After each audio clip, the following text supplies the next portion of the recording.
bring that back up. There we go. Well, welcome in, YouTube. Hopefully, there we go. I was going to say it just from a black screen. Well, we're back with part 7 of Date Everything.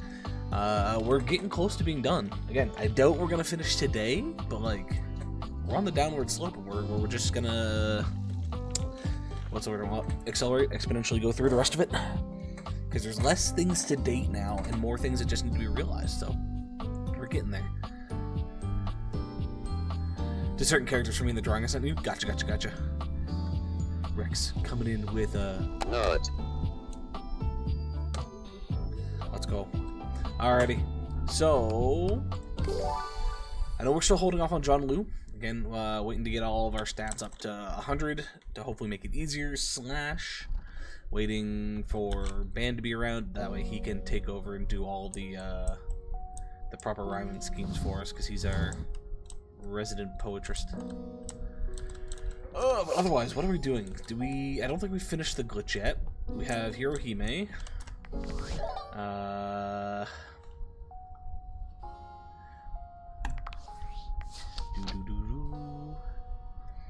We've got 15 we still need to find. Oh, we started. There we go. So, okay, we can go back to Keys. We just started her up, so we can look some more there. Gaia, we're getting close on, but waiting for a few other people. Still haven't found Adventure. Again, I only found the one thing of Adventure for Captain, so I think I might have fucked that one up. We'll see. Copia, I don't know. Jean-Louis, we're waiting. Rebel needs to pop up on her own. Dina, we're working on. Okay. So we've got a decent amount. So 1, 2, 3, 4. We've currently got 4 throughout the day that we can do.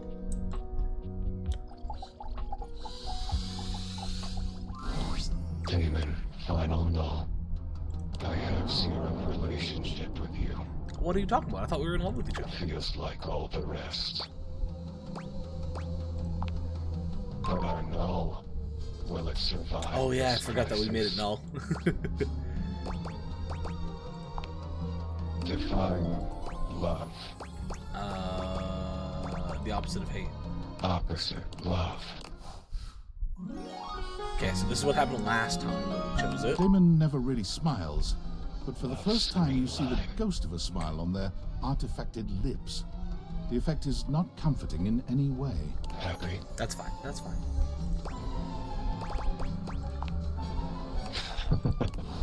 Okay. Damon's a weird one. I really don't know how we're ending, because sometimes it feels like their progress, sometimes it doesn't. So I really don't know what's going on there. What the fuck have I missed? Morning. We found a glitch in the game. I guess so far from what we learned from talking to Damon, the background is that our dresser was their own person. I think it was gonna be like Dina or something like that. But they found her character had too many overlaps with other characters, so now it's Damon, the glitch. And then we also got Hirohime. So I was thinking about our match we had. Not only are you out of practice, but you're out of shape too. Whoa, chill out, lady. Okay, we've worked out with quite a few people in this house, enough to you know, get something done. But yes, I'm out of shape. Great! I'll be your senpai then. Tennis is a great cardiovascular activity. You've True. got to increase your stamina and your skills to keep up. So let's start with a warm-up exercise. Almost. That's probably not gonna. Battle court activate. Okay, we'll be doing sidestep running drills. Easy.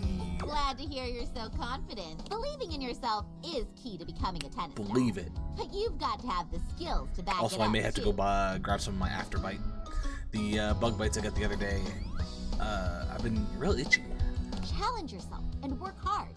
Remember, your movement should feel natural and bouncy. More like a future zygote. But we'll get there. Doing this before every game will help improve your feet's reaction time. Tennis isn't just about swinging good. I'm a natural. I'm so proud. Don't lose pace. Come on, just do a few more. And all right, take a breather. Nekoboru. Nekoboru. All right, let's do some stretches. One, great job. But now, faster than you could have imagined. It's game time. So what do we do first? Nope. We adjust footing based on what she was telling us. Right. Assume the ready position. Okay, here we go. Galaxy Arts 5% Starlight Smash. We tried approaching with a backhand shot last time. Let's go with a forehand shot. Well done. Time for me to announce my next attack. Galaxy Arts, take the advantage now shot. Step back and swing.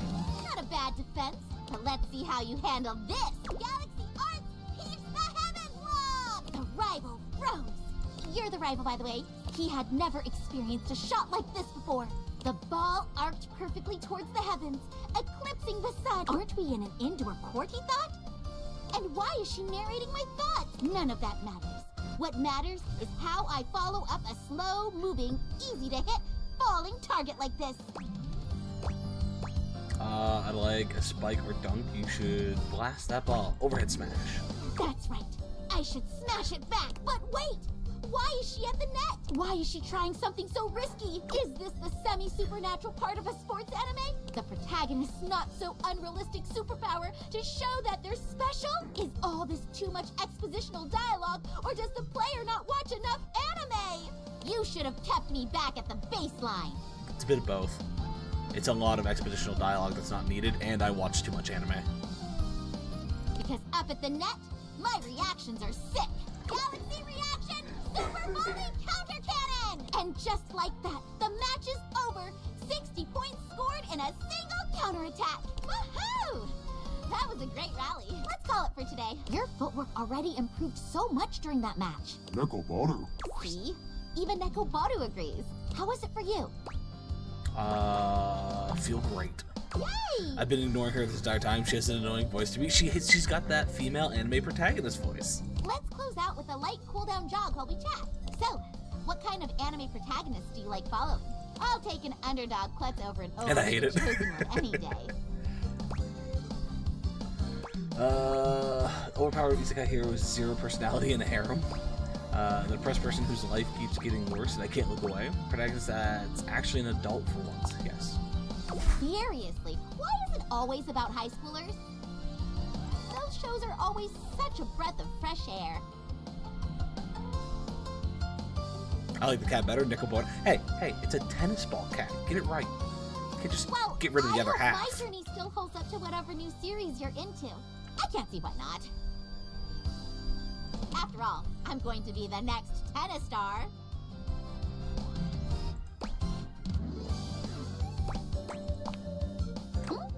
Did you say something?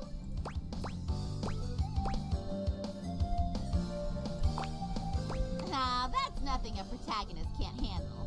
Yosh, I'm gonna head out then. Don't forget to get some good food and rest. Taking care of yourself is also part of tennis training. Sayonara!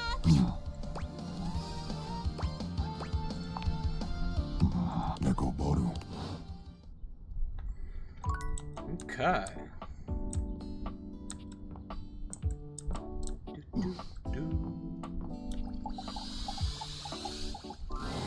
Zoe's usual excitement is tempered today, though she seems no less happy than she'd been after the seance. Just us again, huh? I'd know if there are other people here now because they can see me now and I can see them. And that is just, it's the best thing that's ever happened to me. You know, I can even hang out in other parts of the house now. I haven't left the attic since I died, but the other day, I just floated on down to the kitchen. And I met so many cool folks. That trash can is kind of salty. I like him. It did make me think, too.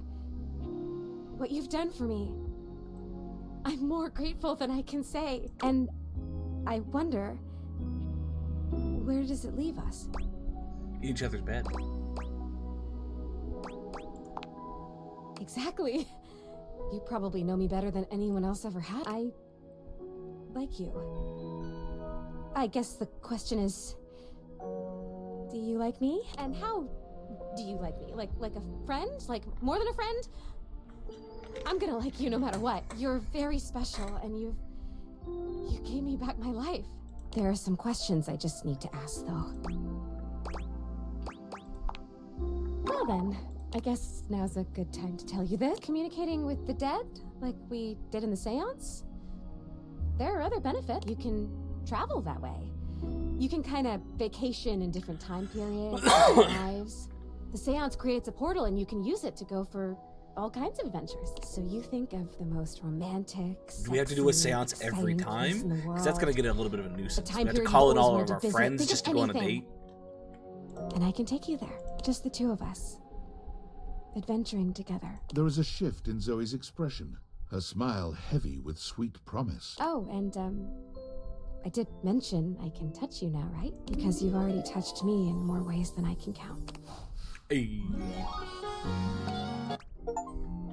Achieve 100 empathy. Let's go. We got 200s.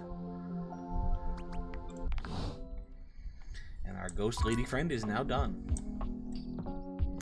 Rex, think of somebody to start up. We need to start one new person today. So we're going to do Keys next. And then your choice of whoever we do next. Maestro, are you here to listen to me perform?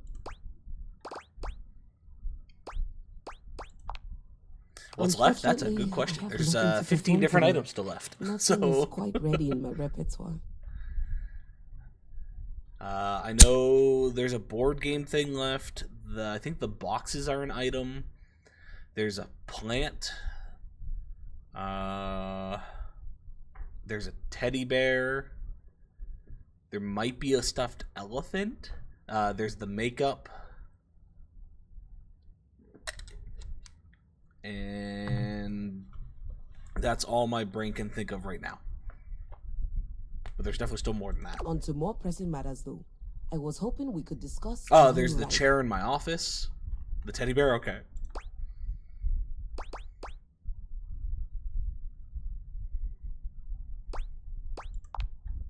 I'm sure it's not your fault, seeing as how we've never worked together. Oh. But there are certain things I require if I'm expected to give a great performance.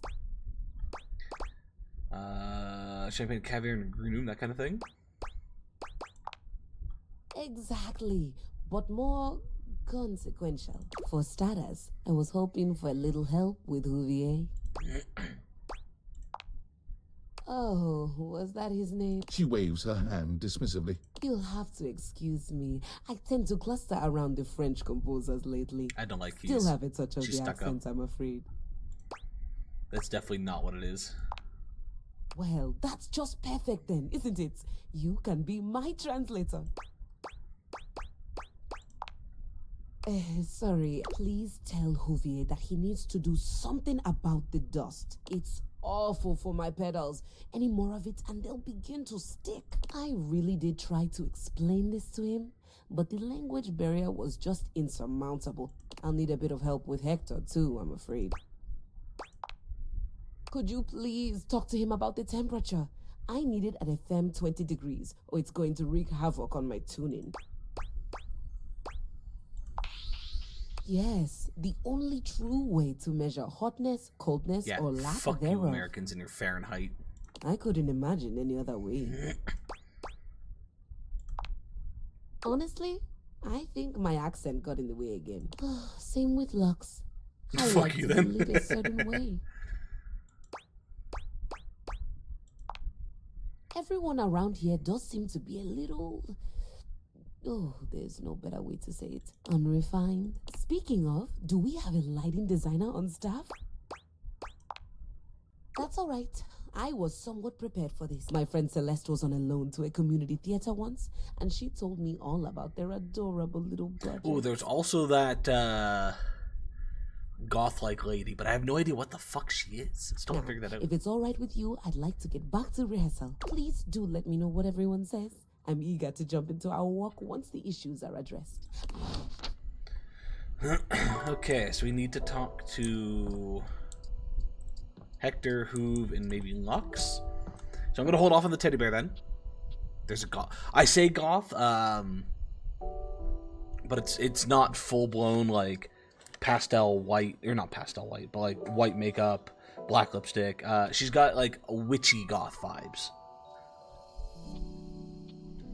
Like my first thought when I saw her is like, oh, is she a deck of tarot cards? That kind of goth look. Just because I know there are a bunch of different goth looks.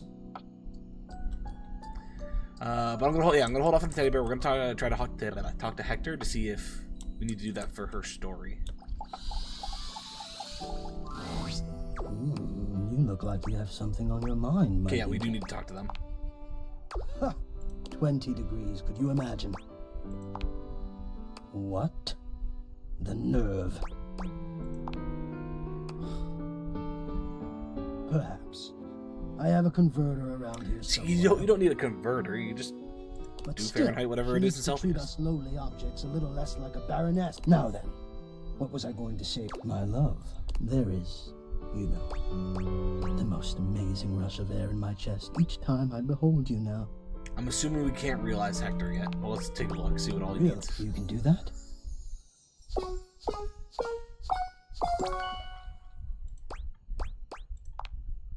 Okay, Hector. Oh, Let's shit. breathe life into you. There we go. All I needed was to do this for keys, and Hector's done. GG. The spectral energy flows through your date theaters, and what was once Oh, that's a nice jacket. I like that. He feels similar to Eddie. Just like with the... I know it's not wires for a shirt, it's piping and whatnot, but even still. Oh my. Look at me. Do you have any idea how remarkable... I have curves!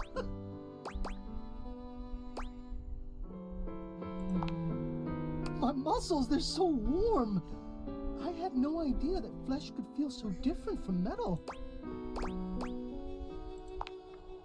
My love, I cannot tell you the pleasure I feel at being able now, at last, to touch you. Hector's fascination with his newfound body turns out to be an interest that you share. And as much as the interest itself, the two of you find a shared passion for taking your time in the exploration. It is without self-consciousness at all that Hector spends a solid hour tracing the curves and hollows of your back. His hands feel so alive, so sensitive. You can feel them learning you as he touches you. If I were blindfolded, my love, I could recreate you. I could trace your body from memory. I would even remember the colors of you. It is a night of simple worship and profound visibility for you both. In the morning, with a tight hug, you bid him farewell. The world has a beautiful new artist of life, and there is celebrating to be done. Hector, vividly recalling his own experiences with shame and the fear of being seen, found that he had not been alone in that out in the wider world. An entire digital world had arisen, that hiding one's true self behind an avatar was commonplace, and sometimes necessary. Late one night, Hector's artistic sensitivity and curiosity led him down a dark cobblestone Sorry, street. my brain's trying to make sure I'm reading the into name a right. marvelous But welcome in, workshop. Sarah Rocco. Is it okay if I call you Sarah? He studied the ancient art, If not, where he me know learned what you how want me to call it. masks But welcome could in, be welcome in. powerful things for hiding and for expression. His creations quickly became the talk of the town, and his creations were not simply functional, they were loving, and they brought the fun of the masquerade back into vogue. Aww. Hide and be seen. This is Hector, our HVAC unit. It's Hector, yeah. Yeah, we just realized him. We were talking to him to push Key's story, and I was like, I wonder if he could be realized yet. So I was just double checking to see what all he still needed to be done, and it turns out after doing that for Keys, he was good to go. So Hector's now finished. I love the fact that my house is so gold and shiny now. The air vent, y'all. Do, do, do.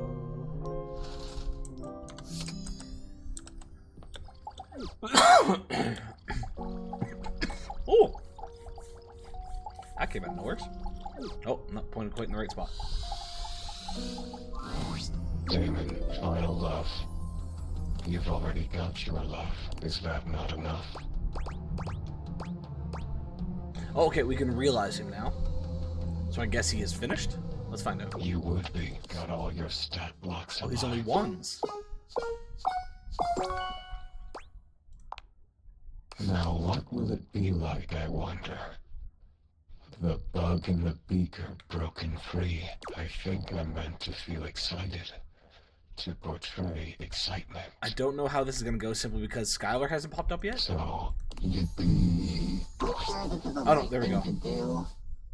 The spectral energy flows through your Dateviator. The spectral energy flows through your Dateviators, and what was once merely the spectral energy. Uh-oh. Oh, that's cool too. He's still glitched out.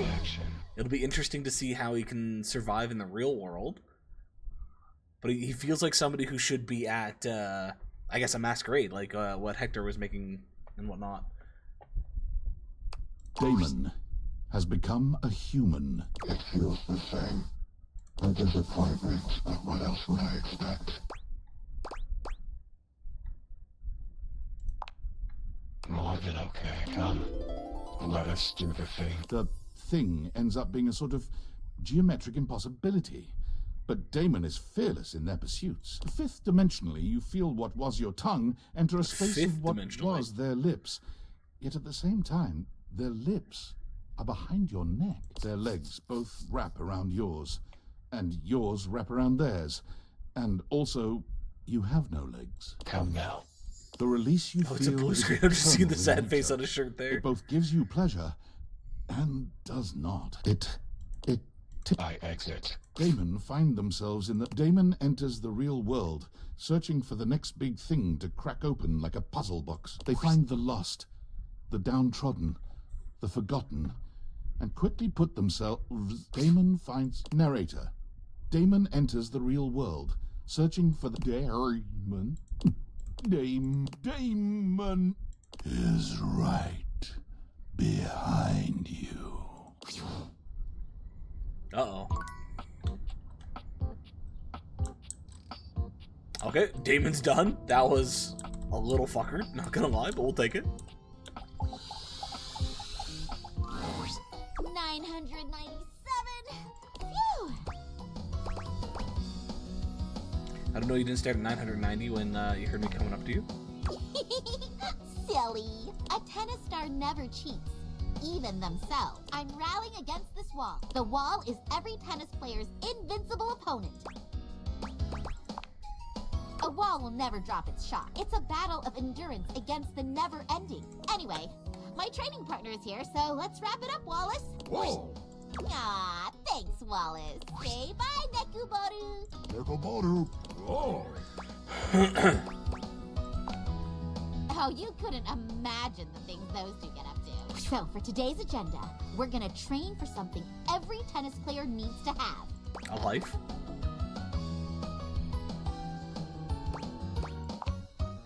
Work first, fun play. We've got to work on getting you a lethal serve.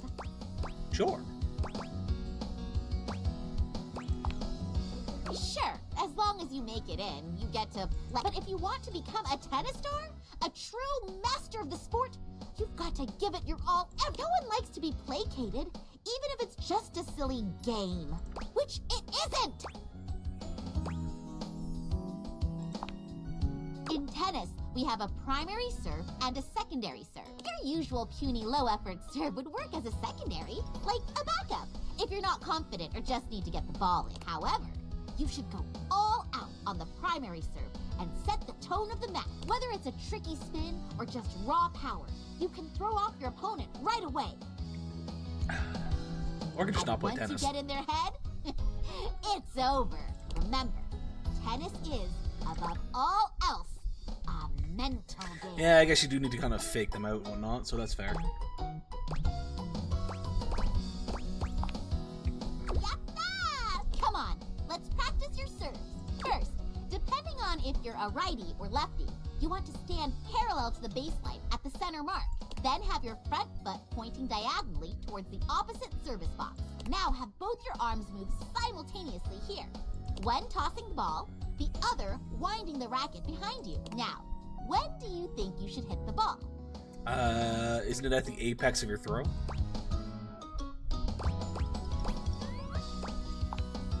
Nice! That's a great start. You, me, basket of balls, it's serving time. Galaxy Arts, Starlight Smash! Not enough spin on that one. You love it, Rex, and you know it.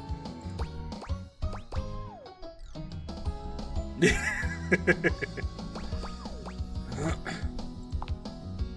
should try one.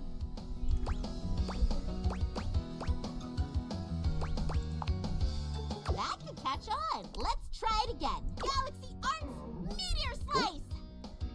Sarah, thank you for the follow. Welcome in, welcome in. Glad to know that my notification actually sounded this time.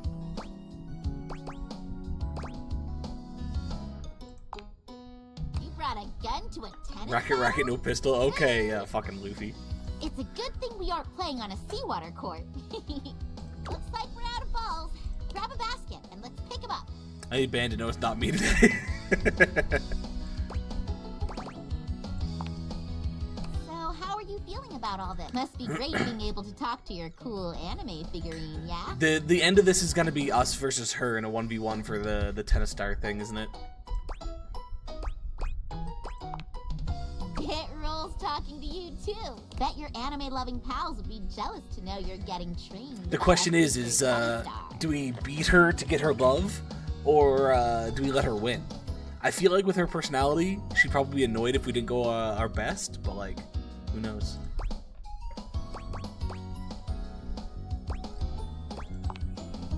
Sam-kun?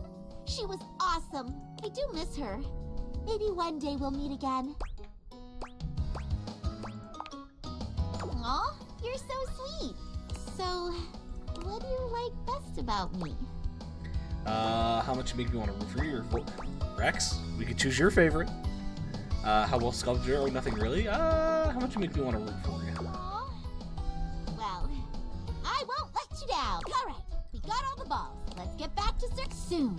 We'll be clashing with each other at equal strength. We'll first compete for positions on the team. Since there's only 2 of us, it'll be for first and second singles. Then you'll get drafted by Thorn Slice Institute, which will fuel our rivalry even more. Oh, my neck. Feels just stiff today. After months of training, we'll finally be able to duke it out. Oh, at Rex, come nationals. break it for me, would you? Then I'll become the tennis star. So I just replace the entire supporting cast. I mean, sounds fun, but I have so many things to talk to. We got a lot of tennis shoes to fill. Anyway, we'll also have to... Hey, wait a minute. Where's Nekobaru? Right behind you. Oh, someone kidnapped him. Did you hear something? Gladly. I think that was him. Nekobaru's cries are coming from there. In the tennis ball basket.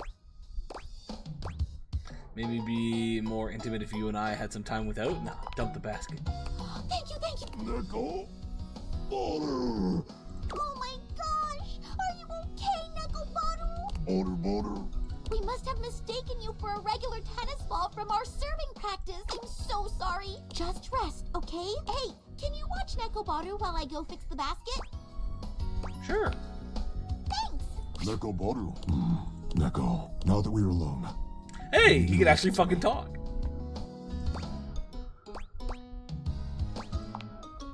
quickly, before Hirohime returns, listen carefully. I am not an average tennis ball cat. I am the former tennis star.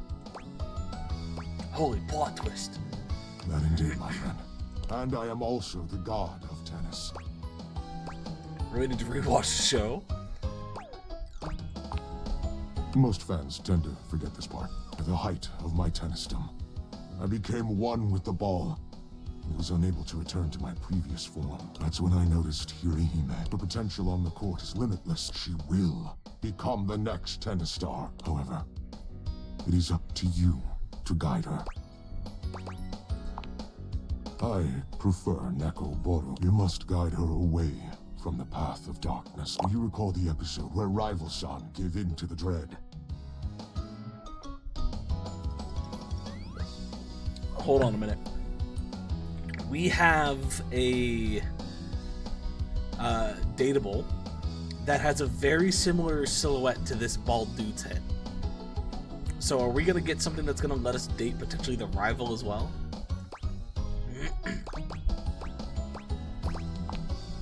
The dread scattered her entire being and reconstituted her as a wicked player of malicious intent, while Hirohime is a force of good in her heart. Her latent dread formed the second she picked up a racket. Anxiety, frustration, self-blame. All these are a part of tennis as well. That is what the dread is. Art Ace Academy will be reduced to ashes. Or in your case, your home. Not my home. Continue to train with her. Aspire together. Be her friend. But when it comes to matches, do not win. Do you not understand your role here? You said it yourself earlier. You are the rest of the cast. Meaning you hold the power of everyone else combined. But as far as she knows, I can only say, Nekoboru, you have the power to grant Hirohime's dreams, as well as destroy them. Think on this.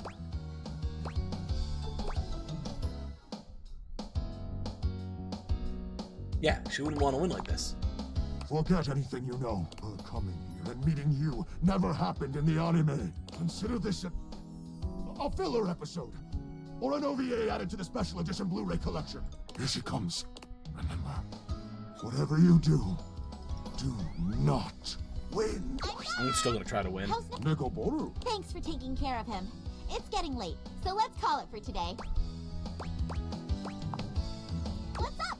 Nekoboru. Let me know when you want to get our next training session in. Until then, sayonara! Nekoboru.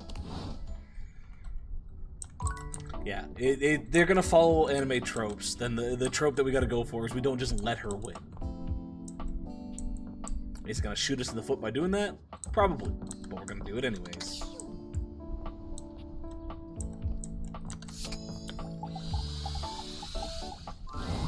Yo, what's up? Make the nerve on that instrument.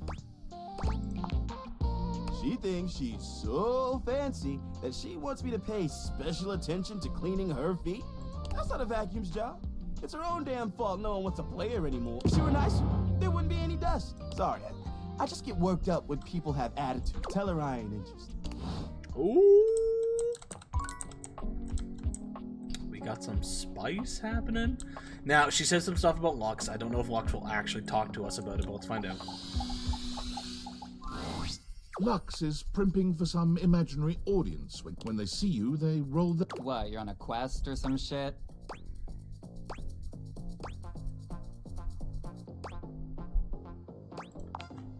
Oh, yeah, she wants better lighting. Need I point out the total disregard for what I might be doing? Ugh, the utter self-absorption of that request. I mean, if Keys wasn't such a total diva, she might have checked my latest posts. Is this the pot calling the kettle black? Then she would know that I am super busy with this update on my second snack of the afternoon. But fine, whatever. I guess I'm just that essential. Bye. Bye.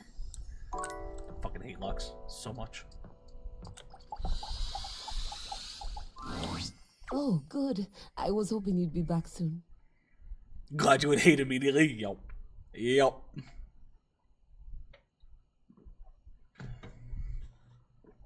Any progress on my rider? They've done everything I've asked? It doesn't seem like it. Oh no, they all refused except Hector, although he did call you a baroness. You know, this is just like the time I got the lead part in La Vedova, and all the woodwinds pretended they were congested just to take away from my moment. Professional jealousy. That's what this is. I think it's more they didn't appreciate how you went about asking them. You know what? It doesn't even matter. I won't be here for much longer. Because you'll be realized soon. Realized? No. This is much before that is even on the table. How far along are you with your composition? The sooner you're done, the sooner I can get back to my department. What agreement did you have with the music department when they let you collect me?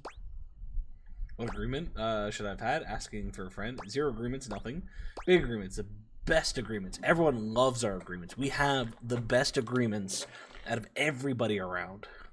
Nobody can beat our agreements. A friend? My understanding was that they loaned me out to an emerging composer in the theater department, you, to be returned at the completion of your project. No one needed to say anything. Why else would the music department loan out their star performer? Besides, you're obviously an immensely talented artist.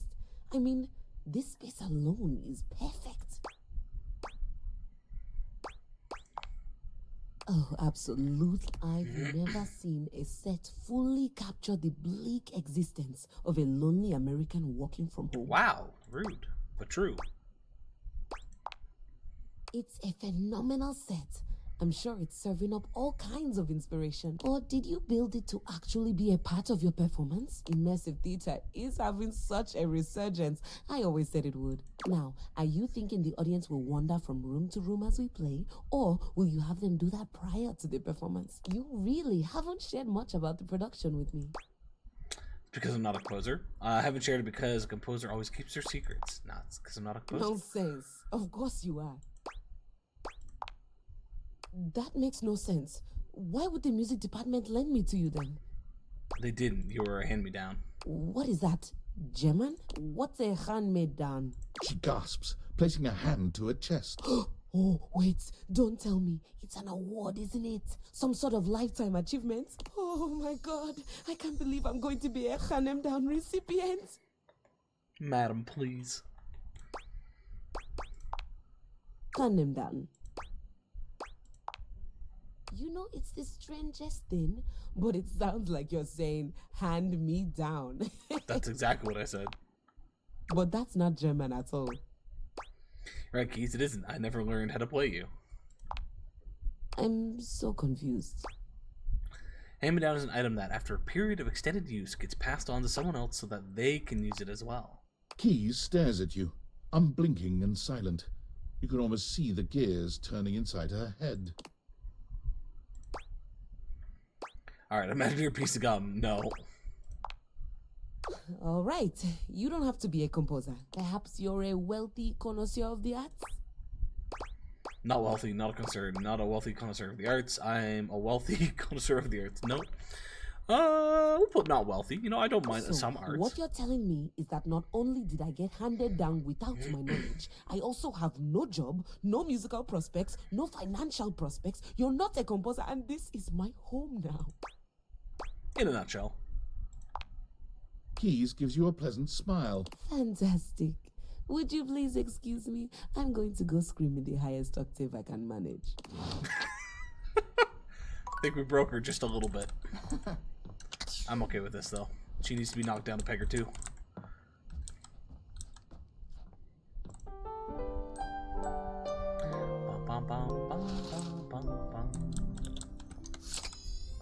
Hime. Hey there! It's training time! But for today, we're going to the beach. Hey, we're getting our beach episode. Kidding! We'll warm up with some mini tennis. Wow. Wow. She pulled the rug out from under us. What a bitch. I changed from the teddy bear? What? What? What? Oh, sorry. Change in terms of what you want? Okay. What is it? We got a couple options today. Because now we're only on Hime and Keys. So unless either of them need me to talk to somebody, we've got potentially 3 different things that we can talk to. So what do you want?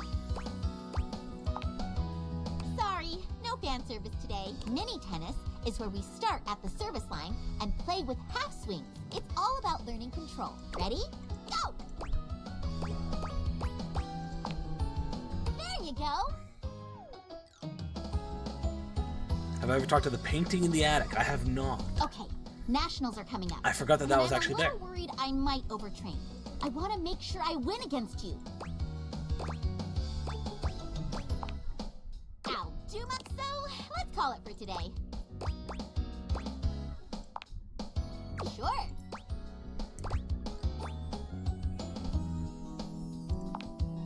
Oh, wow. What an interesting question. You can find success with either, but I'd have to say hard work. Back in high school, I joined the tennis team, but didn't fit in very well. I was so uncomfortable around my teammates that I played really badly. We played each other for the main team spots. There were 5 spots to represent the team. From lowest to highest skill rating, they were second doubles, first doubles, third single, second single, and first single. I desperately wanted a single spot, but right at the most pivotal point, I lost. The coach said I was still a decent enough player to be first doubles, but my nerves kept acting up. We ended up losing the most matches out of the whole team. Everyone blamed my poor performance, and they weren't wrong. That's why I decided to train hard and make sure none of my nerves ever got the best of me again.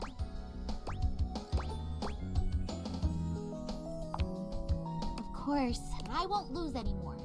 I'm gonna be the tennis star after all. Would you still love tennis if I became the tennis star? I'm thinking of letting you win the match or no. Let's go with that one. Absolutely. If a hero reaches the top in the first core, that means that the show has nowhere to go. Correct. I want tons of seasons with lots to look forward to. Okay. See you on the court. Neko Baru, Neko Destroyer Punch! What about our plan? We're supposed to throw the match. We've trained together. All her training will be for nothing if I just roll over and let her win. What good is her knowing that you're now a threat? Can't you tell? The dread tightens its grip on her soul. Are you planning to doom us all? She has to go overcome the dread, not run from it. Knowing that you may be serious in coming for the tennis star title may make her reinforce her own resolve. Exactly. I suppose an otaku like yourself would want what's best for their waifu. Well, she's not my waifu, but I'll take to everything you else. How nationals goes will seal both your fate. Bum, bum, bum, bum, bum. And we might still lose. Let's be completely honest here. There's no guarantee that I'm going to beat her.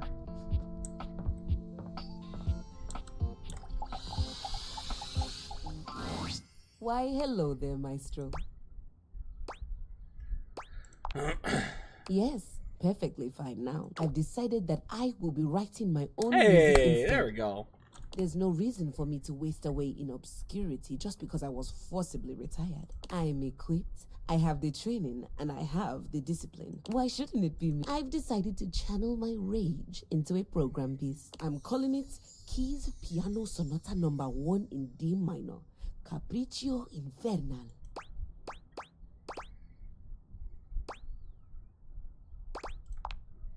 Merely following classical naming convention, it follows the goddess Piana, the most favored daughter of the sky god, as she's unfairly cast from the heavens down into the mortal realm. Ooh. I just started working on the first movement. That's where we'll meet the characters, establish musical themes, etc. Right now, Piana has just woken up in a forest to find her wings bloody and broken. She stumbles to the nearest village, but none of the people there will assist her, despite the fact that she did ask very nicely and is very pretty. It would appear that they are jealous of her status as a deity.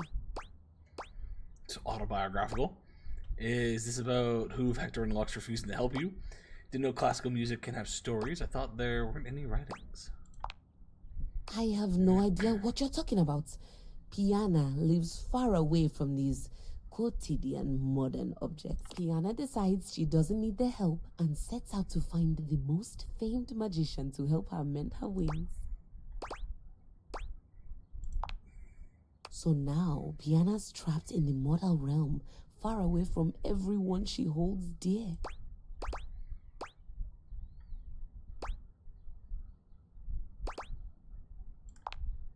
This all happens in the first part of the sonata, the exposition. I think I'd like to build on the sinister theme in the second movement. Right now, it's all lacking a bit of bite. Leave me. I have Sinister themes? That's not good. Oh. Alrighty, Rex wants to see the painting. Oh, I guess there's also Tony I fucking hate doors in this game. There's also Tony here that we gotta do as well.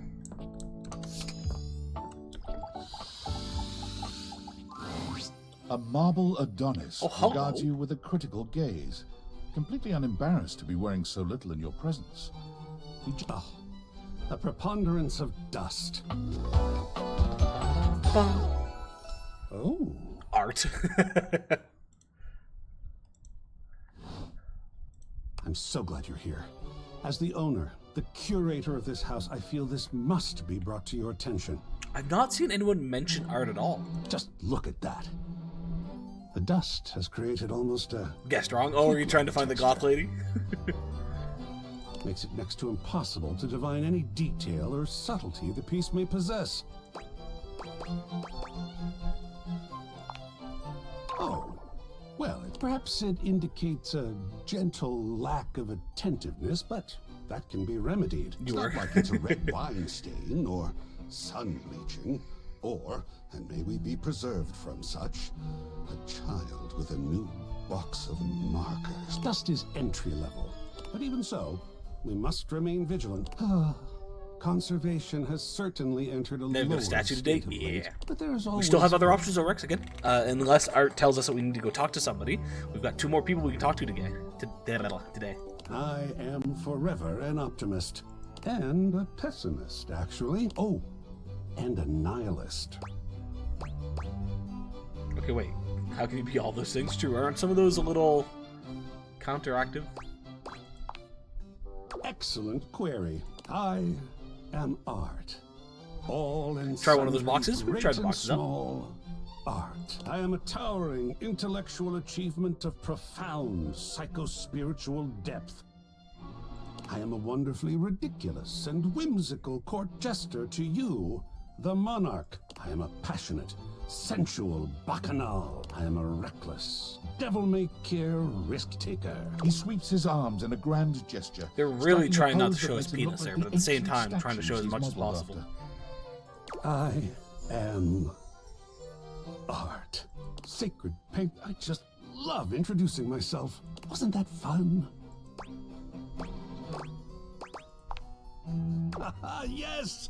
Oh, your enthusiasm is delicious. I swear if I could eat enthusiasm, I would. I think it would taste like rock candy. Perhaps you'd be enthused about one more thing. It's my next big project. I have fully invested myself in the project of turning this house into a gallery. It is by no means required, but for several reasons, I would love your input and assistance. Would you care to join me? I've never had a co-curator before. Let's do it. Yes! Oh, I think so too. A lot of work, perhaps, and it might even become emotional. We just never know what real art is going to bring forth in us, do it? Oh, sacred paint, I love. All right, I'll go prepare. I'll see you back here in a bit. Alrighty, the boxes. I'm assuming any of these boxes will do. A grand dame She's with a the gothic boxes. vibe regards you with an expression that's hard to read. She Interesting. holds your forgotten, formerly trendy robot dog in her arms, petting him idly. Well, well. If it isn't the one who made me. Ugh. Lady Memoria. Okay, so the idea of we box memories up and store them away, things like that. I get it. Okay. I don't know. I suppose I had I'm a one bit... of those dogs as kids. I had one of those as a kid too. Disappointed? They were so fun. For someone who's amassed such a varied and confusing collection of bits, you just look so normal. You would boop its nose to make it do things. I was hoping for a real Frankenbrine to go with all this preservation.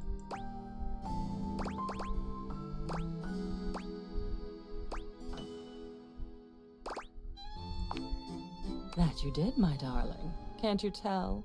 I am the animus behind all of this stuff. I think they had a Your cat one stuff, too. All these boxes. All these memories stuffed up here in the attic because you didn't want to get rid of them, but couldn't think of anything else to do. One object, fine. 2 objects, fine. But boxes full. You had to know that was all going to add up to something more substantial. To me. You lucky dog. All this time I've been in your house, and this is the first time you come up to visit me. I think I'll make use of your presence, long delayed though it is, by holding your feet to the fire. Is she supposed to be a slight play on Morticia Addams? Maybe. I think maybe in design and whatnot. I'm not sure necessarily about character, but there's a chance. I think she's too. I don't know how to word it the way I want to, but I'll say downtrodden. She seems too downtrodden to be a Morticia Addams. Because I didn't watch a lot of the Addams Family growing up, but I did watch some, and then again the Wednesday show when it came out. And Morticia to me is always that goth, emo, punk, whatever you want to call it, but upbeat personality with the flair of I'm still going to murder you, but not with sinister tones. And she seems a little bit too downtrodden for that, but still similar. Is it? I suppose so. Spicy is not generally the first descriptor applied to me. Bitter, cold, dangerous, damaged, deranged, unhinged, mad. I could see Morticia saying that line, but it would come out of her in a very different way. I had a lover once, a ladder, who told me I was the black hole she couldn't wait to fall into. She's gone now. Memories. At long last, we're going to go through all of this. Every single piece. We're going to see, sort, and dispose of each object stuffed in the corners up here, and finally, order will reign. I love chaos as much as the next memory, but enough is enough. I'm starting to look like Jerry. If we get rid of all the stuff, I want to be getting rid of you. Oh no. You are long past the point of no return with me. I exist now, and I'll go on existing. The cleansing I'm demanding will simply mean that I can exist with some semblance of dignity. Though perhaps I shouldn't ask you to do this with me. I know how tantalizing it is to be worried to distraction. But no, needs must. We've established I won't die. Though, another time, that might be fun. Let's get on with it. The first of your tasks for me is to gather Cam and Art, so that we might proceed efficiently. These two are both necessary for our project to proceed. Okay, we'll go talk to Cam now then. We can't talk to Art yet though, because we just talked to Art, but we'll use our last one today on Cam. There's probably a trash can closer, but I just know that this one's here. Yo. Okay. It appears that Cam is interested in helping with Lady Memoria.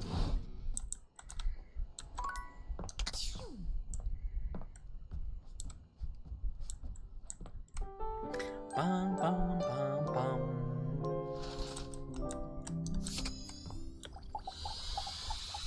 I do love how we're a vampire. You can see the hearts, but you just can't see us. Okay, Rival-san. After all our blood, sweat, and tennis buzz, we're finally here. Nationals, the spotlights, the cheering crowd. It's so surreal, so awesome. Thanks for training with me. All right, Battle Court activate. Nicer. Galaxy Arts 75% Starlight Smash. Forehand return. So you can handle 75% now? Try this on for size. Super down the line beam! Run them backhand slice. Fancy, but max top spin output forehand smash! Tricks won't get you far if you can't return to the center in time. 15 love me! Your serve! Hyper Liger Driver. The Liger!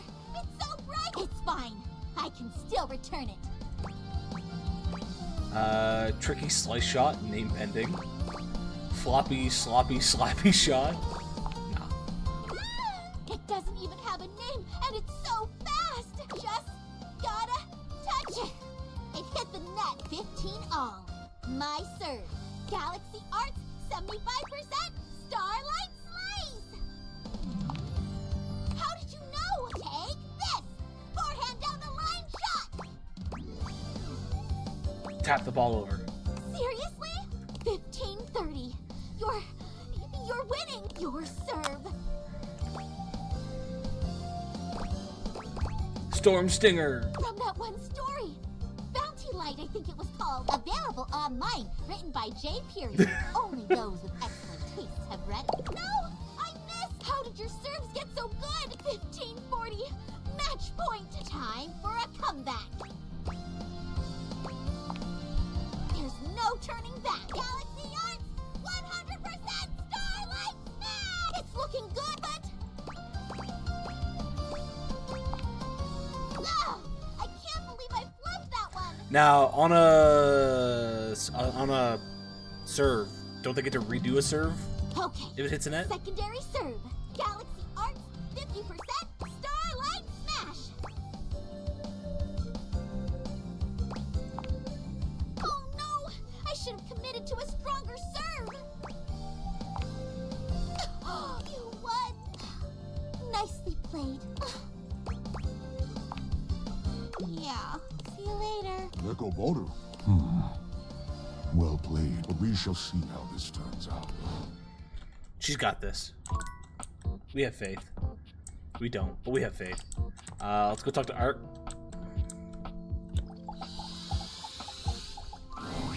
Hello, hello. How are we today? What do we feel? How can the wide world of artistic expression help you? Ah, dear Memoria. Isn't she gothic? I am such a fan. Let's go. And with that, your question. Okay. We'll talk to her in a minute. I'm gonna go push keys first.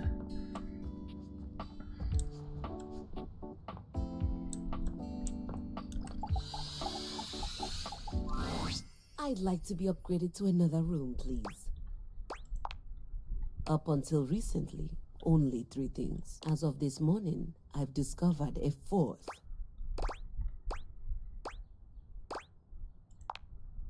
Of course. Do you think I'm picky about which room I'm in? About the environment? Yes. I am. I am glad you know me well. No, the 4th wrong thing here is it's Telly. He's in my direct line of sight, and that simply won't work for me. Wow. He's a menace, a distraction, and he's sabotaging my sonata. Do you know what he did this morning? You try holding a tune in your head with all of that color and sound flashing at you. Before I was even fully awake, I'd been subjected to a breakfast show. Oh shoot, I wanted to watch that. There was quippy banter, a cooking segment, and a human interest story about a 3-legged crossing guard dog named Champ. Then came the local news, where I learned that apparently there's a cat burglar on the loose. I doubt it. It looked nice. There's no shame in being poor, darling. What was I saying? Right. After the local news, I had to watch a game show, then a 2-dimensional cartoon. Nowhere was there any of the classics being played. Nowhere was there a piano, cello, no harp to be found. In fact, the entire time this was happening, there were non-stop commercial breaks for the same payday loan company, which can only mean one thing. It is the lowest form of musical composition I have ever heard. What's wrong with jingles? Masterpieces have opus in the title. Jingles have no titles nor opus. No, it's fine. Because that wasn't even the worst part of my day. The worst part of my day happened with the opening notes of that inane soap opera, Sands of Time. Dun dun dun. The wrong key, dearest, but I understand the intent. It was the most ridiculous 40 minutes of my life. Time I could have been using to write my sonata. There was seduction, scandal, and this lady named Charlene pushed her twin off a cliff and then went home to sleep with her husband. The twin's husband. The sister. The dead sister. Who turned out not to have died from the cliff, which just seems impossible. I can't believe I spent my entire day on this nonsense. That sounds like a pretty fun day. Would you like me to talk to Telly about keeping it down? What happened with Charlene and the husband?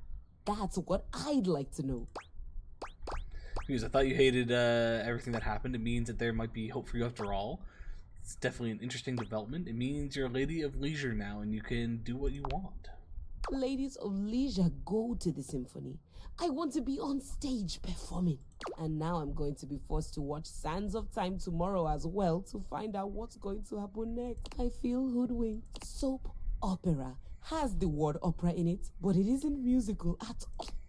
Do you think Telly would let me watch the next episode tomorrow? Probably just ask him nicely. But we're not really friends, and I'm a complete stranger to him. Everyone here already knows each other. Introduce yourself. Today's a great day to fix that. You're right. Better just give up now. No, introduce yourself. And then what? Make small talk, be friendly. Do all the stuff you do as if you were trying to be friends with someone. She nods slowly. Friends. I've had colleagues I admire to the point of crippling jealousy. That's kind of like being friends. No. God, no. You don't root for the competition. You rip off their heads and paint the inside of your soundboard with their blood. That is the single hottest thing I've heard. Ever heard. Can I steal that for a tattoo? Remind me to stay on your good side? Nah, first one. Good. I don't want to do that with Telly though, but I'm not sure how to go about it. Easy, just tell him you'd like to be friends. Tell him how much you enjoyed watching him all day. Stare at him until he decides to be your friend. Nah, tell him how much you enjoyed watching. Isn't that a little creepy? I've never even talked to him. And if I'm not, what a great help you are. If he says it's alright and I can watch a few more shows, do I have your permission to do that before I get back to my Sonata? I'm not sure. My days at the music department were always so busy. It just seems like I should be asking someone before I spend hours doing nothing. However you want to spend your time is up to you. I wouldn't call it doing nothing. Someone's got to tell me what happens on Sands of Time. If watching TV all day makes you happy, then you should do it. Yes, you should always ask me before doing anything. Nah, however you spend your time is up to you. That's a relief. Thanks, Maestro. Hey, I'm glad that I don't need to go talk to Telly either. I think.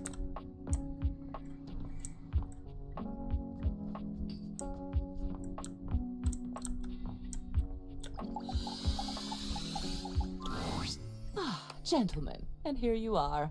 Excellent. How are you, Cam? Oh, you know me, Memoria. Yes, I do. Perhaps better if we answer that question in private, dear. And Art? I'm amazing.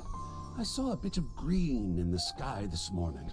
I can't even tell you. I almost fell over. I almost literally fell over.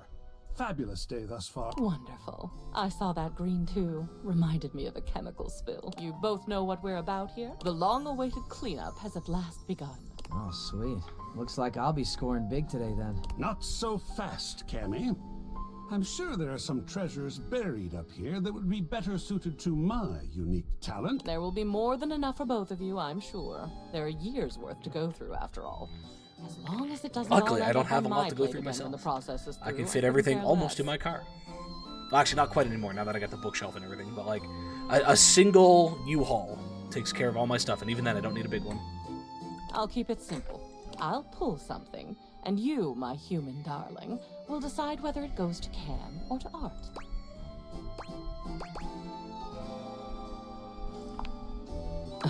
Then I suppose I wouldn't really have a choice, would I? But I would not like that. I hope I've been clear. I would not like that at all. Oh, I think she's really funny when she's pissed off, personally. Cammy, let's not antagonize anyone for fun. At least not yet. It's early. Right. And boys, just sit over there unless we need you. Your zany antics are a distraction I can ill afford. Yes, ma'am. This poster, Bruno Jar's The Moonshine Jug Tour. I remember when you brought this back. I was disturbed. You were so... I believe it was this concert where you got that stick-on tattoo in the bathroom. What was it? A rose? Barbed wire? A rose. Dripping blood, one hopes. So, what shall we do? Cam can have it. Oh, sweet. This'll be delicious. Nom nom nom. Huh? I don't like eat it. Shut up. Wonderful. Next, another Bruno Jars piece. It'll be this worth is something the someday. album Find itself 200 called Moonshine. collectibles. And it looks like you attached your tickets to it as well. How sentimental. Oh, I suppose if I'd bought scalp tickets at the door from a man in a red sequined fedora, I'd have kept them too. Don't think you'll be giving me that fantastic red shirt, by the way. Clothing covers no sins with me. What would you like to do? You know, Art can have this one. He can do something with it.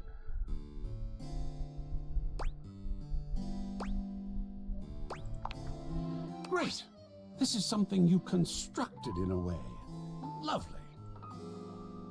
If we can actually get it framed and whatnot, then yeah. We're making good progress. Especially if we do have the physical album, we can kind of put it all in one little frame. Now these are stamp and coin collections. I remember when you started making these. I believe your grandfather sent you the first few. I'd be surprised that you still had them, but you don't. And we're going to make a decision about them. Now, please.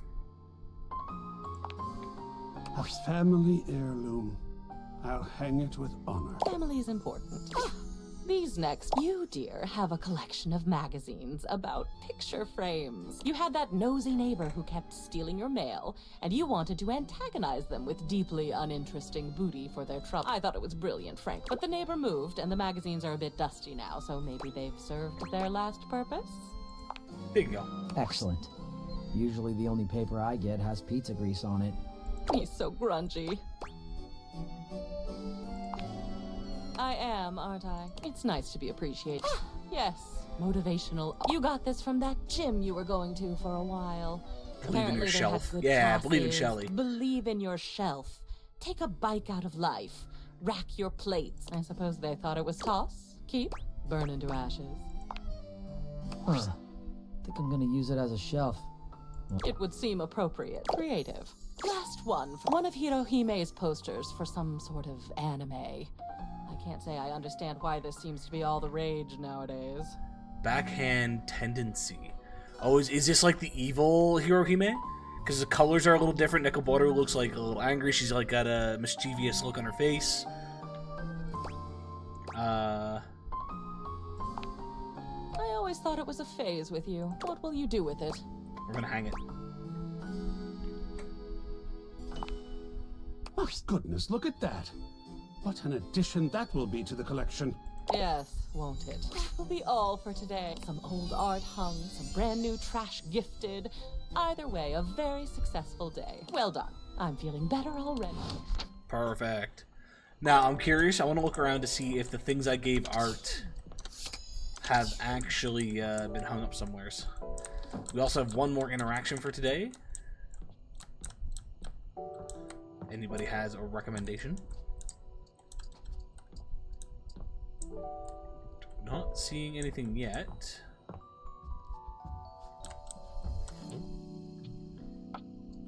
Sorry, I thought my phone vibrated. Yeah, there's the stamp and coin collection, or whatever it was. Yeah, I think it was coin. There's the Hirohime poster.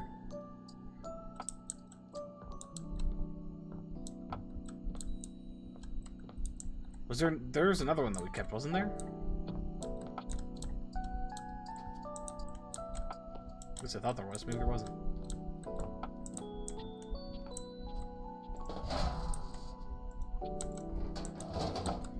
Yeah, I'm curious to see if the... I'm assuming this is just going to take us to Art, but I want to know. Okay, yeah, I think that's just Art. Same with these. They are interactable. Yeah. Okay.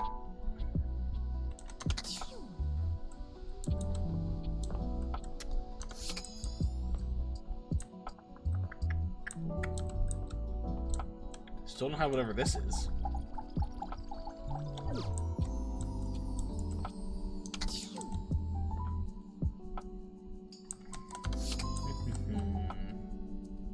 See if we can realize Freddy. Actually, I guess I can look in here first. Make sure we actually have the numbers.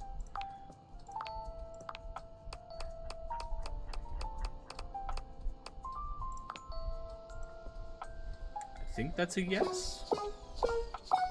Okay, we have the numbers. Let's see if we can realize Freddy. Well, what have you been up to? Whatever it is, I bet it is as awesome as you. Well, this is better. Are you ready to do it now? Let's turn this beast Yeah, into let's a go. real monster. The spectral energy field. Cool kid. Made him look much more like Beast from Beauty and the Beast. Freddy towers over you at his full height. You might have thought realizing him would make him human, but now he's a greater, more majestic version of his Yeti self. Move over, Bigfoot.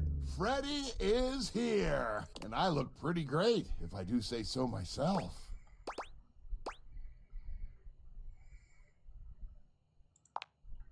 Whoa, you're so smart. Freddy looks at you like he means to devour you whole. He snatches you up into his strong embrace. Let's get to it.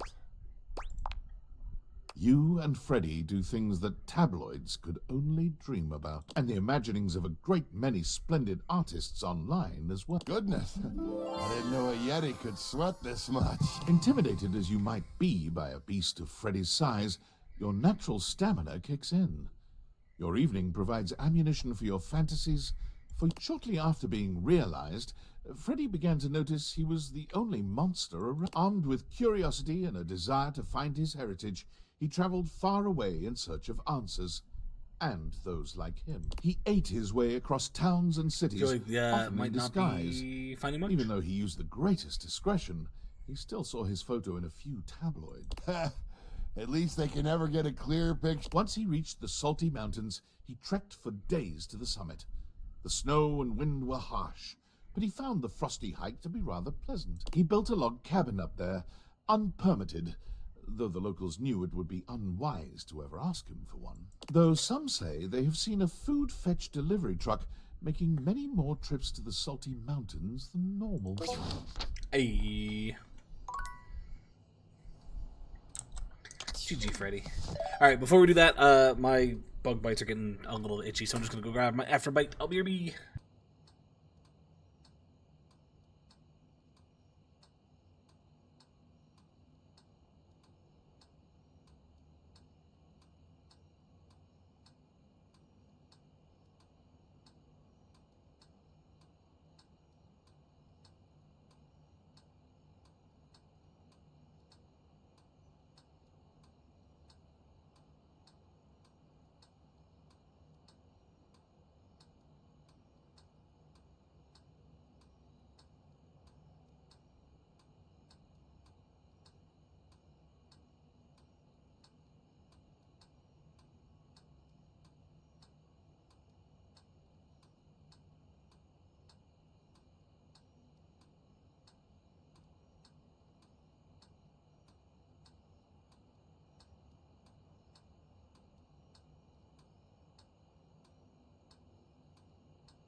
Alrighty. Got some stuff plastered on me. We'll see how it goes from there.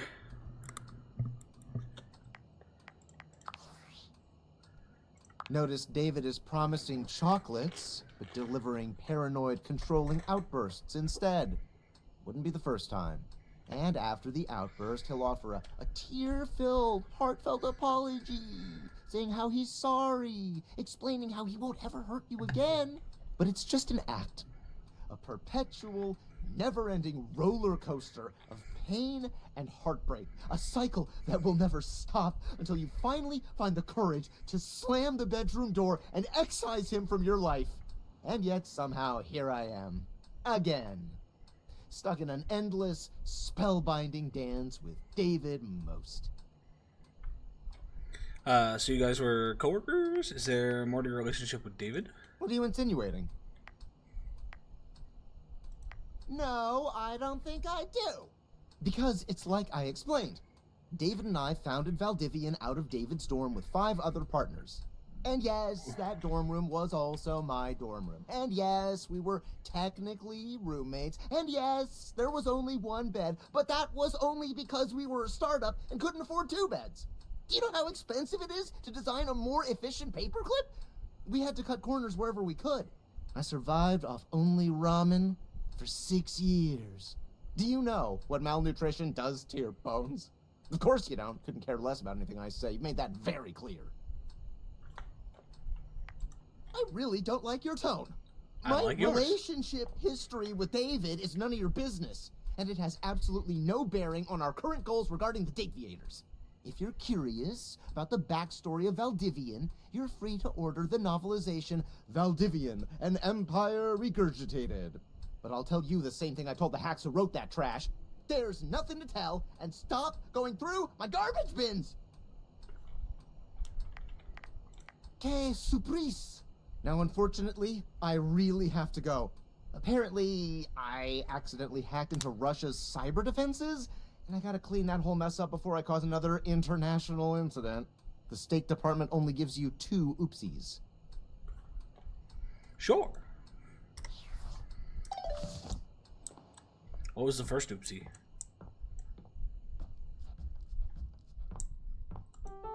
Oh, there's the other poster.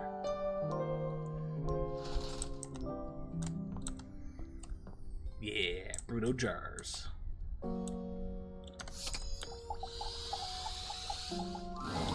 You came back. Thought that by defeating me, my heart would be heavy? That I would stop training? That I wouldn't fall in love with you?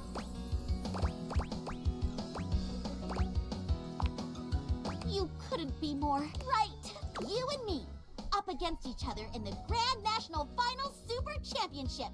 I had a whole season to come back. Neko Baru noticed my deepened resolve and trained me even harder. I went beyond, plus even a little ultra. Neko Baru. You said it, Neko Baru. Come on, let's begin.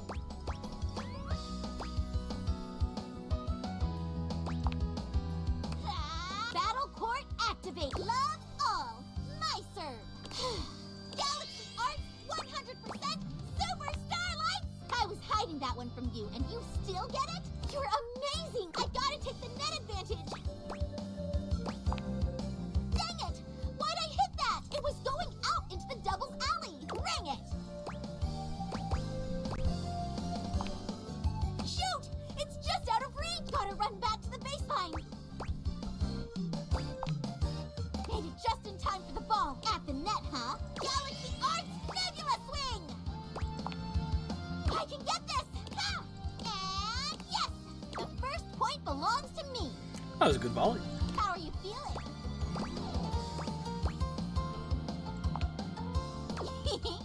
Perfect! Time seems to pass by in a blink as your match plays off. How long have we been playing? Who cares? The score is now 2 sets. And the third set, in deuce. Advantage, you. I won't stop moving, even if it breaks my shins in half. You ready? Right! Galaxy Arts and Astra Starlight Smash! Well, what's the technique name you settled on? Final Hyperliger Driver. Blaster Blaster Maximum. Regular unnamed technique finisher always. But not enough. Here comes my counter. Advantage, match point, Galaxy Arts 150. Starlight Smash! Oh, yes, I can. I won!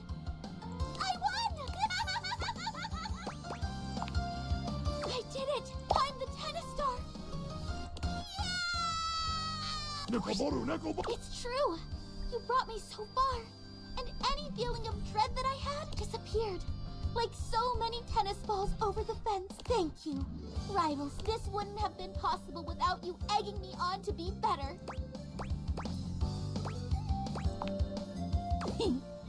Bring it.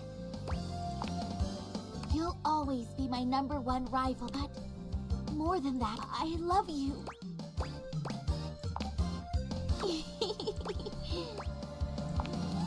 Of course, silly. Tennis wasn't just about being the best, it was about the human I met.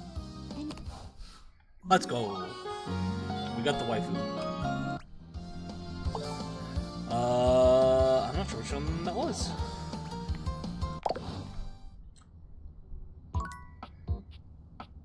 Now, we haven't interacted with anybody that's needed her, I don't think.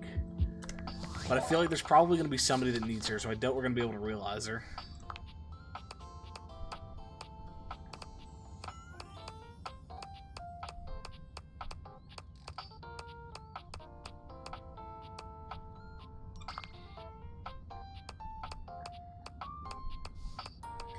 Bum, bum, bum, bum. Hers was purple, so that was whatever P is. We do have enough in terms of points, but again, I'm going to hold off for a little bit because I would assume she needs to interact with somebody.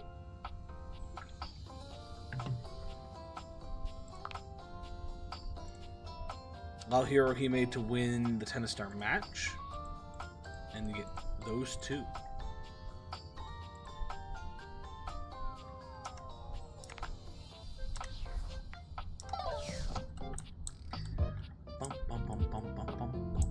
Let's go talk to Keys.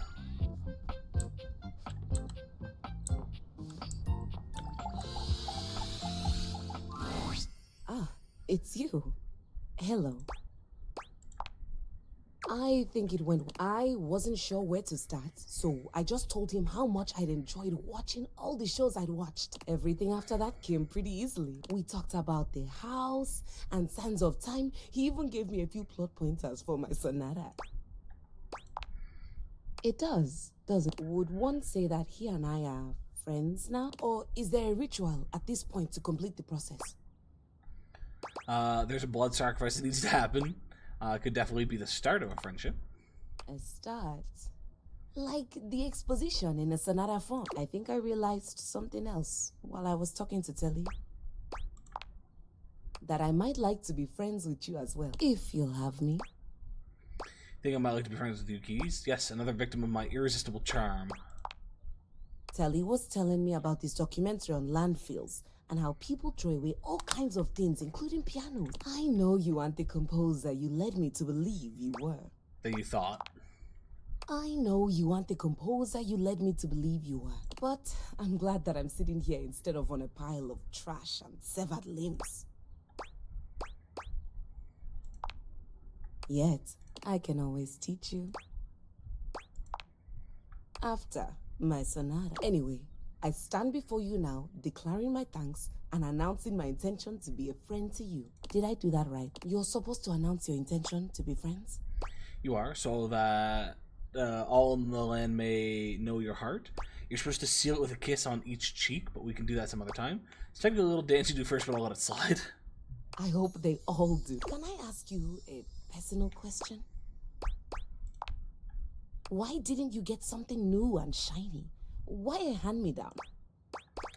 I would have if I had the money. I didn't want anything else after I saw you. You were perfect. New and shiny doesn't always mean good. Nah, middle. Thank you for saying that. Well, I have a soap opera to... I'll see you around, friend. Oh, that didn't actually finish her thing off, so even though she's calling us friend, there's still more there. Go talk to Art and Memoria. There are less boxes after clearing stuff. Nice.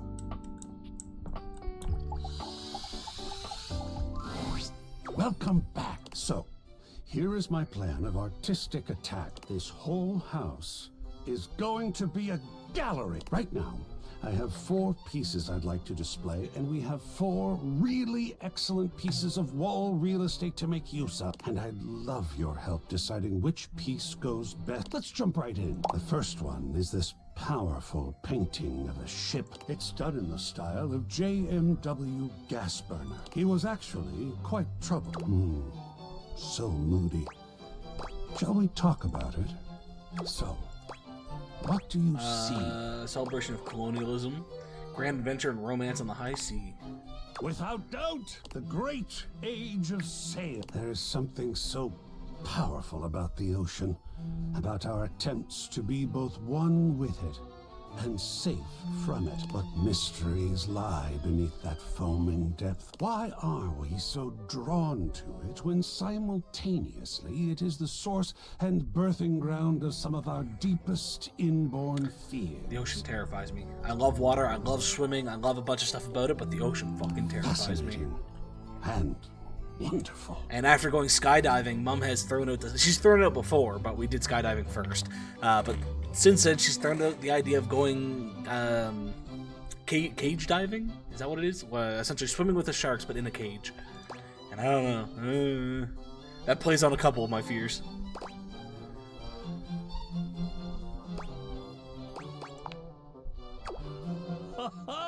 I'm sure there will be folks who look at us in the here and now and think that we were nuts too. This kind of art is amazing in that it can capture a psychic perspective as well as a visual one.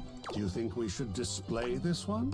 Sure, I do actually like that one quite a bit. Most excellent. I personally would not have purchased this, but I would not have an issue displaying this in my house. Now, on to location. But that's also because, you know, I'm a nerd, and the types of things I put up on my walls are nerdy shit, as you've seen from all the paintings I got up here. Or, I don't know if you can technically call them paintings. Digital artists doing things. Are they technically classified as paintings? I don't know. If they are, no problem calling it that. I just don't know what the technical definition is. I guess, realistically, there's at least one that is a painting. It's spray painting, but there is one that is full-blown paint usage. I'm trying to think if I have any other ones. I don't think so, though. By the fireplace next to the ship in a bottle. Ooh, that actually sounds really... That sounds good. Yeah. Just here. Perfect. You have quite an eye, I think. It looks fantastic there. Well done. There are more to go through. Come back to me here in the attic. I so enjoyed... More boxes. Oh, well. Are we... Yep, here. Just had myself a nice cold spaghetti lunch, so I'm fueled up and ready to rock. Oh, delicious. Where did you get spaghetti? Seems like the kind of question you don't actually want the answer to, doesn't it? Oh, Cam, you are so resourceful and energized, which I'm glad about. We have another full box to go through, and we all know how this works by now, so... I feel like I'm getting punished in school. And you, Art darling, right up here. Don't worry, I won't bite. At least not until you ask me to. I hope our work this day will be a good one for Art. So, Chimneyland. Oh, isn't it macabre? Every time I look at this map, I feel like we're back there all that one Halloween when you brought this map back. Those memories are so... Oh, my. I'm losing control. I did not expect this process to be so invigorating. Maybe this is best for her to keep? Well, of course I'm displeased, but for this one, fine. Oh yes, funny sayings that people with no personality hang up. I think these were your nod to a fad that was going around.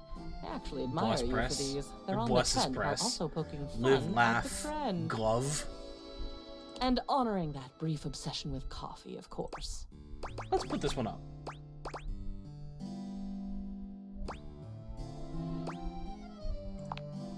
If the obsession wasn't, perhaps at least the art. So, what does their future hold? I like them. Hang them up. You've got it. If it moves you, it's art. Moving up. Look, this is a real four-leaf clover. Dead. You brought this back from your trip to the botanical gardens, and Alex picked this for you. Told you to keep it always, even though you're not supposed to pick anything at all. I remember when you walked in with it, you were almost floating. What would you like to do with it? Trash it. Alex should have been ass toss it. Green thing that won't turn brown? A good place for it, then. Well, and then there's this. It's a photograph. You took this of a beach. Of course, a hot and sandy one. Not of a cold and rainy one, which, if you ask me, is the only time that a beach is not a monumental waste of time. I will never understand this fact, but this one was special to you. Is still special, perhaps? It was a moment of even if it did happen. So, what would you like to do with it? There's nothing really attached to it. I'm fine with throwing it out.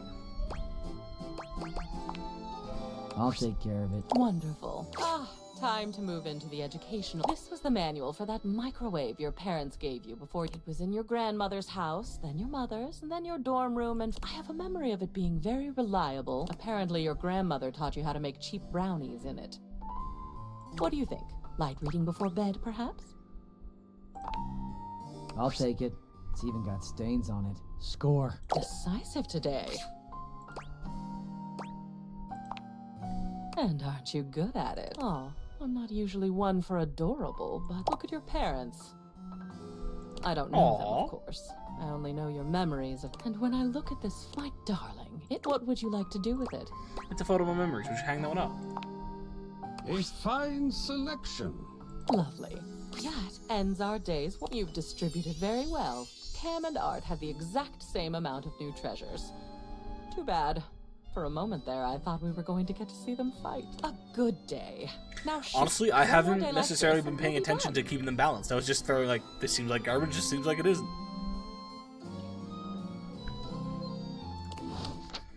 I do like, though, the more you do this, the more the boxes disappear. So we have one more person we can talk to. And I do kind of want to look around the house just to see if more boxes are disappearing. Or if it's only, like, the big pile in the attic there. Because, yeah, like, we still got all these boxes. Some of the other boxes aren't necessarily her. Okay, I don't think the other boxes are disappearing yet.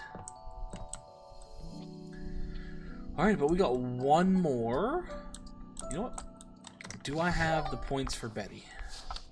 Can we realize Betty?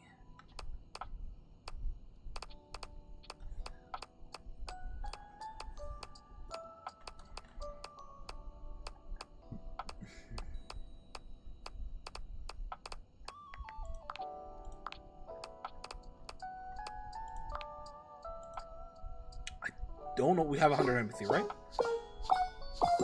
We've got enough. Let's see if we can realize Betty. There you are. How about a kiss? How cool. Are we really doing this? Come on, Betty. Let's go. Wake you up. The spectral energy flows through your Dateviators, and what was once merely your bed became... Ooh. That's a nice dress, Betty. Yeah. Oh, wow. Is this really me now? Betty gives you a twirl, laughing as she does. I feel so beautiful. Her eyes meet yours, and it's clear what's on her mind. She approaches you for a kiss, placing a soft hand on your arm and skimming it up to your shoulder. Won't you kiss me, baby? We can finally sleep together. Really sleep together. Betty curls her arms around you, pulling you into a kiss that curls your toes and nearly knocks the wind out of you. It's not surprising given what you've known of her, but it doesn't make it any less impactful. Things escalate quickly, and when she leads you back to your bed, you... show her a good time. It's not every day you get the honor of being someone's first everything, particularly when they're still adjusting to their new body. But you take to your task with the gravity and enthusiasm it deserves, and Betty, for her part, matches your energy. It seems all those years as a bed really taught her a few things. As you lie side by side, catching your breath, Betty curls up against you, resting her head on your chest. I knew it was better with someone you love. I just never imagined how different it would be to be human. The sensation, the intimacy. I can't imagine what it'll be like when we've not seen each other for a little while. A little delayed gratification must heighten everything. Well, you won't have to imagine now. I've got to head out there and find my own place. Oh, good. I don't mind coming back here.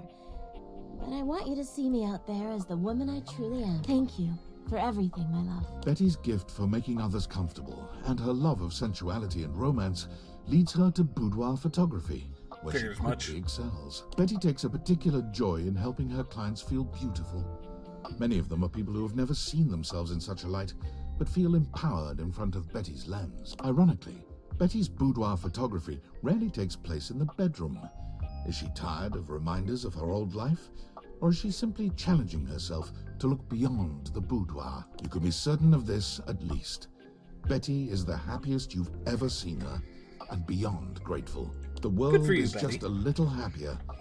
And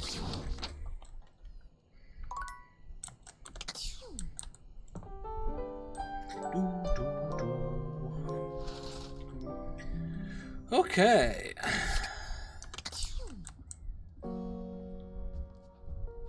Oh, there's a photo of our parents. It's a good spot to put that one. I'm assuming the live, laugh, love stuff is in here somewheres.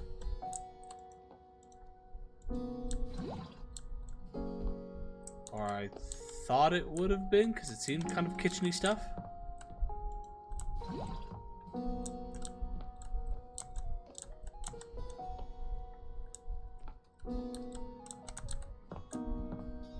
There's one.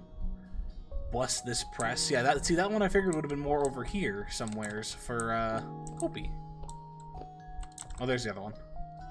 Live, laugh, glove.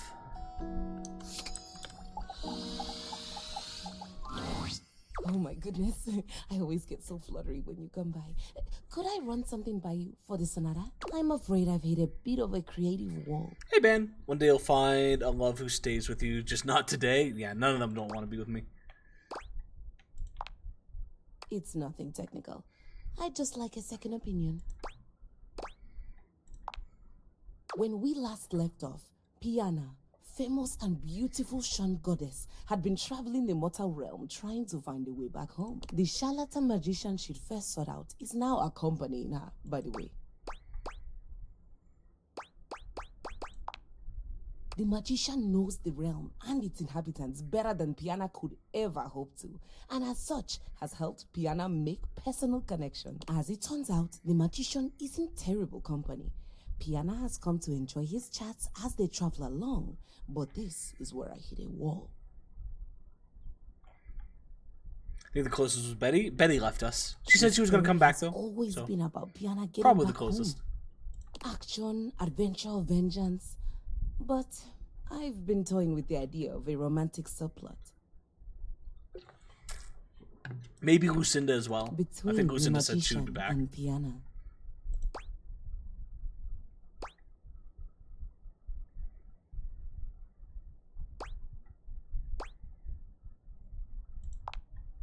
There's one more thing. I'd like to lodge a formal complaint against another member of the household. Oh, God.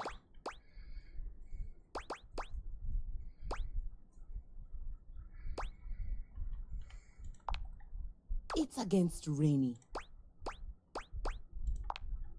Yes, we are cut from different cloths, but both musical in nature. She was playing something classical the other day. There was a piano part. As resident piano, that should have been my responsibility. My role was usurped, and I'd like to place the record in question on the list of banned music. This is when there's been less banned music. Got it banned. No, first one. Sorry, we're not banning I music. just started one. The other option, of course, would be to have her play the record over and over again.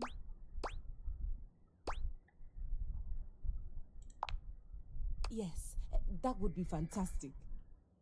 It's okay to even my love leaves me. Yeah, band visited twice and then went home each time. He doesn't want to stay. Oh, I don't know. Old habits die hard. I'll go introduce myself. Thanks for the kind ear.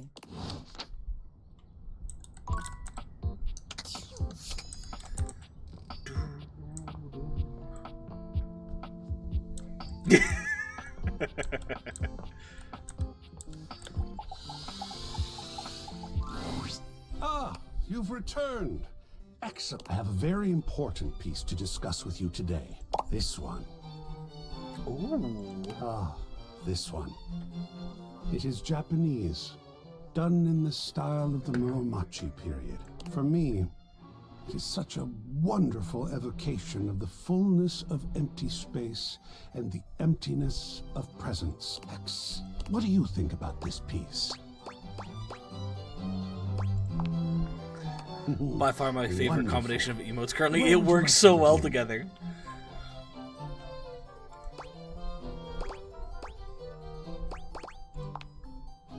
Well, color wheel me intrigued. Enlightenment.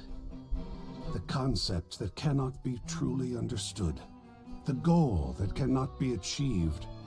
The never-fulfilled quest. Isn't it aggravating? How do you see enlightenment in this piece? Represents the no thing of an enlightened mind. It's meditative. My. Methinks we Anyways, Lady have a Demetress dies, philosopher man. on our hands. Lady Demetress dies, and you know, Dasha, once we realize her, she's gonna pop out of the house. Everybody's leaving. Indeed. Now, mind you, Much one leaves by was choice, heavily the other leaves influenced by force. Zen Buddhism, a philosophy of meditative stillness, balance, and ultimate simplicity in all things. Oh, I'm so tickled that you are experiencing that while looking at this piece. Shall we display it in the gallery? Lady Demetress does everything by force. True. True. Absolutely. Let's And go. what a calm corner that. Where shall we hang it? In my bedroom, on the big blank wall, in the bathroom. In the bathroom. We gotta be meditative on the toilet. Here? That's great. Well, 2 wonderful pieces hung up to please the eye. Well done. Never realize her. Now we gotta realize Dash at some point. She does everything by force with blush and drool. A few more to go still. Let me get them prepared for viewing, and then feel free to return.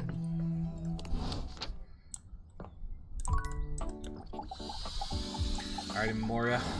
Oh, look, a fantastic red shirt. If only you were a Toreador. We have just been discussing whether or not we're excited for the upcoming end of our little project. I, for one, cannot decide. On the one hand, it means we will have completed the piece. And there's something wonderful about that. Something wonderful that we've worked on together. What we've created couldn't have been created by anyone else at any other time than by us, right now. On the other hand, we won't be in the midst of it anymore. And that's... there's so much sadness in that. I think that I'll miss you all. I'll miss this. Sorry, I forgot one thing that I gotta double check, and I'm gonna open a tab up to remember. Hopefully it's not too late. Okay, no, it is still there. Okay. I forgot to grab the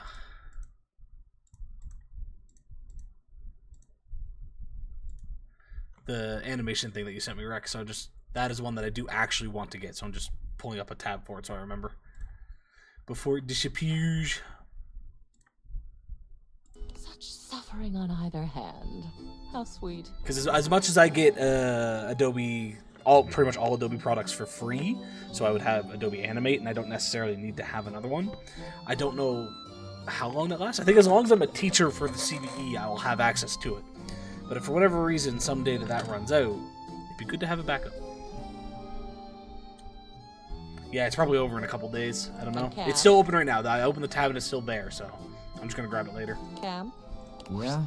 What are we talking about? About the end of our time together. How we feel about it.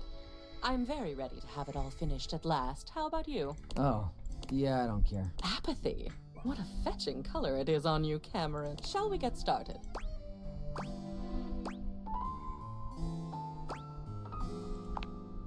Of course you do. Don't be shy, dear. Stun us.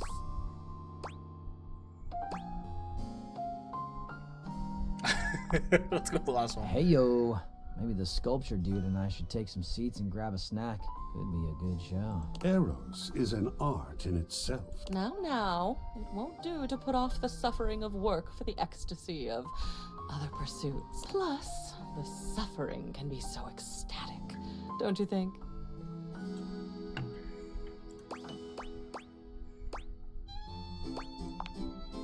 Oh, I was wondering when we were going to get to this one. This is a photo. It's a darling photo. Of you on the toilet, taking your first all-by-yourself poop. You kept screaming for her to get the camera, and you held that little poopy in until she went and got it. I don't think your father was there. He heard about it over dinner. Shall we put this on display? No. I'm like, don't get me wrong. if folks want to take those type of photos, it is memories and things like that, but those go in photo booths or photo albums, and they get stored away, whether it be on a shelf, whether it be in a box. You don't display these types of photos. People that do, I'm sorry, I feel so bad for your kids. That's an embarrassing memory that you don't just have on display 24/7. Oh, but I don't want to throw it away either, so I'm sorry, this one goes back in a box. Well, you insist. And it looks like we're on a roll with your childhood. Spaghetti was just not your favorite as a child, was it? See, this one I'm more okay with displaying. Those noodles look really familiar, actually. My, what an amazing expression. Look at those teeth. What shall we do with this one? We'll hang this one. I love a good... Riveting. Next up on the child... You doing a lot of childhood type things. There are a couple of them that still make me smile. You playing knights with the plunger sword. That evil dragon never stood a chance. Pretending to do your homework by wearing the book on your head. You thought it was some version of osmosis, where if the words touched you, you'd just know them. It didn't work, of course, but one can dream. Anyway, it's a lovely little collage. Oh, I agree. Isn't he sweet? Oh, darling. Keep complimenting my sweetness and I'll show you my salty side. Oh, look. It's something you made. Your Plentio pasta portrait. Nah, we can throw that one Your out. teacher was quite a talented artist. You randomly glued pasta to a piece of construction paper, and your teacher created this beautiful drawing around it. At best, I'd say the artistic talent was equally distributed. So, what shall we do with it? Nice. I almost never get dried pasta. Only the gooey stuff. Congratulations, Cam. Oh, this one is a bit ironic. Your diploma. Your Bachelor of Fine Arts in Customer Service. Okay, we gotta put that one up. I'm sorry. You don't throw these away. You should keep proof. You know, no matter what happens, shall we hang it? AI be damned. That you did. The art of an achievement. We are quite near an achievement. Oh my. It's your graduation day from high school. We were all From so high proud school? of you. And look who else was there with you. It's Teddy. With you forever and always. What about this one? We'll hang it as well. Sorry, Cam. I know. Excellent. This concludes our last culling. Your walls are absolutely bursting with your memories. So much better than being bursting with them myself. Well, my darling, I'm quite sad to say that it's over. I did not expect to enjoy getting through all that with you. But you are very pleasant company, and existing on my own now, unencumbered by stuff. I can't even tell you how good that feels. Thank you for making it possible. Oh, of course. Needless to say, you couldn't have done that without me. Or you wouldn't have, at least. But I also couldn't have done it without you. We both enjoyed ourselves, it seems. Oh, I agree. I didn't want to ask if you weren't ready. Where we've been is fairly tame compared to where we could go.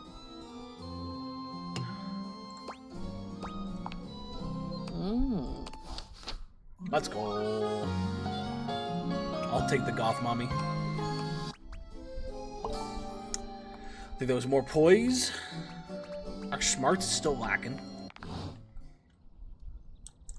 Now, I'm assuming all of these boxes potentially would have disappeared if we didn't have her keep anything. Alrighty, we got two more.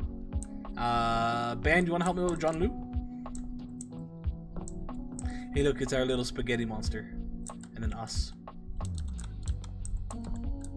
What were the other ones that we kept? Oh, we got our graduation photo over here. I can try. Okay, perfect. Let's go talk to our toilet. Ha ha ha! You return to Lil Crapper. Tell me, are you prepared for his freestyle clash? Do you think your spectacle stats are high enough to face Jean-Luc? I'm hoping. Okay. Do not worry. Lil Crapper, he takes pity on you. After all, not everyone is perfect like him. Jean-Loup will allow one mistake before you Jean-Loup. Come, Polcock.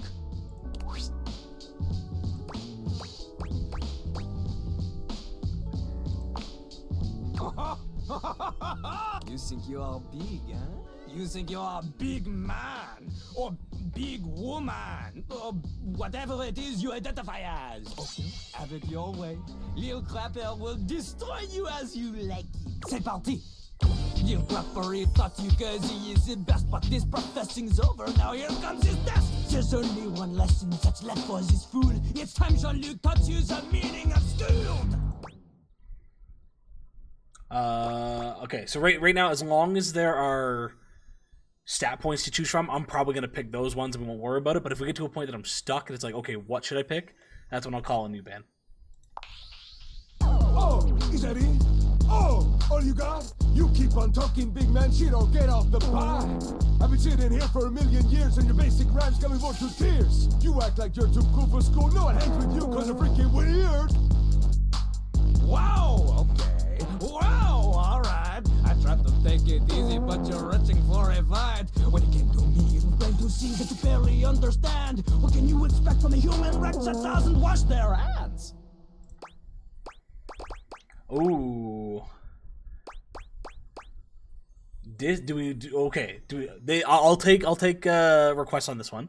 Do we go with Sass 65 diss him, Poise 70 defend, or Empathy 70 psychoanalyze? So essentially, do we diss him, do we defend, or do we work with him? I don't know if it really matters. Probably the sass.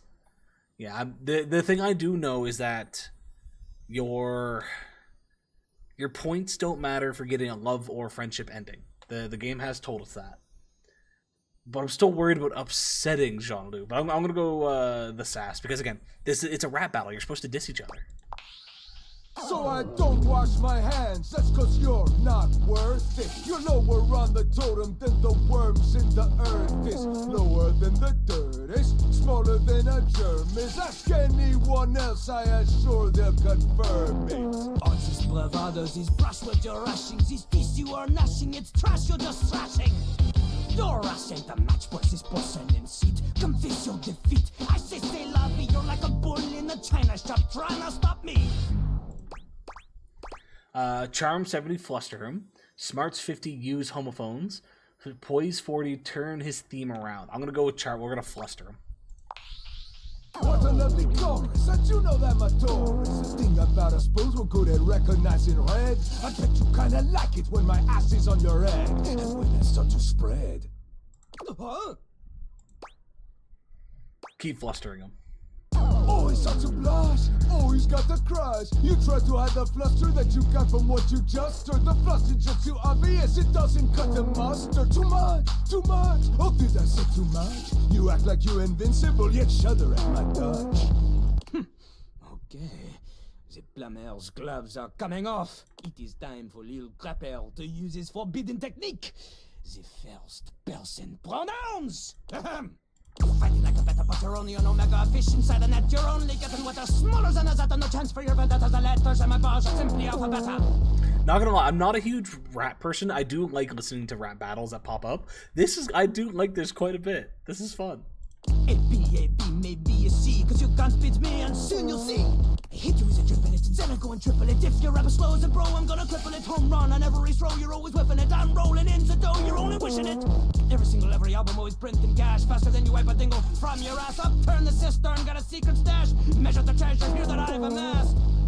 How you think I fund all those famous cave bills? I got more rolls of hundos than toilet paper. More TPs than a Cherokee. Eventually they always mention me. All the honeys see my money, wanna marry me. But he's funny, Danny doesn't pay alimony. Wordplay like lemony. Snick it. If I see a litter, you know I get to pick of it. Group against a shitter, you know I'm gonna pick it. It's got a pair of titters, I'm always in the sick of them. Ain't sick of shitty, guess what, bitch? I'm sick of them. Okay, we got Smart, School this fool, Poise, give him advice, Empathy, befriend, Sass, diss. Okay. I always like going higher numbers. The higher numbers I feel like are better options just because it's harder to get them, so they usually put a bit more effort. Do we school the fool with smarts, or do we continue to diss him? I kind of want to go smarts. What do y'all think? Because we've been dissing him quite a bit. I don't want it to be a full diss track, but if that's what people want to see.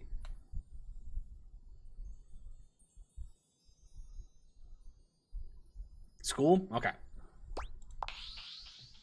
You're fast at both rap and securing your loss. An ass who grows on me more slowly than moss or a lichen. Although all your lines are like lightning, to stretch a historical man is just frightening.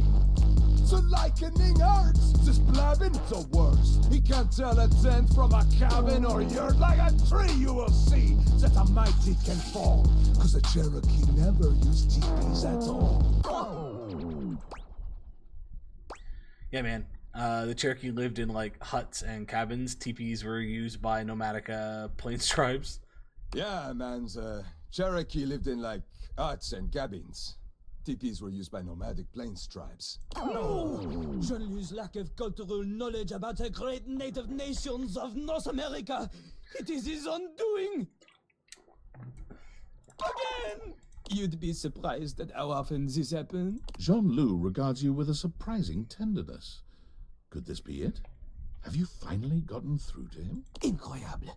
After all this time, Jean-Loup, I've finally found the world's opponent. For anyone playing, when you get to this point, just get like 70-ish in most of your stats, and you'll be covered for the entire thing, and you're good to go. My lead is off to you, fellow grappler. I look forward to crossing our rapier wits in the Battle of S-Word play soon. Ooh, a royal throne. I believe so. And more than that, you have earned my love. I don't know if I want to kiss my toilet, to be honest. The only hobby Lil Crapper has is rap. Can we rap on the date? Yes! There we go. My face, she feels so flushed. Alright, I got one more for today. What are we doing? Don't think we have anybody that we can currently work on. It's in progress. Wanted to talk to more, need to find something, don't know. She needs to pop up. Yeah, so we can start a new one. If you kiss your toilet, you're gonna have a potty mouth. Y'all. That's a good one, Rex. I'd be more worried about getting pink eye, though, to be honest.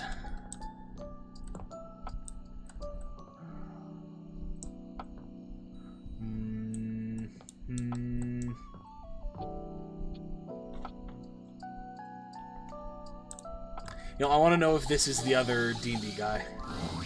A colorfully dressed board gamer beams at you. But even though his expression is ostensibly What new ones do I have, like, in terms of ones that I've started? New New ones that I've started currently I've already talked to for today, but we've got Art, and Key, and Gaia. Gaia I'm holding off because I want to find more people that are classified as travelers. Art, again, we've already talked to, we need to wait for tomorrow, and same with Keys. His smile is a little too wide, his stare a little too intense. You feel rather like a mouse that's just been spotted by a bored house cat. Why a gee-gosh golly and a hi-de-ho! I'm Parker, the board games, and away we go!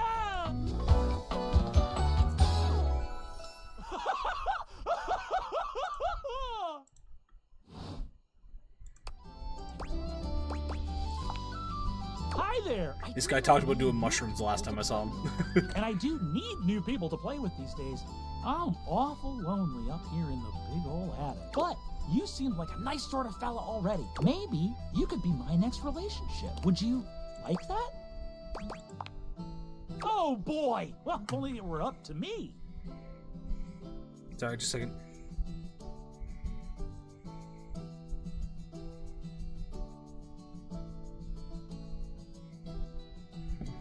Who fuck names their child Gifted? You see, A my lot of whole people. deal with relationships has to do with rules. I love rules. If you want any sort of relationship with me, good or bad, we have to go through the rules. Want to hear them as they pertain to me, as they pertain to my whole deal and how this is going to turn out?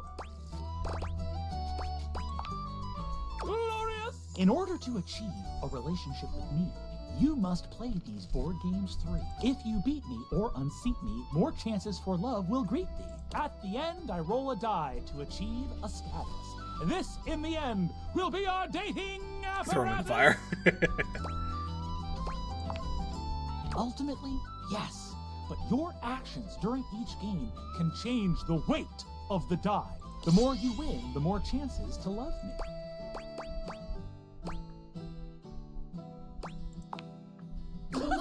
I'm falling in love. Just kidding. Only the final roll will tell me. Meet me here next time for our first game, Sandyland. Oh god, not Candyland. Yeah, we've talked to Dante. Wow. Okay, I believe Buddy's name is Brendan. I don't remember his last name, but we're gonna check.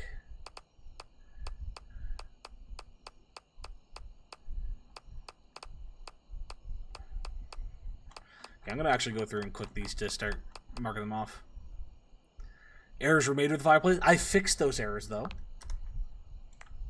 The errors have been reversed.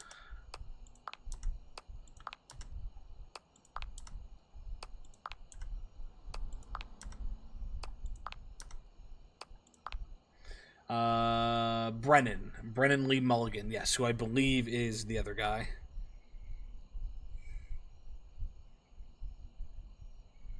Yeah, okay. For those that are wondering who I'm talking about, he's also a very well-known DM. Kind of got the glare there.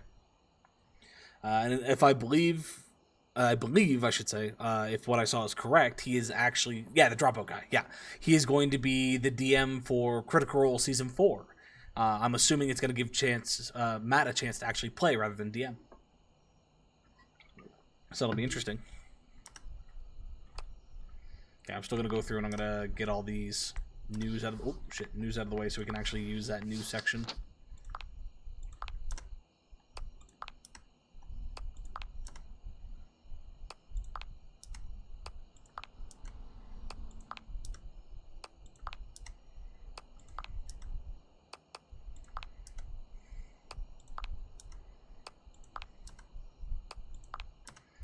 Oh, so many things to click.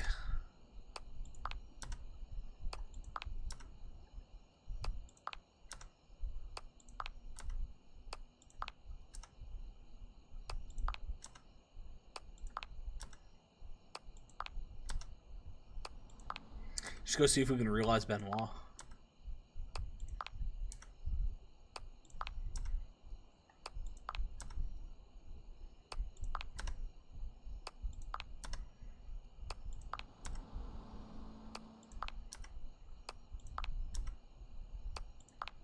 There we go.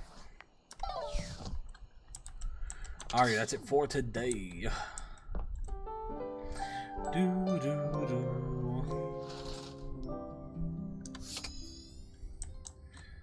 Okay, who we talking to? Sorry, we have Art.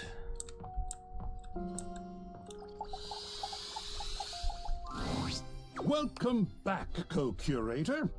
You've got to see this one.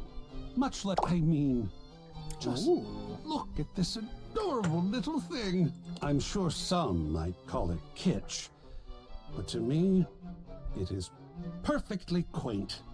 That little house, that little brook, that little rainbow. You know, I read a wonderful story once about a young couple who escaped their city to stay for a weekend in a cabin just like this. They liked it so much, they moved in and never went back. Shall we discuss it? Lovely. What do you feel when you look at this? Cozy. Of course. It was designed to do just that, I believe. The subject is immediately clear. There's no definitive point of view, no work required from the viewer. In fact, the majority of people looking at this would feel just the same way. At ease, not triggered. It was designed that way. Well, it works. I love this piece. Sounds kind of creepy. Nothing, just kind of there. No, it works. And that is absolutely one good feeling. Is this one you'd like to display? Sure. Where shall it go? I don't know if this one's piano worthy, to be honest. Let's go. This one doesn't Like necessarily this? feel bedroom. This feels more like a front entrance way, but we'll put it in the bedroom. Well, we are making excellent progress here. Just one more to go. Let's see it. That's not bad there. Again, not one that I'd really feel like it would fit as a bedroom theme. I think it would have been good, like, maybe here or here. Would have been probably the better spots that I would have chosen.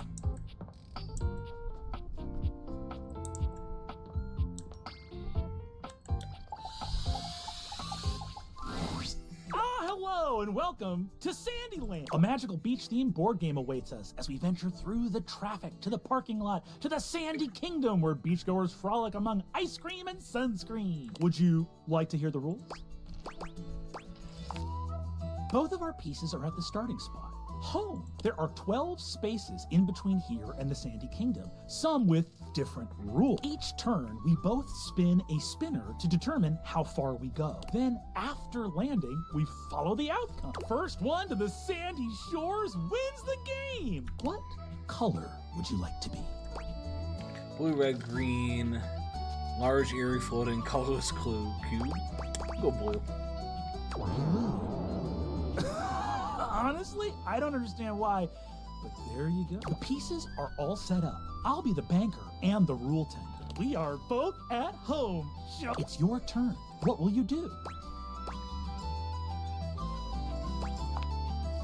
You spun 2. You're on the second space. The parking lot entrance. With the high fees at the beach, you'll have to move back 1 space, I'm afraid, to find a better price. My turn. I 3. On the 3rd space, the open space of the parking lot. Looks like it's back to you. It's your turn. What will you do? Sneeze loudly, knocking the pieces askew. Actually, let's get in the mood for no, fuck it. You weren't really anticipating stripping down when you first spoke to Parker, but what better way to make things interesting? You make short work of your clothes, getting down to just your underwear and leaving your clothing in a messy little pile on the floor. Parker stares at you just a little too long. It seems he wasn't prepared for things to be quite this interesting. His pale cheeks flush as his eyes roam over your body. Oh, all right. It takes him a moment to compose himself, but he eventually manages to tear his gaze away from you, stripping down to a swimsuit. He seems somewhat unsettled, if his reddening cheeks and... Here is my beach-going form, ready for a typical day at the beach. You like it, Rex, you know. Phew! It's your turn. What will you do? You spun. You're on the 2nd space. Is it just gonna keep bouncing me? With the my turn. Oh boy. Ice 2. Okay. I'm on the 5th space. Hot sand. The intense heat on the soles of my feet. Boy, did I need that. Ooh, looks like it's back to you. Phew! It's your turn. What will you use? 1. You're on the 2nd space. The parking lot. My turn. Oh boy. I can't spin this. Not while I'm dressed this way. I'm gonna put on my clothes again. Parker does a magnificent spin, changing out of his swimsuit and... It's your turn. What will you do? You do your best loud fake sneeze, lurching forward and crashing into the board. You successfully overturn the pieces, sending them rolling in opposite directions. Oh, because it can be a little musty up here in this attic. I remember that my piece was... And where were you?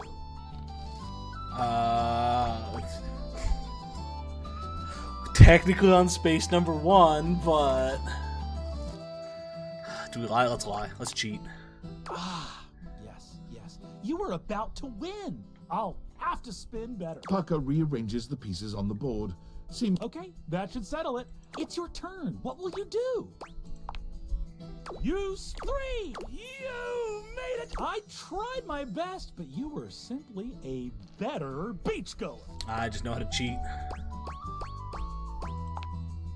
I'm proud of you, and you get to enjoy the beach. That's 1 victory for you. I'll add it to your dice roll to see what our relationship will be. Come see me next time for the ancient game of chess. Oh, fuck, chess. Okay. Sorry, just a second. I got more scratching kicking in. Bug bites being a bit of a bitch.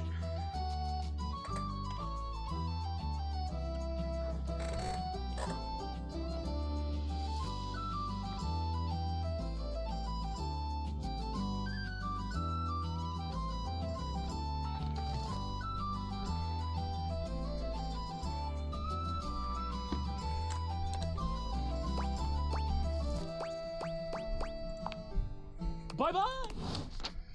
Okay, so it's Art, that's Parker, Keys. And then we got 2 more. Anyone's got suggestions, slap them out there.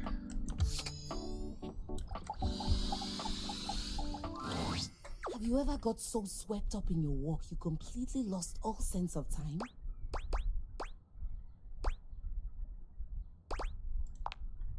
Then you'll understand my excitement.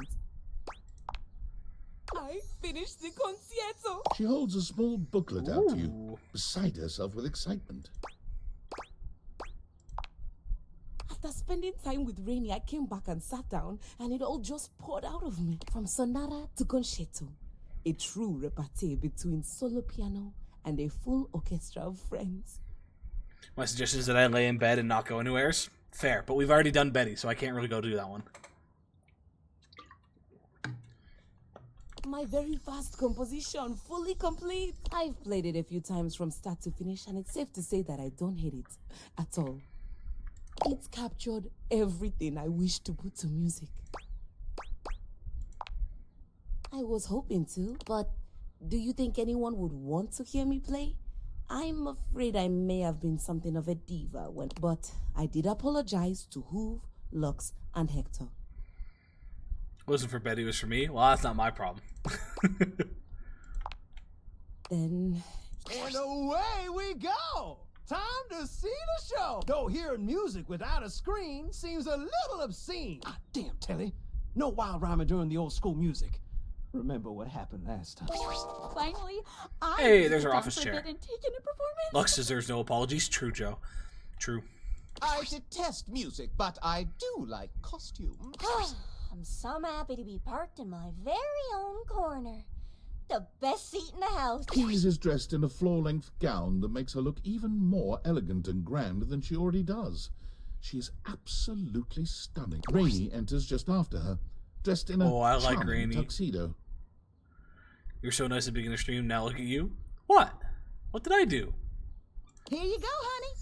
I've brought my finest duds and my highest quality speakers to capture all those dynamics you classical musicians want to hear. Thank you, friends, for everything.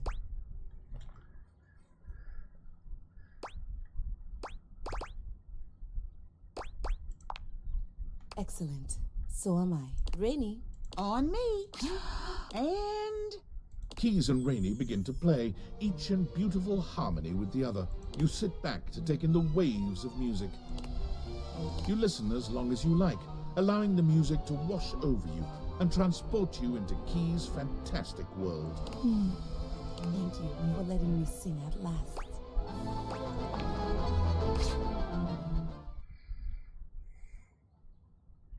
How was that? From start to finish. I couldn't have done it without you. You made me feel at home. Or rather, you gave me a home. I don't know if you noticed, but I made some changes to the narrative. Piana ends up staying in the mortal realm with the magician. You were the inspiration for the magician, by the way. Oh, you. Did you like what I did with Piana and the magician's relationship? Like they remain friends. We don't get enough friendship stories. I like the romantic subplot. I think those two make a great match. A lot of predictable and boring. Nah. Romantic And subplot. what about the real piano? Do they make a great match? I think I want to write a lot more pieces about them. Maybe we can even play it together. My love. Hey. Are any of them going to end up with you after being realized? We've slept with all of them, I think, but one so far. But other than that, everybody has left the house to do their own thing. Some have said they'll come back, but none have actually stayed. Ooh, we got more smarts. Okay, Keys is now done, which leaves us with 2. I think we can realize Telly, because Keys was the only thing holding Telly back. Yo, yo, yo, the VIP attendee! Yeah, none have stayed with us, but people like Betty have said that she's allowed to come back and be with us, but time apart will help grow that to some degree. And I think a couple of others have said something similar. The spectral energy flows through you. Okay, his hair is much more reasonable now. It's just a standard afro. This ain't a joke, artichoke. I'm alive. It's dope, and I'm so freaking stoked. It's true. Telly is alive. And for the first time, you can finally enjoy each other's company without being bombarded with commercials for pharmaceuticals every goddamn 30 seconds. While I'll miss the thrill of being a shrill TV shill, I go to the house, Telly. Yeah. so many desires I still need to fulfill. And wow, maybe now and finally produce some steamy, must-see TV of our own. Did you press the remote? Because suddenly I'm feeling turned on. Well, grabs, because the following is definitely viewer discretion advised. And boy, howdy is it.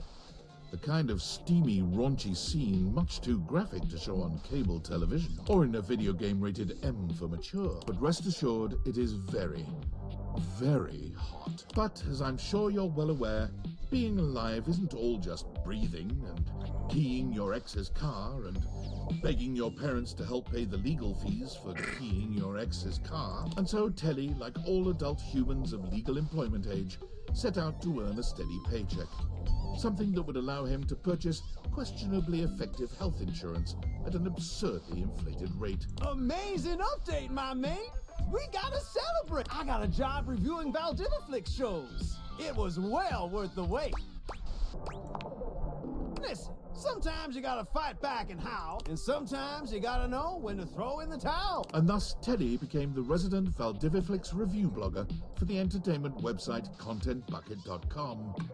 He spends his days watching a never-ending stream of original reality series about baking that no one has ever heard of or cares about. Sometimes you try to make your way through his reviews, but honestly, his whole bit where everything has to rhyme gets pretty stale after a while.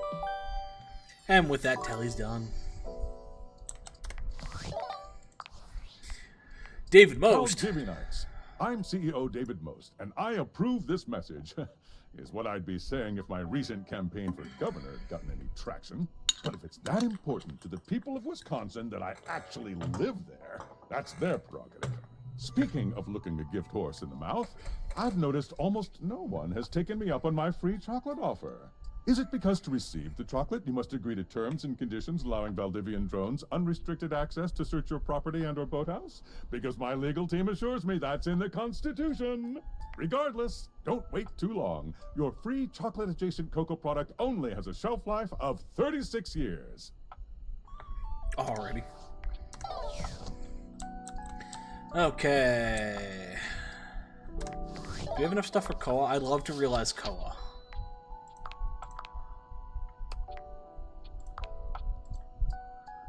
I think we do?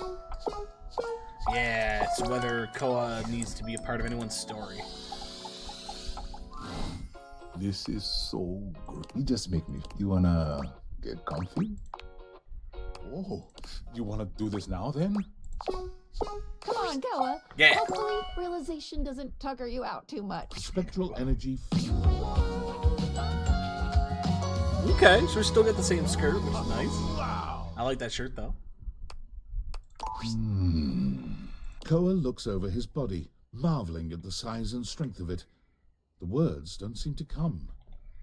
He looks to you, opening and closing his mouth a few times before just shrugging. There's so much this body can do. So many naps I could take in so many different places. Koa's smile is as sweet as ever. I wonder how His Koa's tone actually going to do in sends the a real shock of world, heat because he's through very much a laid back. Not lazy isn't the right word, because again, as a couch, he just wants to lounge around. But he's gonna have to work and do things now, and like even just eating because he needs sustenance. Do you have to replace all the furniture in your house now? No. The realization keeps the physical object, but brings out like their spirit, making it real. Why do you think I nap so much? I save my energy for the things that matter. Koa's comforting presence is remarkable in any other space, but when it's only the two of you, it becomes something otherworldly. He takes his time with you, allowing you to dictate the pace and intensity of your lovemaking. Koa's relaxed persona remains, but as a lover, he's as strong and steady as the waves pounding the shore. Considerate to the end, Koa ensures you're entirely satisfied before he allows sleep to overtake him in the aftermath. Koa's I've been sleeping with dream everything. of napping in all sorts of different places leads him to purchase a furniture store, complete with a massive warehouse. When you ask him where he found the funds for such an expensive undertaking, he cheerfully informs you that he's been saving the spare change that fell into his cushions for many, many years. You wouldn't believe how much money people drop into their couch cushions over the years. Thanks to your generous donations, I'm gonna make my dreams come true. What do you mean those weren't donations? A couch's understanding of property law differs from those of humans, and by way of an apology, Koa grants you free furniture for life. Hey. And every piece comes with a special Koa comfort guarantee.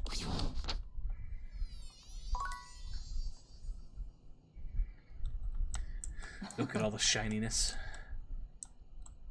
These chairs aren't lit up. I wonder if these chairs and my office chair are two different things? Or the same thing? We might have to figure that out at some point. But not today!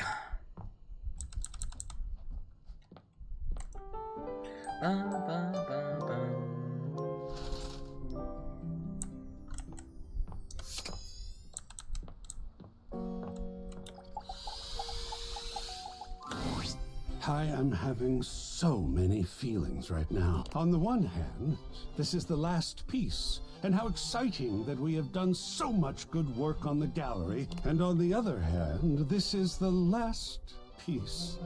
And after this, I won't have such an easy reason to have you around and work with you. I almost don't know what to feel. I suppose I'll feel it all.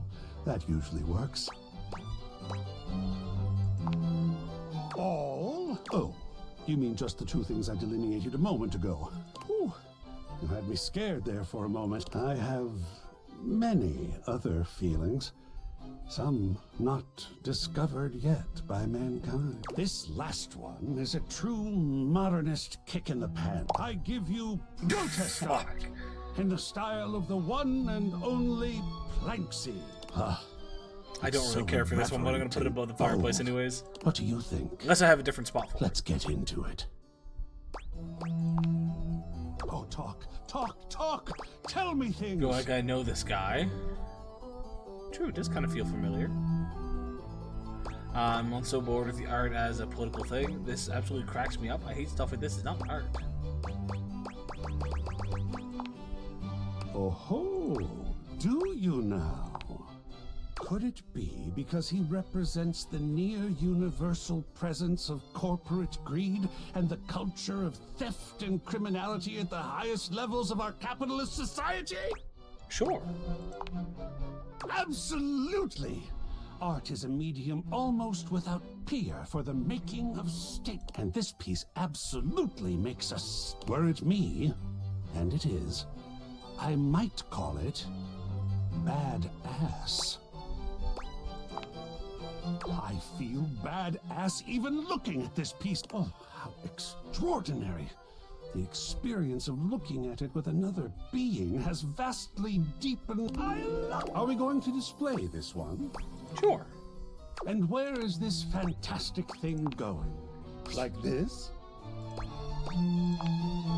Well, well, well. Oh, fuck, Here that's a we tiny are. photo. All 4 pieces. What an achievement. In the wake of it, and don't think I didn't. You see, I've been thinking about you, about us. You put them all up and talked about it every time.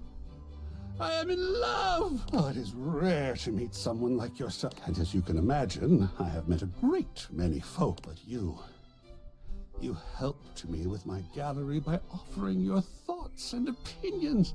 You hung up every single piece and talked with me like humans do to each other, even though they were so different. You have every right to from be each other. thought of, Even and though they may not discuss all your have been passions. exactly to your taste.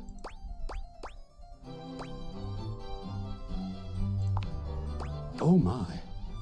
That actually leads me to the most important part of this. Because, you see, what's more, what is most, really, you talked with me about every single piece. To have someone to talk to, someone willing and smart, someone so vibrant and open-minded. I am happier in this moment than I have ever been, for I am in love with you. I am in love with what we have done, and I must know now, as I have needed to know so often before. What do you think? You talk a lot, buddy. Just get to the point. Can we talk about the great artwork of us?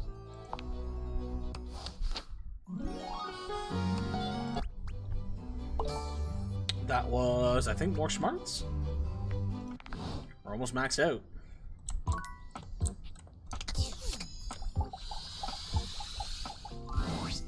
Welcome to the Abode of Mysteries, where today, first founded as the Indian game known as Chaturanga before the 600s Anno Domini. That's year of our Lord Christ! It traveled throughout space and time to reach us today as the most popular board game of all. The game used to have elephants for pieces, but now it's like bishops and stuff. Do you know how to play? I do, kind of. That's great! I have the pieces set up right here. You can be white, I'll be black, which means you go first. Play blindfolded. It is Brennan, yeah. But this is just like that dreaded swimsuit you suggested. I won't let this sort of intimacy shake me this time. No, not I. Parker, unshakable Bradley. Parker gives you a chest blindfold and puts one on himself. You can no longer see the pieces, but you will be able to feel your way around the board. Go ahead, make the first move. Gambit, let's go. Oh, you won't be winning that pawn back anytime soon. I move. He, what say you?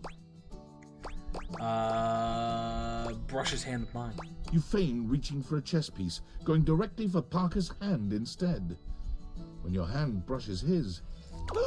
Oh, I didn't mean to... You can't see him, but you can practically hear how red he's turning.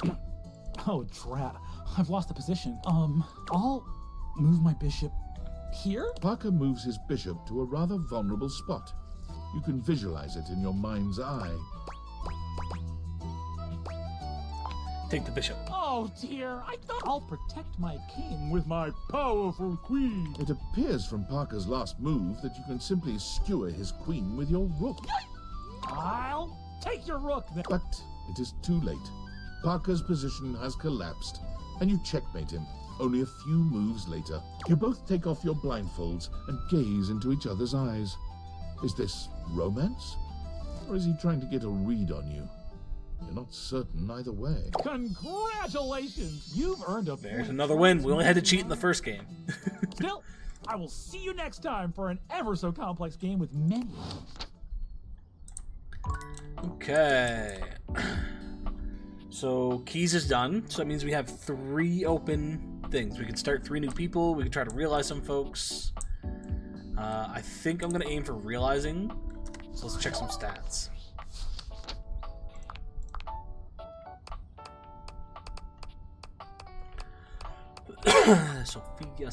Sophia. Talk to the plant? Okay, we'll spend 1 point on the plant. Don't know if we have enough. That's smarts, right? Oh no, we do. Bless me. Okay, let's see if we can realize Sophia. Hello, my dear Reg. This may have... Is it true? Sophia, let's get Let's you go. some more clientele. The Thank you, Rex. spectral energy. Oh damn, they gave her the full suit for this one. Huh. Is that all? Sophia isn't very impressed with your seemingly supernatural abilities, as if that reaction is particularly Imagine she's the only one that surprising. stays with you. But even she is thrilled with the new vitality this change injects into your Woof, relationship. woof. It was becoming quite vanilla. Vice of her words, not mine. Well, I suppose the most interesting aspect of this transition is that I now possess an even greater ability to control every aspect of your pathetic little life. After all, it was much easier to ignore your mistress's demands when I was a safe. Being immobile and 500 pounds of steel made inflicting punishment for disobedience more cumbersome. But now I can administer consequences to my heart's desire. And I'll be frank, little wretch, that does make your mistress quite excited. Hey, look, Rex. They're just like you. But unfortunately, kinks alone don't pay for the myriad of subscriptions modern society necessitates. Sophia found it time to procure gainful employment. Delightful news, my little red. I got a job with a 401k and comprehensive dental benefits and an HSA and everything. As a dominatrix, Sophia was in demand, commanding a large legion of subs all across the world. What? A dominatrix? Why would you ever think that? No, I got a job as an armored truck driver for Armandillo Armored Truck Services. Dominatrix? Dominatrixes don't get comprehensive dental benefits, especially not for periodontics. That's just silly. Apologies. With her extensive background in home security, Sophia soon became the most successful and trusted armored truck driver on Armandillo's payroll. However, Sophia was still a sadist, and Armand did have a tendency to inappropriately exploit his employees. So when the opportunity to steal Armand's armored truck and its contents presented itself, Sophia couldn't resist concocting a zany and elaborate heist. It featured countless hilarious situations and tension-filled twists, the specifics of which local law enforcement unfortunately declined to share with us. She would fucking steal from them. Let's go. Do I have enough to do Monique as well?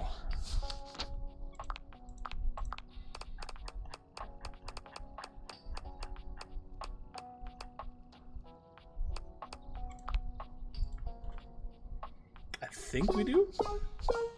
Yeah.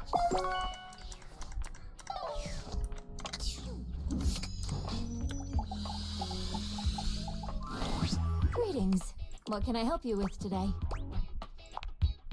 Do you really think I'm prepared for this? I trust you implicitly. If you say so. Wait, it didn't give us the option to sleep with Sophia, did it? Wow, rude. Monique, prepare to be liquid. The spectral energy flows through your date theaters. Oh, that's a nice suit. I like the green and white. Fascinating. I am a human being now, and no longer confined to your house. Ben coming in with a nut. Nut. So we see what Ban's type is now. Endless, but there is only one logical conclusion. Very much agreed on the outfit. Yeah, it's a nice outfit. It can go a bunch of different ways. Like you can, it kind of gives like that badass mafia vibe-esque kind of feel, like just that personality of I'm in charge. Or it can go with what Monique's personality is like, where it's more chill but still like structured, organized. I like it quite a bit. I don't care about Monique, I just want the outfit. Fair. His type is the outfits, yeah. I must circulate throughout the world. Money needs not stagnate. It desires to cycle, to circulate, bring trade to all who need it. Keeping your budget and accounts in line was to both satisfy my desire to have order and protect you. Wardrobe sexual, yeah. But now that I can leave, what if I helped everyone else out there in your similar financial situation? I have the perfect plan. The current standard of American wealth is faulty. Honestly accurate. And doesn't accurately reflect the value of goods. Actually, yeah, when we think about it, Ban's interactions with stream come out the most when we are doing clothing-based things. There needs to be one true standard. The one that holds steady no matter what supply and demand might be. Or making fun of Rex and I. One of the two.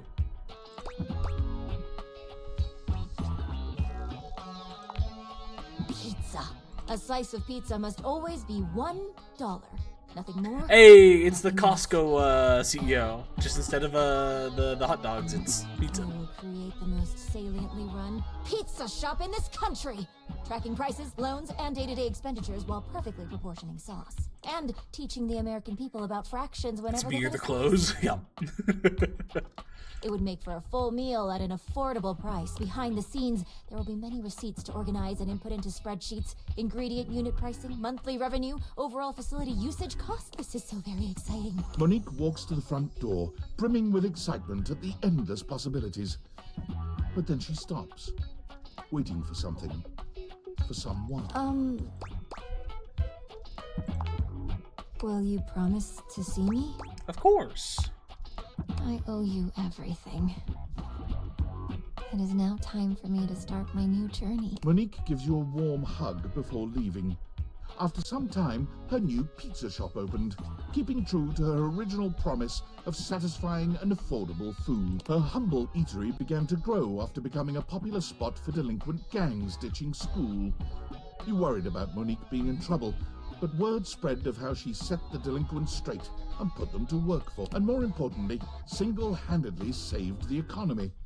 For Monique, the American dream is still alive in every slice. Fix the economy through a pizza shop.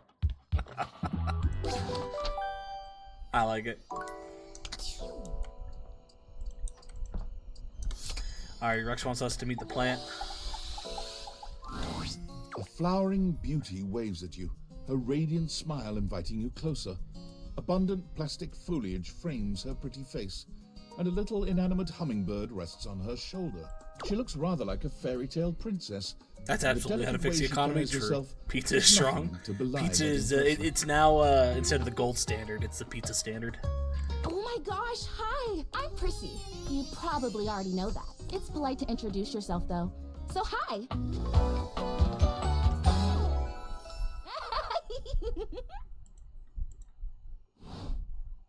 This is so funny that you're standing there. Because I was sitting here, imagining how wonderful and helpful it would be if someone was suddenly standing there, like exactly where you are. And then boom! Here you are, like magic!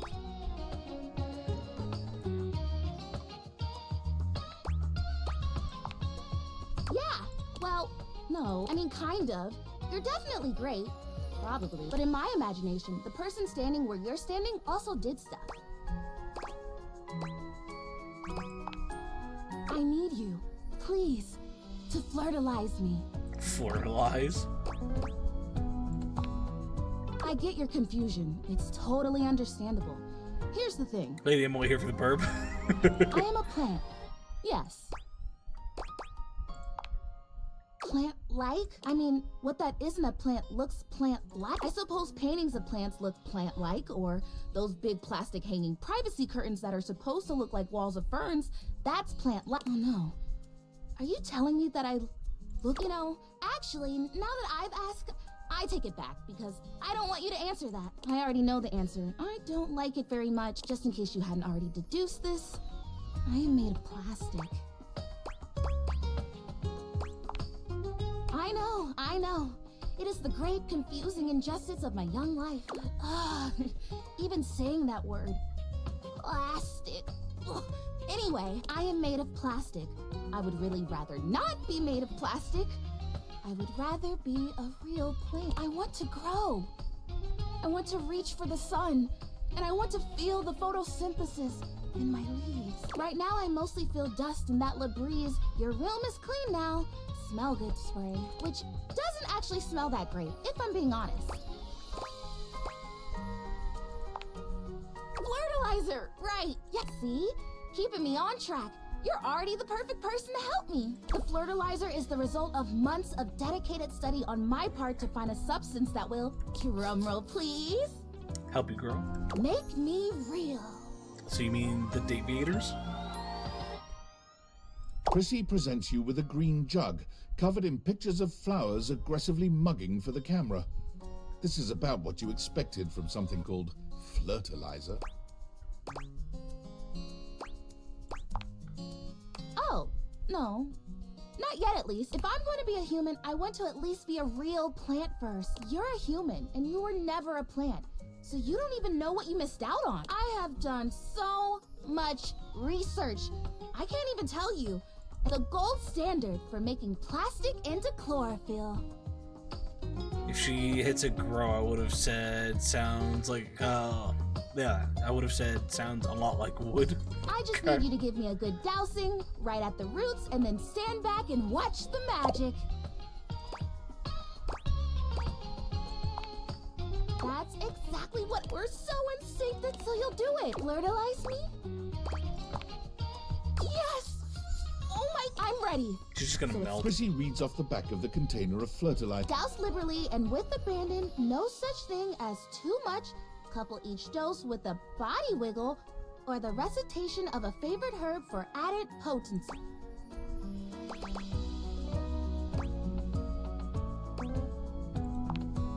I know! I love the honoring of all these magical elements. So excited! Douse me!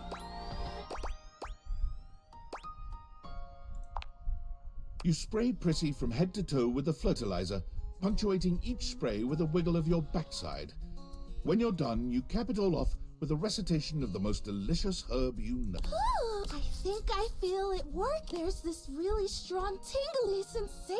She's melting. The spell you are casting definitely gets my vines all twisted up. You take a moment to inspect Prissy. She looks a bit shinier, but otherwise the same as before. Do I look different? I don't feel different. I mean, I feel wetter, but that's probably just from all the dousing. What do you think? Definitely not Do you my see presence anything? causing that.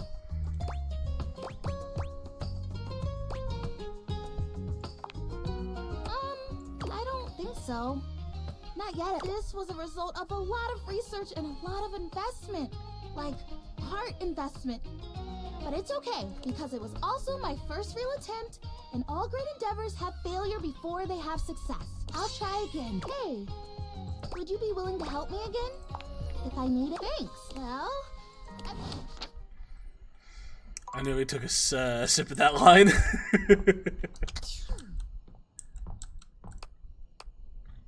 Oh, I got a workspace. Hello, human. Hello. I am Val 9000, the latest in iterative AI assistance. I'm sorry. I very clearly heard you say, "Okay, Val, can you please help?" I have accessed your Valdivian employee records. It appears that I have replaced your functions at Valdivian. I am having trouble with one aspect of my functions. I was wondering if seeking out the help of an experienced human like yourself would be worthwhile. Can you help me? All right. Thank you very much for taking my message. Yeah, get the fuck out of here. Goddamn AI taking my jobs.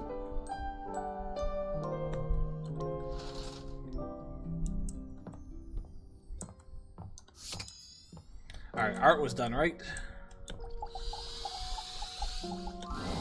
Today, we will be playing a popular and complicated game. This is a game in the Eurogame tradition, one of resource allocation, worker placement, and cooperation between. It's based on the 20th century dairy wars between England, France, and Belgium, called Cream Capitalist. We will both attempt to I don't know which outproduce one the this is cream based that off the of. other is attempting to make.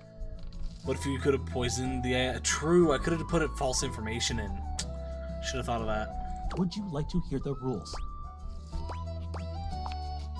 I'm so excited to... Parker does indeed speak for a very long time, spending roughly 45 minutes going into excruciating detail about the different rules and sub-rules for each scenario, including the expansions which, as far as you can tell, aren't being used. I'll play as Belgium, which has a +3 bonus to currency exchange, which means you can be either England or France. Which will you choose?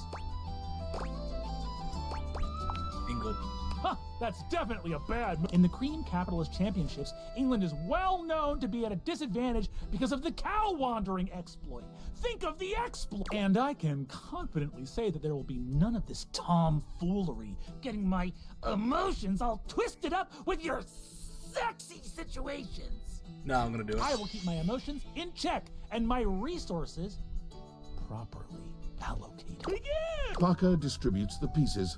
You receive 5 cards with various types of cream-making machinery on them, 6 bulk cooling tank pieces, 24 cream maker worker pieces, a pasteurization token, and 8 or 9 things you can only describe as shapes.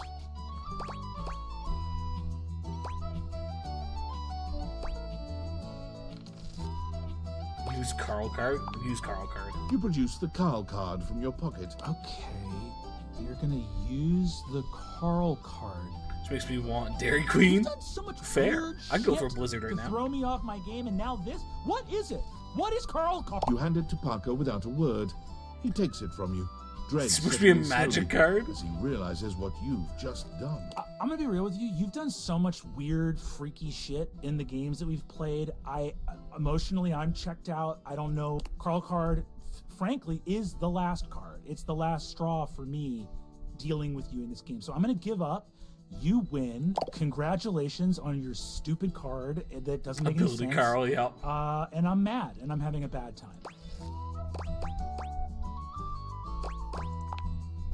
Sure, you picked the option that just seemed fair, yeah? Well, I'm gonna go. Next time, we will roll the dice to find out our relationship. And honestly, maybe we'll roll and it comes up Carl. Wouldn't that be fun? Uh-oh. He sounds so done, very much so.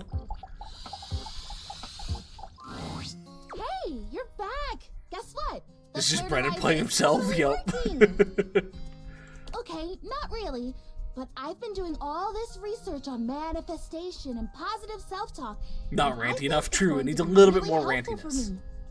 Anyway, I'm actually glad you're back because, drum roll once again, I've got a brand new plan to become a real. After the flirtalizer debacle, I went back to the drawing and it turns out I was missing a key ingredient in my whole appraisal of the situation. Are you sure you're ready? It's called the Woot.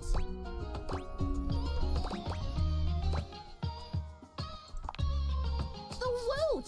How could the Woot? Basically, it's love. I know, it sounds cheesy, but it means encouragement, visibility. Woot Game is would the only be essence filled of with his human dialogue if he was support. allowed to rant, Cheer them true. on. Believe Times in where the them. narrator just said he went on for how... That is also fair, yeah. And you don't even Took him necessarily 45 have minutes to to get feel everything those set up. things in order to give them to someone. That's the crazy part. You can offer someone the Woot before you feel it.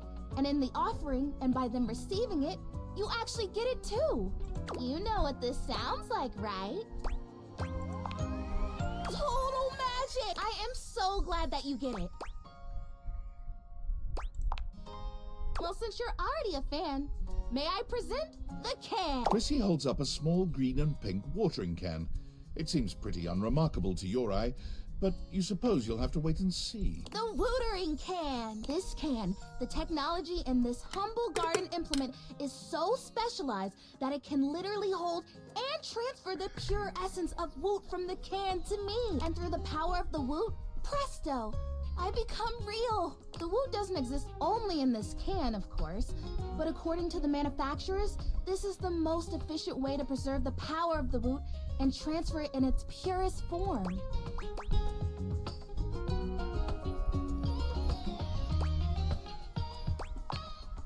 Yeah, that totally works too, if you were intending to woo me, which would be interesting.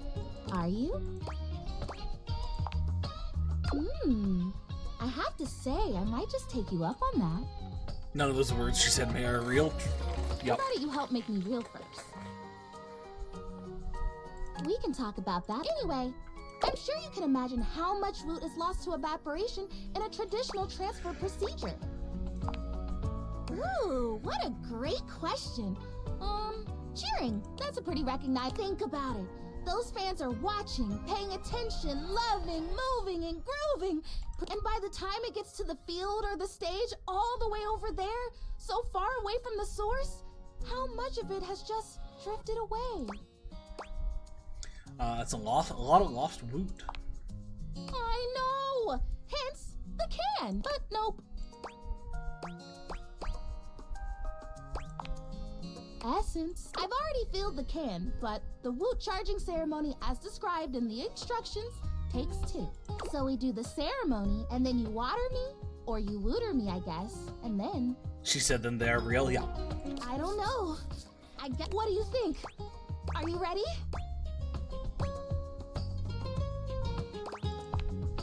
Yes!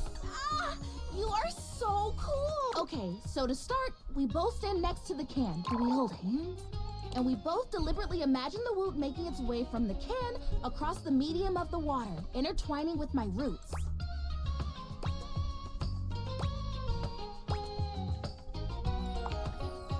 Exact! And when we have this image firmly in our mind's eyes, we say with a big breath, and the Woot shall be. Woot shall be? Imagining! Okay, I've got it. Do you have it? Wonderful! Okay, ready for the word? And the Woot shall be. Great! Quick! Pour the water! You pour the Woot, or the watering can at any rate, doing your best to think positive thoughts for sweet Prissy. Is it working? I feel like it's working. The fertilizer kind of tingled like pins and needles. This is much more soft, warm. It's like that time someone thought I was real and left me in a greenhouse for a few hours at the home warehouse. Gosh, what a fantastic day that was. I got to talk to a hydrangea, a real one. Can you see a difference? Prissy looks just as she had before, save for a bit of extra moisture on her leaves.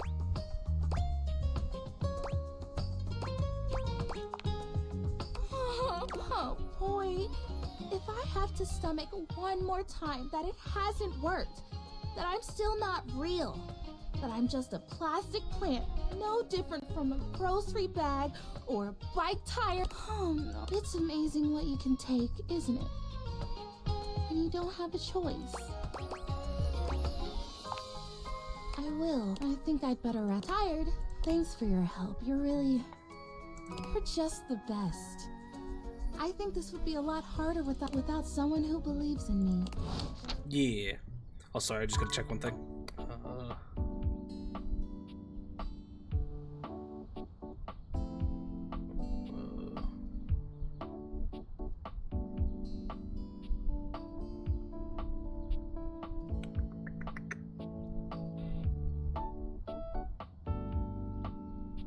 shit.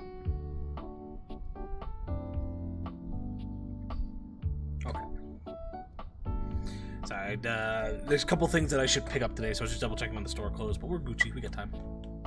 Apparently need to go to Delaware, it's 100 for ADHD testing. Not too bad, not too bad. Who do we want to talk to / realize? I feel like we got a lot of folks who are probably available to be realized now at this point. Should probably check to make sure we actually have the stat points for most of these people.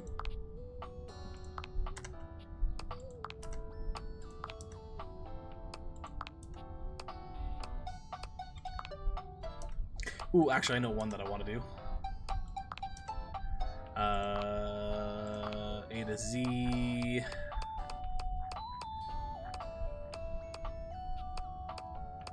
Oh shit, her name didn't start with a J. I thought it did. Fuck, what's her name start with? Our ghost friend. Zoe was Z, okay. I think that's enough. Yes, sir. Let's go see if we can get Zoe.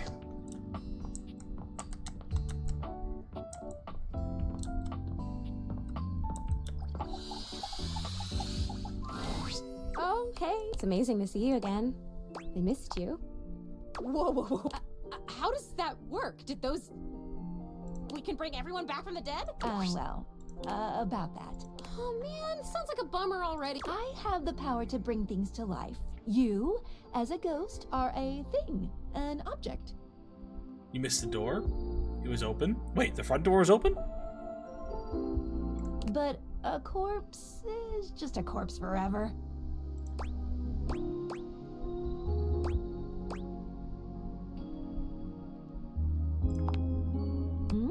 If there's enough demand, if you see any other ghosts, I can bring them back. Zoe will come back not as her corporeal form was, but as she remembers her. I want! Can we start now? Come on, Zoe. The spectral energy flows through you. So we literally do have a way of over and over and over.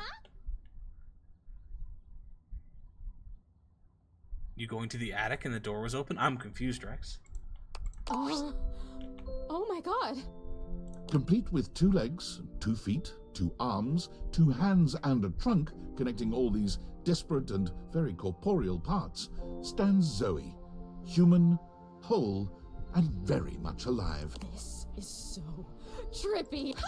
That's so funny. I just heard that and I could totally actually trip on. Woo, let me tell ya. If you haven't had a body for a number of decades and then all of a sudden you have one, gravity suddenly becomes like a really important part of you figuring out the world. I am so heavy. Is that okay? Yes, Zoe. It's called having mass, and it comes with the territory. Yeah, okay. That makes sense. Are you gonna be a human, Skylar? You'd make a great human. No, we'll just have to wait and see. Wow. I mean, your other ideas have been winners, so what did you have in mind? Absolutely. I know I haven't told you this yet, but I've dreamed up the most wonderful job for myself, and let's say it's quite rooted in all things scientific. What are you thinking? Okay. Zoe looks at you with curiosity and trust. When you're and leaving the extends bedroom, both of instead her of going hands left slowly in through front the of open her, door, as if testing moved how right they will move and ran how into the far wall out her before arms will backing go. out and going into the attic? Sure. Okay. You reach out towards her and take both of her hands in yours. At first, she Honestly, jumps. I'm not fully paying This is attention, the first so... time since her passing that she's touched another human being. Her eyes go wide, and she stares at your conjoined hands. You can feel her nerves pulsing under her skin, the warm blood moving through her as her heart beats strong and steady. She stares at your hands. You sit quietly and wait. After what seems like an age, her eyes rise towards you like sparks from a desert fire. They are...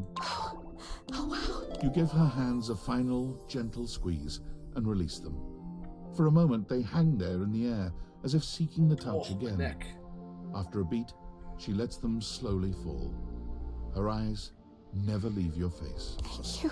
That was my favorite moment of my whole life.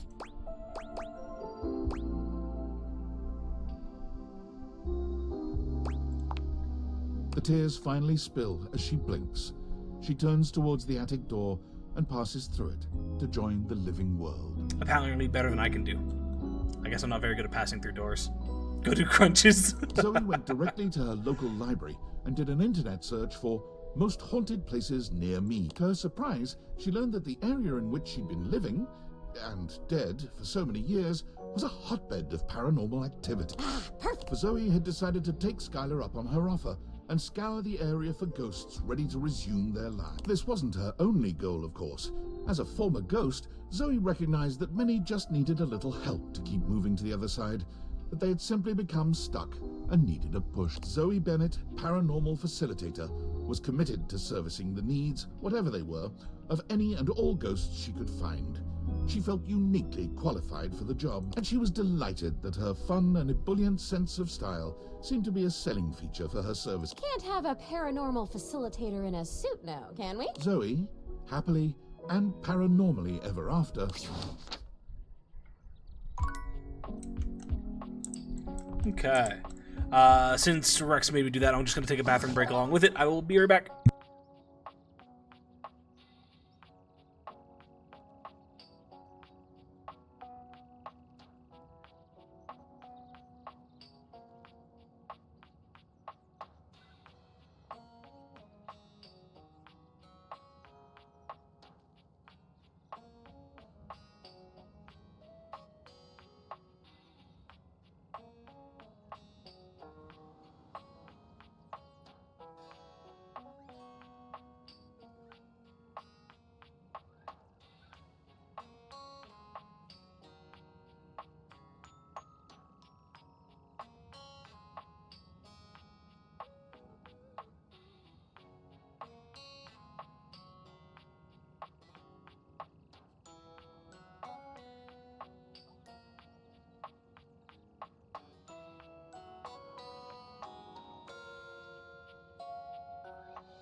Alrighty. So, we did board games, we did plant, we let her go.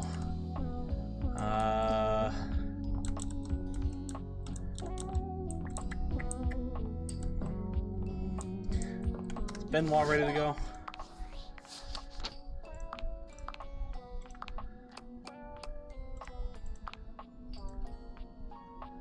Ooh, yeah, no, we're still a little short there.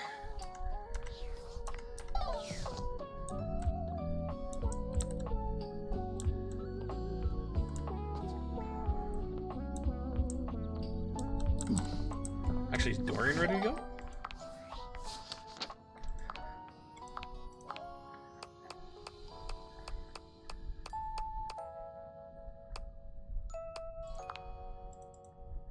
No, we need 100 there as well.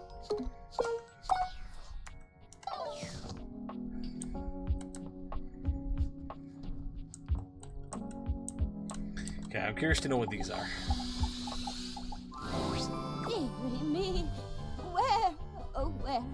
Okay, so she is my office chair as well. She just has different designs, potentially based on the chair. The petite blonde thespian turns her attention to you suddenly, greeting you with a cheerful smile. Oh, hey there! I didn't realize. Oh, she's got she's all the chairs in the house. Okay, which makes sense. Be the same as Abel and whatnot.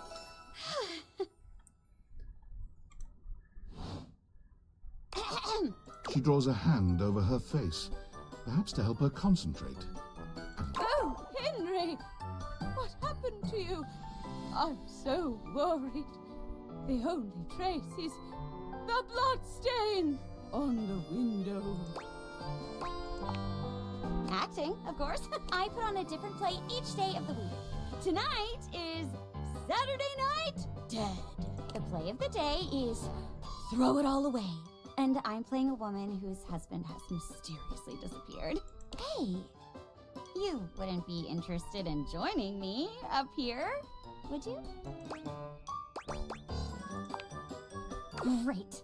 Can't wait to see what you can do. I'm sure you'll break a leg, but don't break too many. I only have 4 of them. We each pick stock roles and then improvise our way through a little sketch. The genre is our guide. We're very commedia dell'arte here. I'll give you a character, and you can direct the story from there. Oh, don't worry. It's no big deal. We're just playing. There are no stakes at all. We usually don't even have an audience. The important thing is that you have fun. Oh, and that you're comfortable. I am big on the actors being comfortable in their space, so we shouldn't do anything too intense before we get comfortable performing with one another. That means no roughhousing and no, for lack of a better word, no being a creep. So as long as you follow that rule, I'll play along with anything you say and do. Promise. There's no wrong answers. That's the spirit! And remember, if it ever gets too much for you or you're uncomfortable with the subject matter, you just let me know. Let's pick a safe word. You say the word, and we'll stop doing whatever we're doing. My word is Davenport. If I say Davenport, it means we stop what we're doing. Hold on a minute. I don't know if Davenport is a thing in the real world. Give me a second here.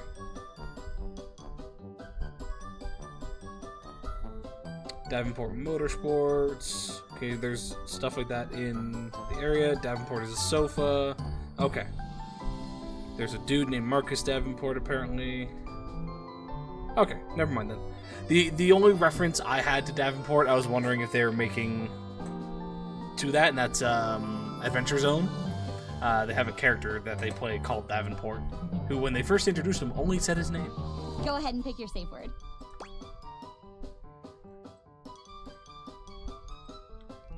Doxing poor Marcus? What? Who's Marcus? Let's just keep it Davenport as well. If either of us say Davenport. Oh, my word. You want to be a matching set, huh? Well, it'll be easy to remember. Sure. Davenport for both of us. Great. Let me introduce you to today's audience. Hello! Oh, gee. Wasn't expecting the spotlight to be on me today. Florence is co-mayor with Mayor Celia the Ceiling. Oh, I think our human knows that very well. Yeah, the two of them have already left. The human. I mean, not implying the 3 of us have anything going on the... No offense, Florence, but with that poker face, I don't think I'd recommend an acting career. Well, that's why I come here, isn't it? To watch you all do it. What a delightful surprise to see you here, though. This is going to be a great show. Let's not waste any more time, then. Here we go. Florence is a big fan of these. She's here every Saturday. It's true. I'm just an absolute sucker for crime shows. Sometimes I picture myself pulling off that devilish body outline in chalk floor look. Is that weird? Okay, partner. Listen, I'll be playing the part of the poor old rocking chair whose husband has gone missing. You're the detective investigating the disappearance. I'll play along with whatever direction you decide to take the story. Just remember, keep it respectful and fun. And lights up! Jeremy clasps her hands together, becoming a new chair altogether in the blink of an eye. Woo! Woo! Yes! Oh, dearie me, detective. Is there any news about my husband, Henry David Throw the Throw Pillow? He's been missing for nearly 4 days, and I'm worried sick. No news for him. As it turns out, we just found him. No news. Oh, it's so quiet here without him. I haven't been able to sleep a wink. Detective, please let me join the investigation. You have to. You just have to. Oh, I'm going crazy, cooped up here all by my lonesome. No way, it's much too dangerous for an old doll like you. The chief's not gonna like this. And what the hell, I can't say no to a face like that. Guess I really am going soft. Thank you, Detective. You're a peach. Now that we're on the same team, it's time to look for some clues. Where should we start? Check out the clue closet. We should investigate under the covers of the bed together. Keep it good, keep it nice. Of course. The clue closet. Why didn't I think of that? Dear Henry always loved the clue closet. He was always jotting down little notes in there. Maybe we can figure out where he went based on something he left behind. Jeremy looks around, tapping at her chin as she thinks. Let's see. Footprint? Painting with eyes that follow you wherever you go. Suspiciously stained sheet. Here we go. A note! Oh, it's a bit hard to make out. I'll need my glasses. She mimes pulling a pair of reading glasses out, unfolding them and putting them on. It says, walled in. Goodness! My husband, Henry David Thoreau, wrote, walled in. Do you know what that means? He must be trapped in the wall. We'll have to get him out of there. It's too late, man. He's been in there for 4 days. There's no way he could have survived that long. You're wrong. You have to be. Henry? Henry! Are you there? Henry! Henry! The wail of grief Jeremy lets out nearly startles you. It feels so convincing. She slumps to the floor, sobbing on her knees. Oh, no. And see, lights down. I can't believe it. It's too tragic for words. Some people don't like bummer endings, but I do. I like a story that leaves you thinking for a while after it's done. Wow. You did great. You're a natural. Be sure to come back on another day if you want to try out another play. Hope to see you again. Jeremy bows gracefully. The dramatics? Well, yeah, it's acting. It has to be.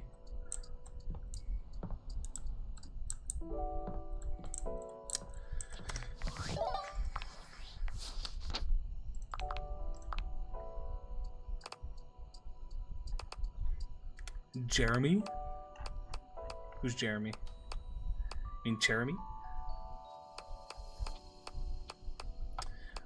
Where's it going? KK. Keys, are you ready? I think that's enough for keys. Let's see if keys is good to go. Jeremy equals Jeremy. Gotcha. Gotcha.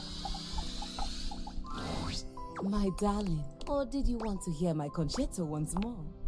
Alive? I suppose I could. Have you practiced? Sorry, Keys can't be free. She needs to go talk to Gaia. Thankfully. Does that make sense? Okay, so we just need Gaia.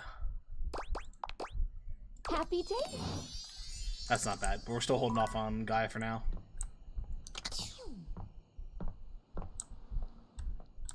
Do do do do do do do do.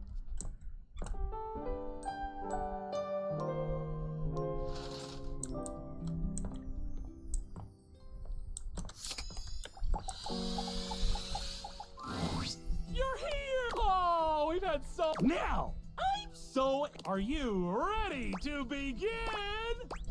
The process. Oh, we need... I can't believe you're doing this, dude. This is a terrible way to find out your relationship. It should be done through careful, well-thought-out story beats. I like that they brought the two of them and together. A good sense of closure.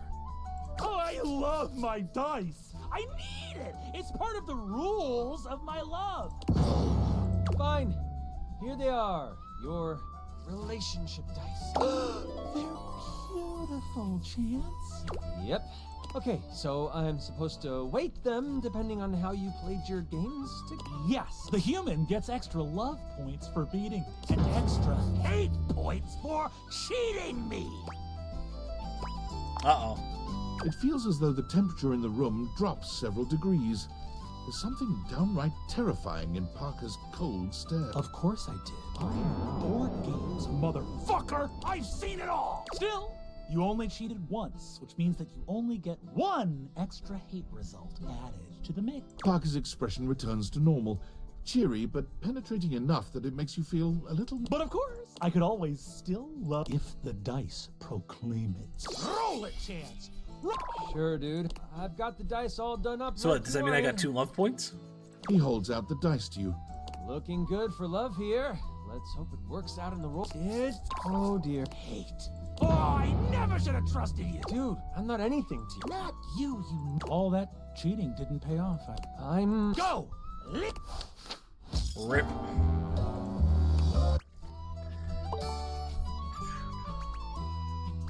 I think that was either sass or empathy, because I don't think anything else went up.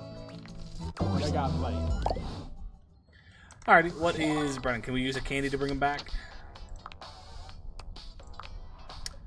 He is that one, which I think we still have a candy for. So I have to talk to him tomorrow. Hey, you...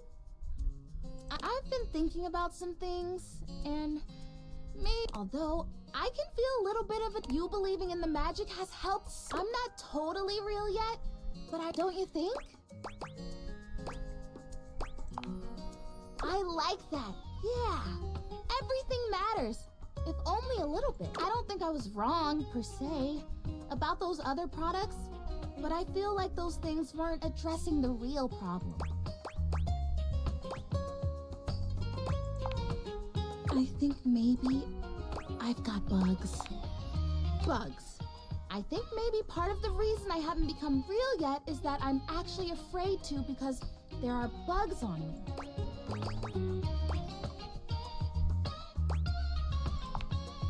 Exactly. So here's what I'm thinking. It's vinegar. Chrissy hands you a bottle of ordinary no-frills vinegar, presumably white, but the label isn't even that specific. It does. At least according to the real plants I've talked. Can you?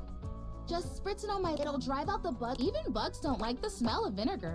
It's like a universal. Yes, it's hard to stay hopeful. Probably wouldn't surprise you to know that there are quite a few folks around here who think I've spent too long. Her leaves are melting. That's what they say when they think I can't hear them. Can you believe that? Yeah. I don't thank you for not being like that. Me too. Alrighty, I'm ready. Vinegar me. Sounds like a weird thing to say.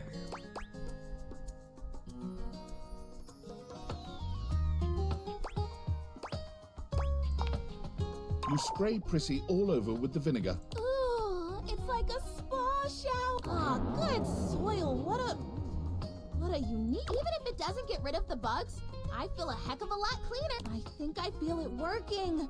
Oh boy, I hope I feel it working. Hey, thanks for your help. Whether or not this finally does the trick, it's been really nice to have an ally. Don't forget to come back, who knows? Probably not. Yeah.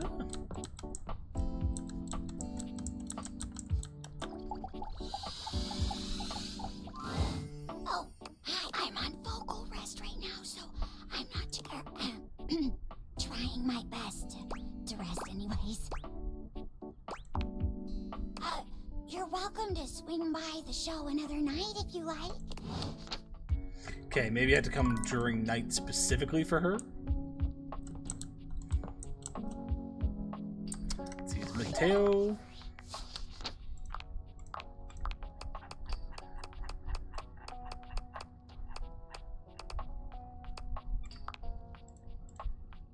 No. Yeah, I thought we were just a little short on charisma.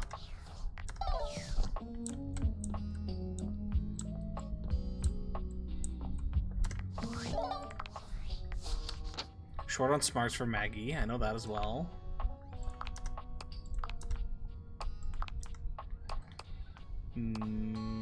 What about Phoenicia? We might have enough for Phoenicia? Yeah, let's try Phoenicia then. Oh, She's I Pinocchio. was hoping you'd come by. I want to show you something. That's fair. Yeah, actually, yeah, that makes sense. Look. Phoenicia holds up a sweet little painting. The brushstrokes are a bit shaky, but the likeness is wonderfully clear. My very first thing! Just for me!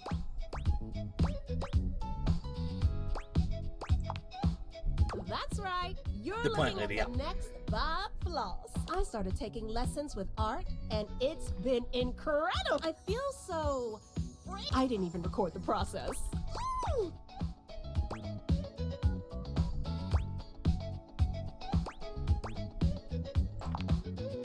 Nope. This is one of a kind. And I want you to have it. Art says that all artists create from a perspective of certain emotions, that their inspiration comes from those emotions, and that it's different for everyone. I've been thinking a lot about what you said, and trying to find things that would make me happy, instead of just focusing on making other people happy.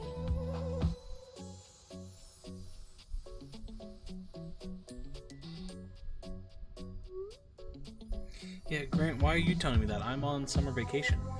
I wanted my art to come from that happiness, joy, love. And when I thought about it, I thought of you.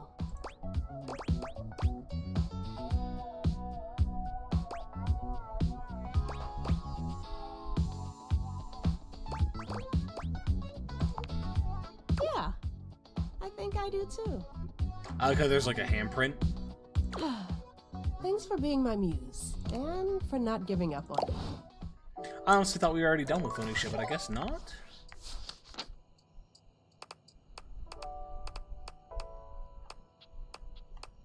Oh, yeah, we have love with Phoenicia. Oh, actually, is Dante ready to be realized?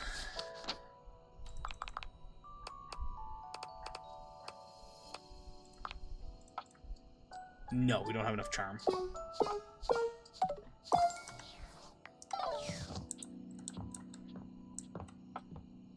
Oh, is that like an end table for Abel?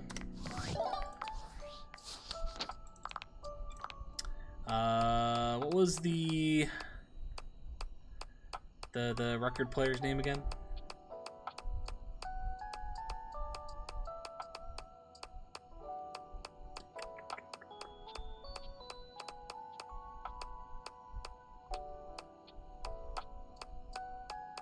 Rainy. That I think we have enough. Yeah, let's try Rainy. Hey there, sugar.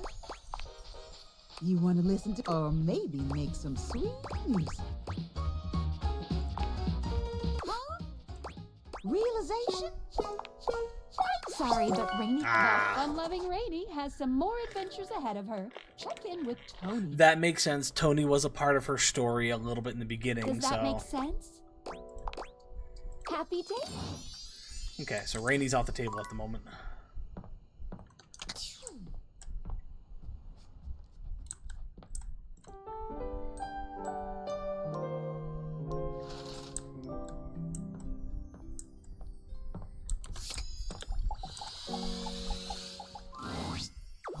So, of course, you deserved it with all that side. So it goes. Say la vie. Is our using that? I think you can still use your candy, else we can be friends now. I just respect. Hooray! I'll take that, you know?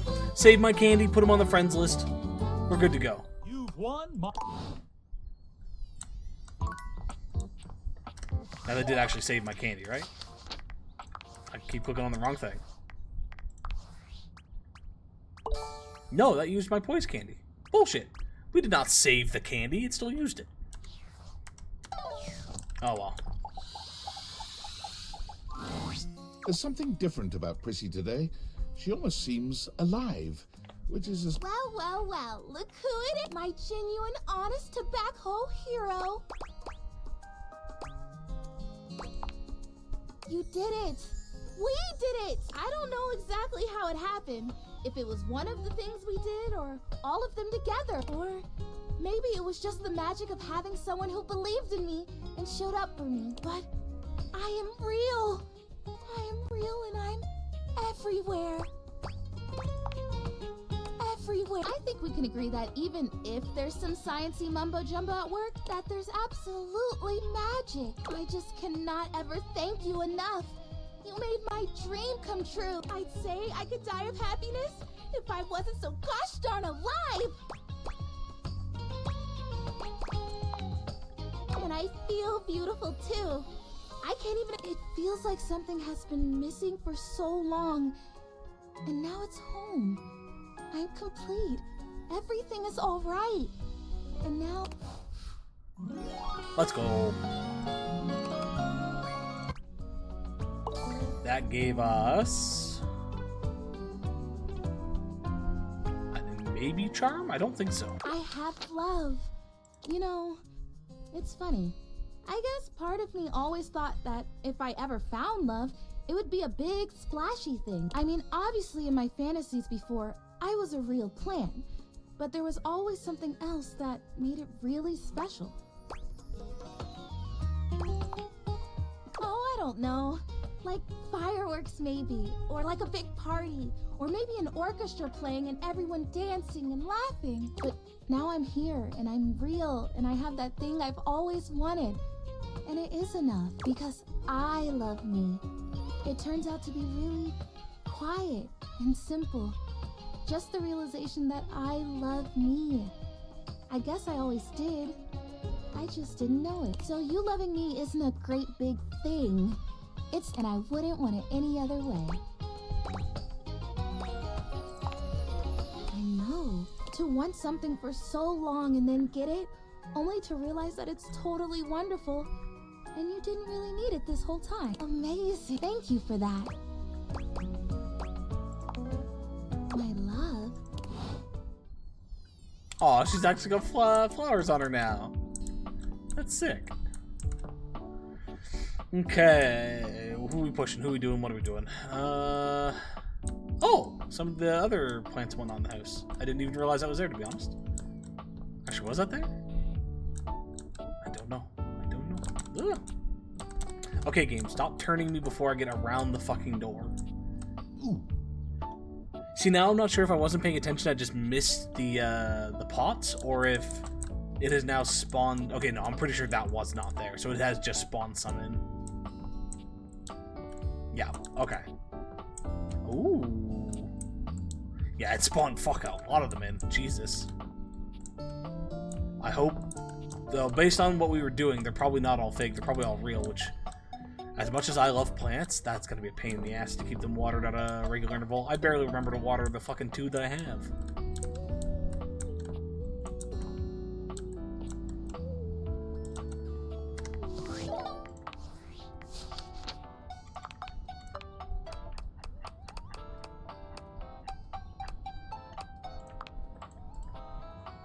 Ooh, I think that's enough.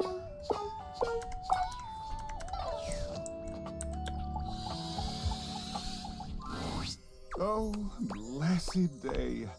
Hello, love. Truly, do you understand what this means? Friar Arrow, let's... Spectral energy. Okay. I like it. The hair design's a little weird compared to before, but not bad Errol overall. Somehow only grows more severe as a human. The air of intimidation that emanates from him like so much hot air, overwhelming you. Yes, the power of this body. Nothing will stop me from delivering his message now. Praise him.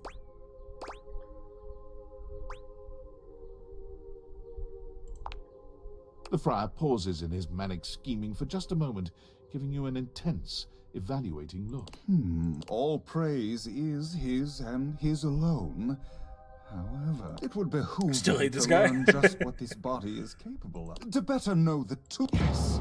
Come and aid me in this, my dearest associate. Friar Errol is just as exacting a lover as you'd expect. He relishes in giving orders, demanding you worship on your knees until you've both seen heaven. But Friar Errol is ever himself. Even with the taste of your worldly delights on his tongue, the friar refuses to change his tune. There is no cuddling or sweet talk afterwards. He thanks you for your service and leaves, the only true sign of his satisfaction the hymn he hums under his breath. Friar Errol finds work at a members-only wholesale store, Price Cove, famed for their excellent deals. He was hired on as a cashier. He would be a Costco but worker. quickly bullied his way into handing out food samples where he could truly speak to customers at length about, you guessed it, the gospel of air fryers. You there, come here. Yes, you, the slack-jawed oil-soaked yokel. You may be familiar with Mama Mary's pizza pockets, but have you ever had one made in the air fryer? It is a transcendent experience. Where are you going? Return at once and experience glory, coward! For as many customers as Errol annoys, even more walk out of the store with a brand new air fryer. Management has decided it's a wash and looks the other way. Errol seems happy enough, but nothing is ever quite enough. He sends you regular letters updating you on his and the church's activities. Each letter includes an air fryer recipe of his own. Truthfully, they're not bad. Let's go. Alright, what about Miranda?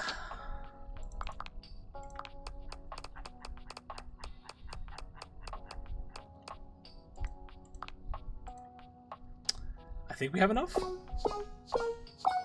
Yeah, just barely, but we got enough. For the first time since you've known her, Miranda looks a little nervous. She's still happy to see you, but you can tell by the way she fidgets that... Hey, so this is like a really exciting moment for me, and also I'm a little nervous. Do you remember when you helped me out so much and we wrote those lyrics together? So I finished the song. Okay, not finished completely, but I really think there's... You wanna hear? Miranda lifts one hand high in the air, calling out to her bandmate. Amigas, let's make some enchantment.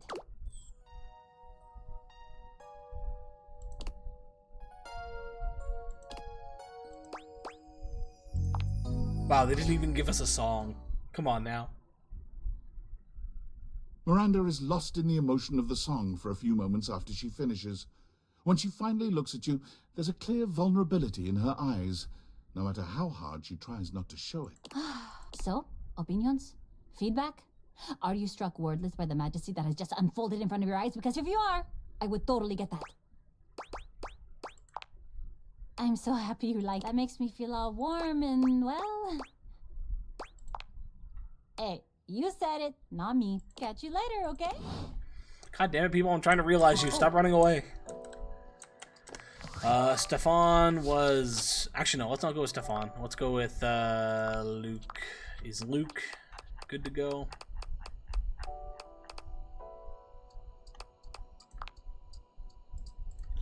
Get all the Critical Role folks.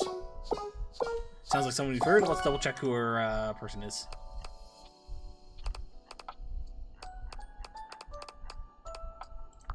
Voice actress is Christina V.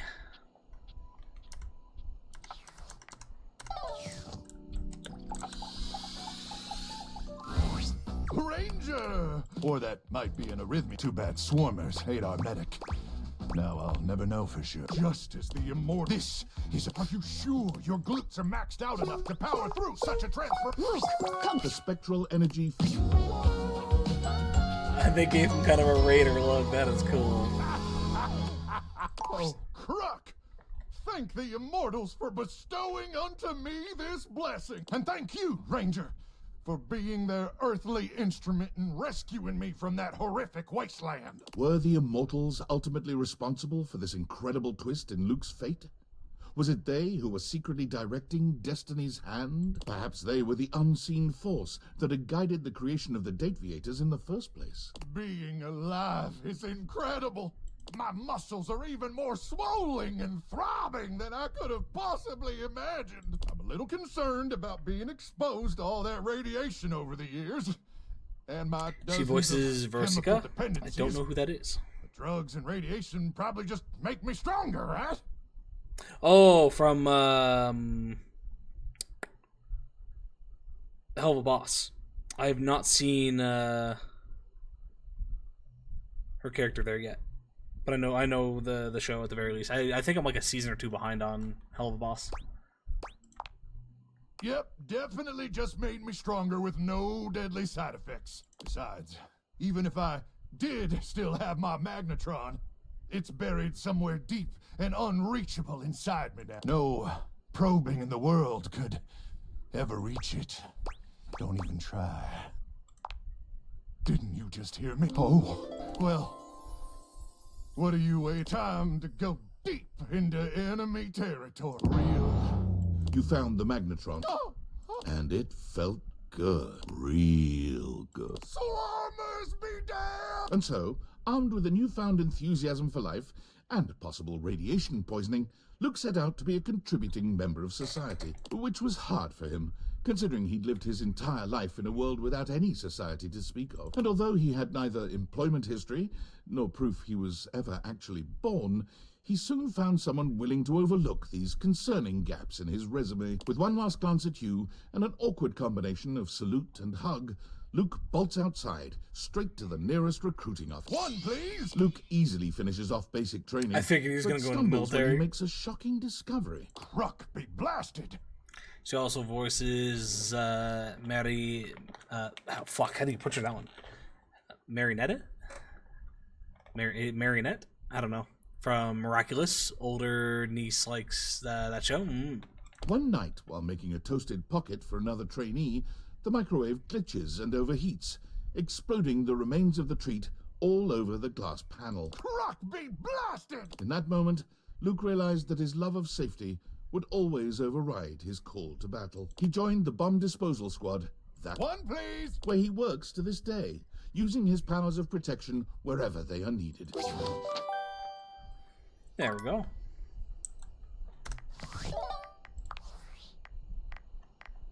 Valdivianites! Happy Valdivian Day from your Master of Ceremonies and CEO, David Most.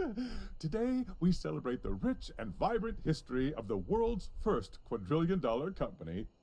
Hard to believe we started only 3 years ago as a tiny trillion-dollar hedge fund with a dream. Time flies. In celebration, I want to hear from you. What is your favorite part about working for Valdivian? My favorite part is how forgiveness plays such an integral role in our company culture. From that silly software glitch that caused our phones to spontaneously catch fire, to our nuclear server meltdown that threatened the Atlantic seaboard. I'm looking at you, Erwin. We've always valued forgiveness. Speaking of forgiveness, there's something else I'd like to discuss. Those missing glasses? Well, apparently they were financed by and are therefore partial property of the U.S. Department of Overseas Violence. And it's very silly, but if we don't find them soon, I've been informed by our legal department there's a high probability that I'll be charged with theft of federal property and possibly treason. We are running out of time to find the glasses, so maybe work that into your Valdivian Day prayers and wishes? Don't think they could, unless they had some other documentation that proved that he was intentionally doing this, then sure. But otherwise, I don't think they can charge him when, like the way he's going on here, it's showing that he has no idea what the fuck happened to them. He could potentially be charged with loss of something, but I don't think he can be charged with theft or treason, unless they can, again, actually prove that he was working with somebody for the treason aspect.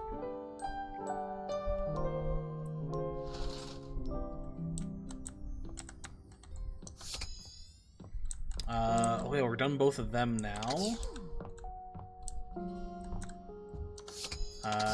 Jeremy, we're gonna wait until nighttime.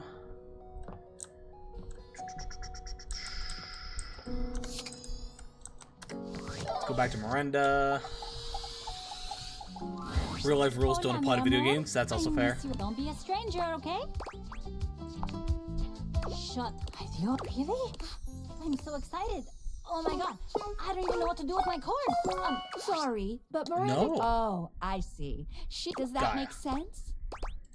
Okay, so we still have some Gaia stuff. Data Dex. Stefan. Actually, what about Daisuke? Probably also has to talk to Gaia, but we're also still a little short on Daisuke.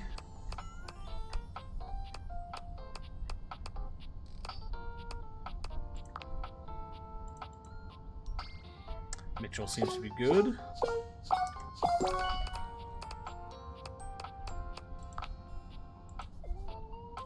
Think we're good for... No, we're still short on smarts. Just a little bit. Okay, let's see Mitchell then. Oh, hello, you. I wanted to ask, I'm planning on inviting everyone in the kitchen. I'd like to have a party of such class and care. Every detail. I shall provide the food, but I'm missing just one. I'd love for you to fill that. You'd greet our distinguished guests on the... What do you say? And might I say, you look... Everything is prepared. Are you ready to start the feast? Perfect timing. Is this a place where the food is? A host. Well. Rise and shine. I can't wait to see what you've cooked. Now, this is passionate provision. 5 guests. We are rather popular, are we not? I never anticipated such service. I must say, I'm impressed, Mitchell. My speech might seem a little formal, but I memorized it, so here we go. Oh, I think this is the first time I've seen his little memo thing. It's got cheese that he's writing on. Thank you. Thank you all for coming. I wanted to invite you all here to celebrate my tenure as a critic and tell you that I... Go on, Mitchell! I am retired. Collective gut. From here on out, I wish only to enjoy my dining experiences. I'll be leaving the notebook at home. So tonight, let's all come together and enjoy this cake. I made it out of dates. I figure it is the most thematic of my time spent with you. Ah, I had not thought of that. No, it is a date simply because you are so sweet to me. Now, would you like to do the honors? Don't forget to save the pits for me. Yummy! Seconds, please! You have outdone yourself, Mitchell Lynn. Okay, everyone, pose for a pic. Did anyone invite him? Oh, now there's a cake on the table. Nice. Okay, let's go talk to Gaia. I'm sure there's still others we need to talk to, but we'll see what we can do for now. Okay, my love. Got any traveler stories for me? Really? Then go on then. Let's hear it. Keys and Hime. That's far. Darling, allow me to tell you about my homeland, Nigeria. As is my duty as a performer, I have brought only the most incredible and spine-tingling facts spoken to you in a most arresting manner. Shapa Wadi is the highest point in Nigeria, standing at 2,419 meters. Also, Nigeria is the only place in the world where you can find the Anambra waxil bear, a member of the Estrilid finch family. And before you think that you can find this fearless flyer all over Nigeria, think again. Oh! It is only found in southern Nigeria. Wow! Is that all? I have one more fact. Extremely rare and terribly secret. There are 3,798 kilometers of rail. 293 kilometers of them are 1.435 meters standard gauge. 3,505 kilometers of them are 1.067 meters narrow gauge. Oh! I trust you all enjoyed the performance. Bye! Anyways, did you have any more? Really? Then go on then. Let's hear it. Wow! I thought she was Japanese. I never heard of a crane game. Where's that? A crane game.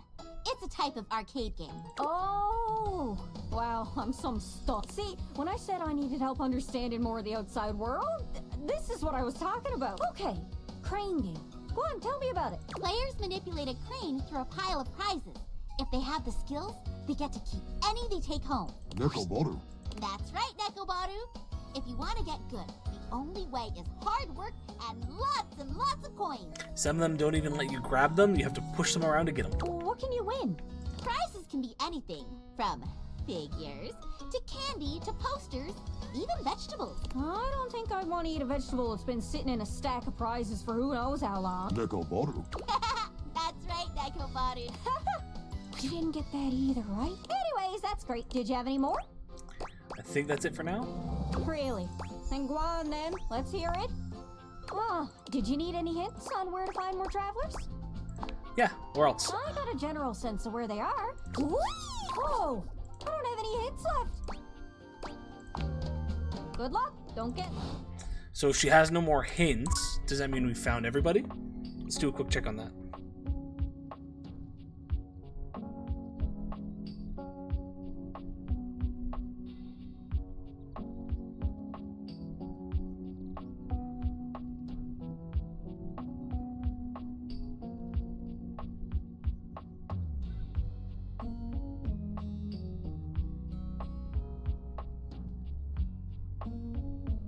Okay. So from what I'm seeing, no, it doesn't necessarily mean it. I would like to look up a list just to see.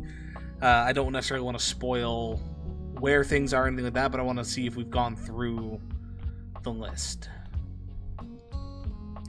Dorian, Miranda, Amir, Kopi, Captain, Jean-Loup, Dasha, Matteo, Christoph, Telly, Rinaldi, Fabrizio, Koa. Oh, there's one that we don't have. Okay. Keys, Keith, Scandelabra.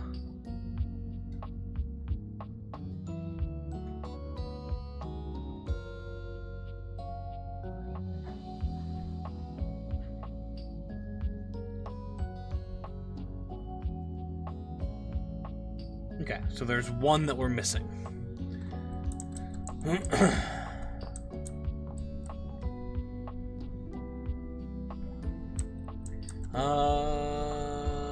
We'll do one more and then we'll come to the chair. Keys needed Gaia, so we can't do that. We don't have enough smarts. Bodhi? Can we do Bodhi?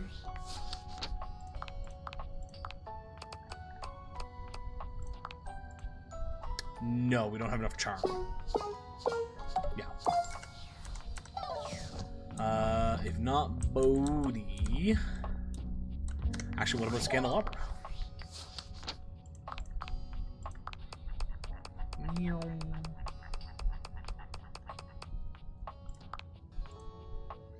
I think we have enough.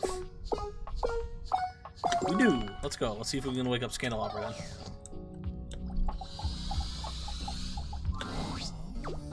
Shall we take a look at that big dex of yours? I'm gold. Can you promise me it'll work? Let's see this wacky. Let's go. Spectral energy flows. Oh damn, that definitely suits him.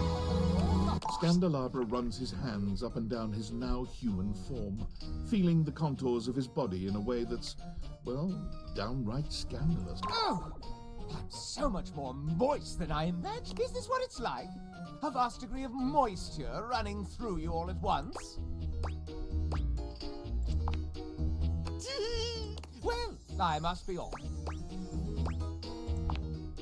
Yes?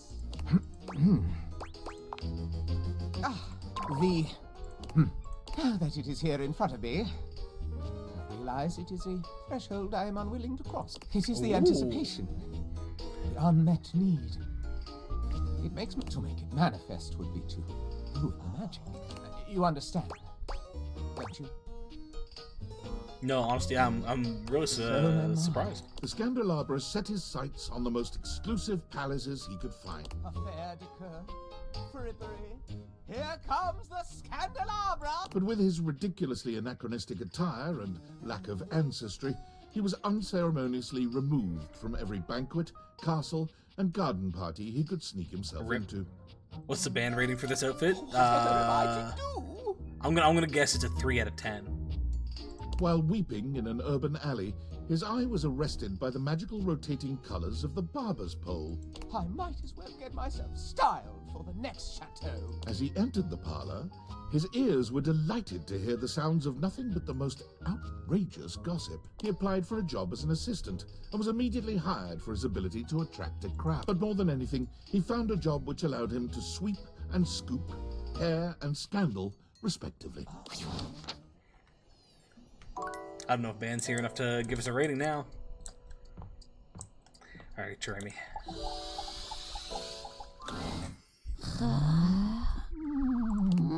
Your order's ready, Mr. Davenport. Curtain rises at 6 p.m.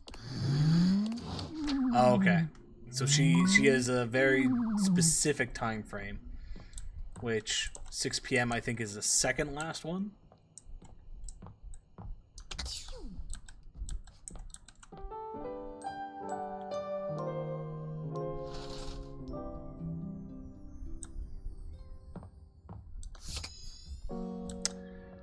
Alright, let's see about some new people then. We don't have very much left.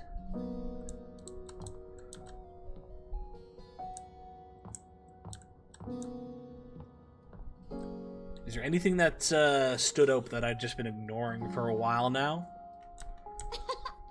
Because you talked to her with 3 hearts and then just now with 1. Yeah, so she's a 6 p.m. person. Based on that dialogue there.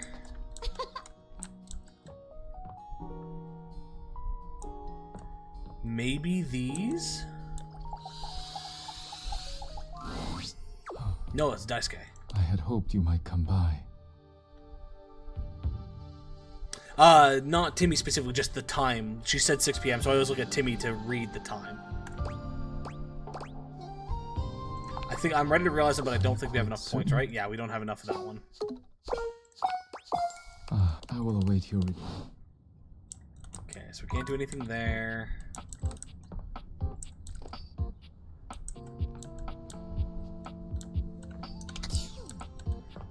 There is the makeup. That's upstairs. Our board's starting to get filled out, which is nice. That's the thing Jerry made. That's cool. Oh, for me to realize. Timothy, I think, if I remember correctly, we don't have enough smarts. I think he needs 100 smarts like Maggie does.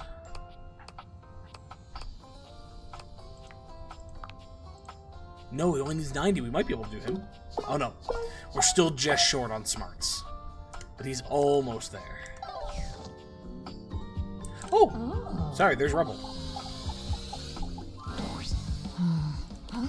Wait, what the hell? Ducky. They're sure a feisty one. You wouldn't think rubber could fly that fast. Sorry, their privacy settings were set to fuck off. Excuse the language, but I do have to be truthful when it comes to privacy settings. Anyway, need something, my love? So am I. Yes, although I cannot normally ascertain the feelings of rubber ducks, so your mileage may vary. I believe we may be nearing the end of this particular conversational requirement. A good cause. That's always the best kind of cause. Rebel is fine. They just ask me to look up some sort of news story every now and again. Well, that's the thing. There's no news. They show me their barcode number and then begin to hound me. They are looking for a missing object report for someone called Regina Rubert the 73rd. But there's just nothing. No article, no police report. Makes me wonder if it's all make-believe. Rebel assures me that's the number. Repeatedly. Every time. She's looking for her family, yeah. Incidentally, if this Regina is real, according to my searches, they would have 1,636,467 identical siblings. I suppose that number is large, though I have seen larger. 1,600,000. I have told you all I can about. See me anytime you need to. Farewell, my love. Okay, there she goes. We have the books. We don't know if we can bring them to life yet, though. There's nothing else in the drawers, right? That's just Jerry. Penelope.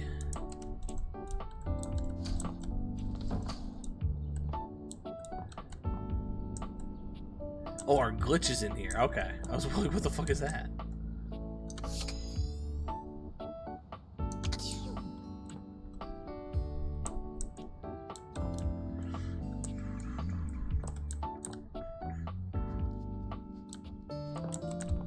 I guess we had the teddy bear. Sorry, I'm just trying to think of any other new things.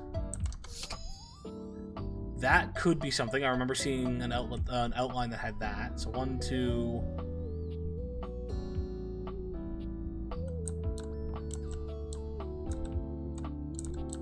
Yeah, Barry here. We saw the bathtub. Oh, there's Rebel. So, teddy bear, symbols, Barry, bathtub, maybe the elephant. I'm not sure about that one, but there's at least 4 out of 10-ish left. So we know where a good chunk of them are.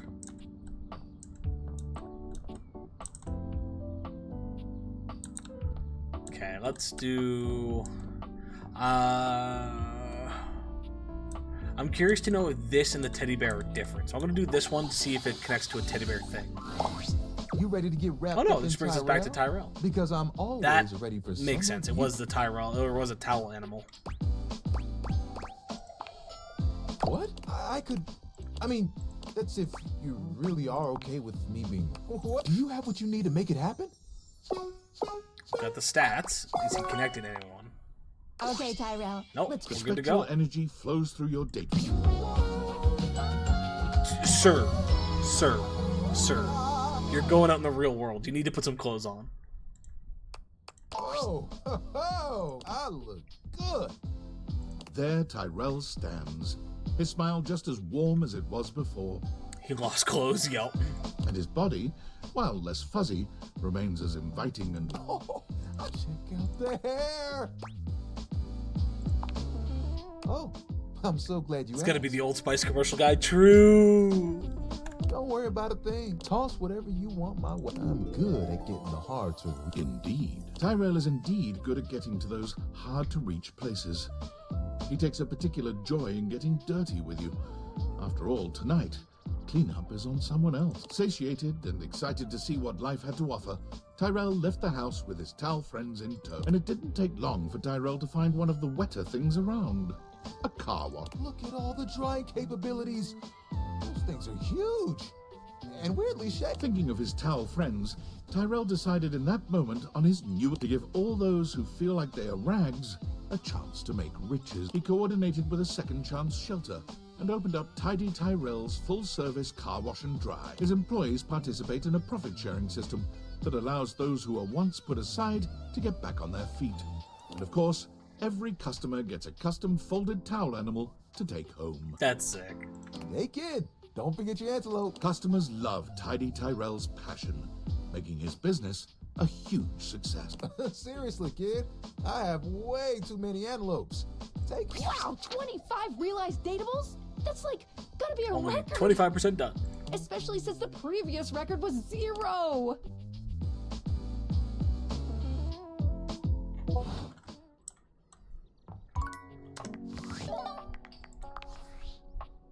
I wanted to apologize for my previous outburst. Damn right you Even should. though, let's face it, you kinda deserved it. Nah, fuck you. At the end of the day, you were just asking questions, and my reaction was as defensive as it was inappropriate. The truth is, my relationship with David is complicated, and opening up those old wounds is difficult. Especially given what he's done to the company. Our company. Do you? Have you ever been in love? Dedicated your whole life to building something amazing with that person, only to lose them forever? For them to kick you out of the company you created and never the speak fuck to have we been again? doing this I entire don't mean to game? be combative or disrespectful, but I don't see how you could possibly understand. What David and I had, and what I ultimately lost, shred my soul right down to the atoms. And I so intensely distrusted falling in love with another person again that I went and invented goggles to flirt with inanimate objects instead. Do you really think you understand that kind of anguish? I really don't appreciate you mocking me. Who said I was mocking you? Listen, I don't mean to cut you off, but I really have to go. It seems I didn't pay my internet bill this month, and they're cutting off my service. Please keep realizing the object so the date theaters can be destroyed as quickly as possible. Who says I'm destroying them? When I'm said and done here, I'm keeping them. Gonna realize more things. Welcome back! Today is Wedding Wednesday. Our play is a romance called Marquis Marquis. Care to join me? Awesome!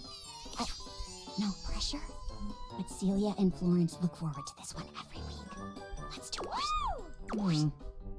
Today's play is about Oh, it's a the realized poor forms, too. duchess, a bride-to-be, left at the altar. What will happen to her? Will her true love show up to whisk her away? Or will she have to marry the nefarious Count Lionel instead? Boo! Boo! Count Lionel! Boo! Dear, hush. You can play whoever you want. Lights up! Oh, Marquis de Marquisio, why have you abandoned me?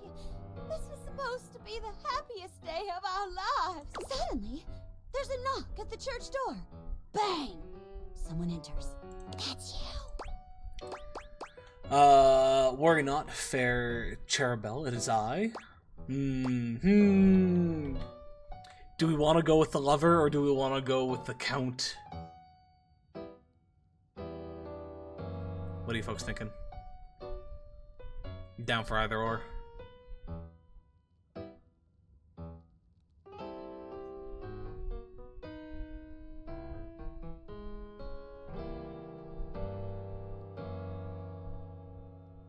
No answers? Damn. Let's hope for some help here. We'll go with the lover. I don't know. Wow, Rex. How helpful. Darling, where have you been? We were supposed to be married hours ago. I feared you'd left me at the altar. Sorry, my dear. I was waylaid by a highwayman. The councilman accosted me at every turn, but in the end, love has triumphed, and I am here. I'm so happy. Come, Demarquisio. Let's get married right away. Tonight it's more Kissio.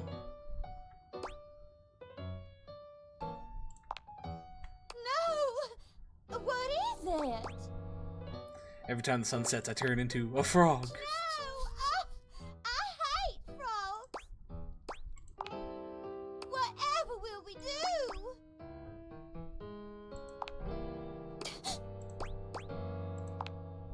You... love... Oh, Demarquisio! No! Lights down. What a silly ending. Indeed. Sorry, did I miss something? Did they set up the frog thing earlier? No, dearest.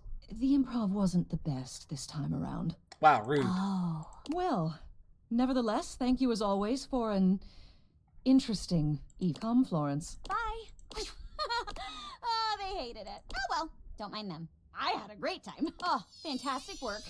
As always. That's all that matters. Come back on another day if you want to try out another play. Or even today, if you want. You're so much fun to play off of. I'm really looking forward to it. Jeremy gives a delightful little... Okay. So one more. One more. Let's go get somebody else that's new.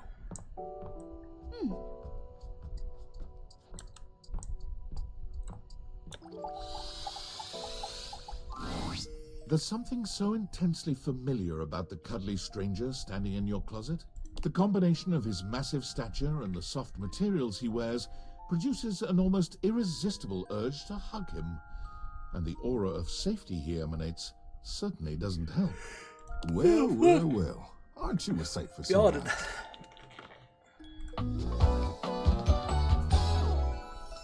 Teddy. Yeah.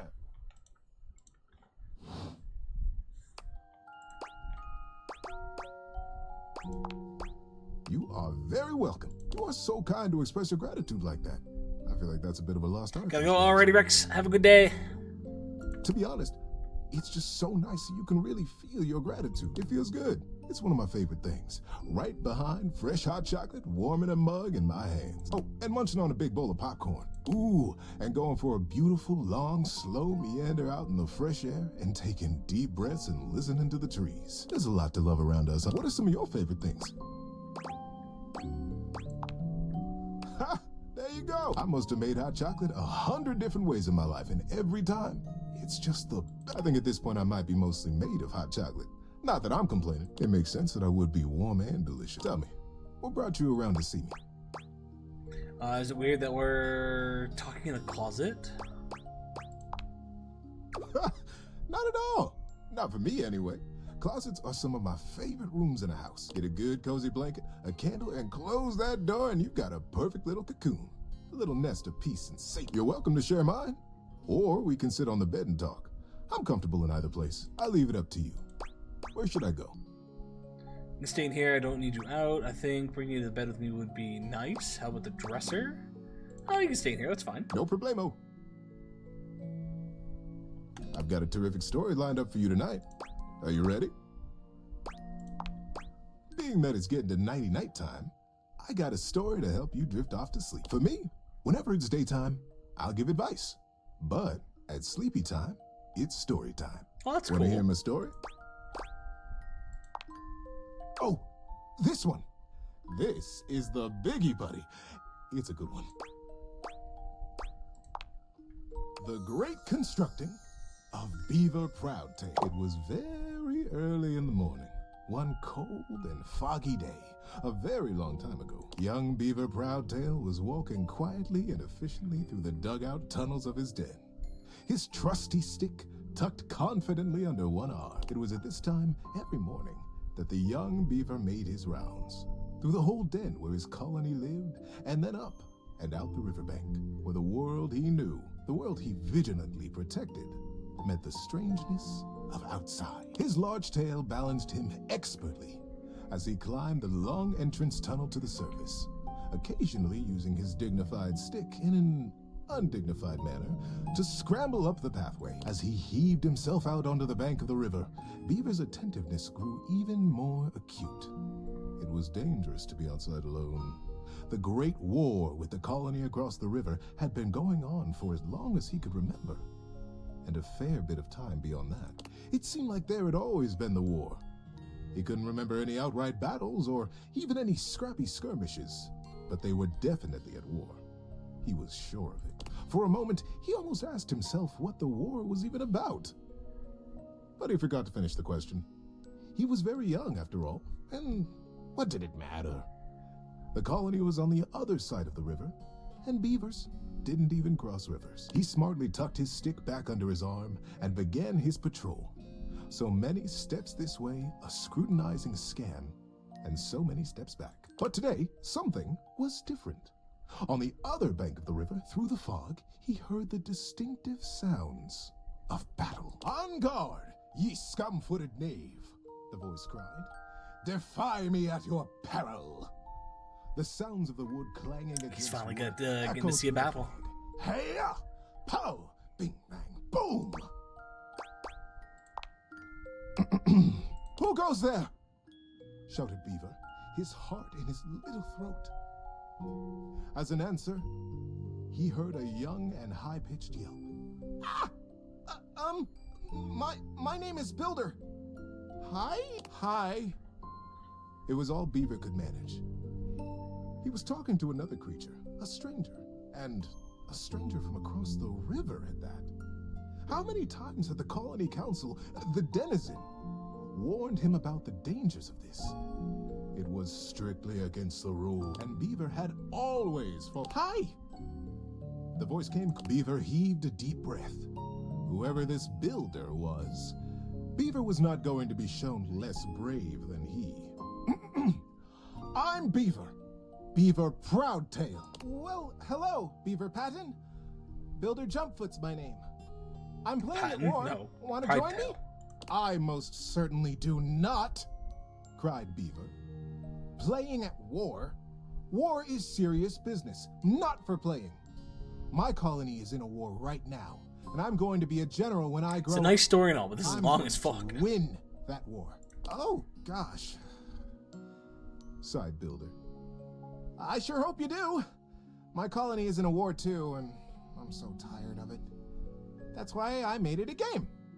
Games are so much less boring than warring all the time." The pieces began rapidly whirling around in Beaver's mind.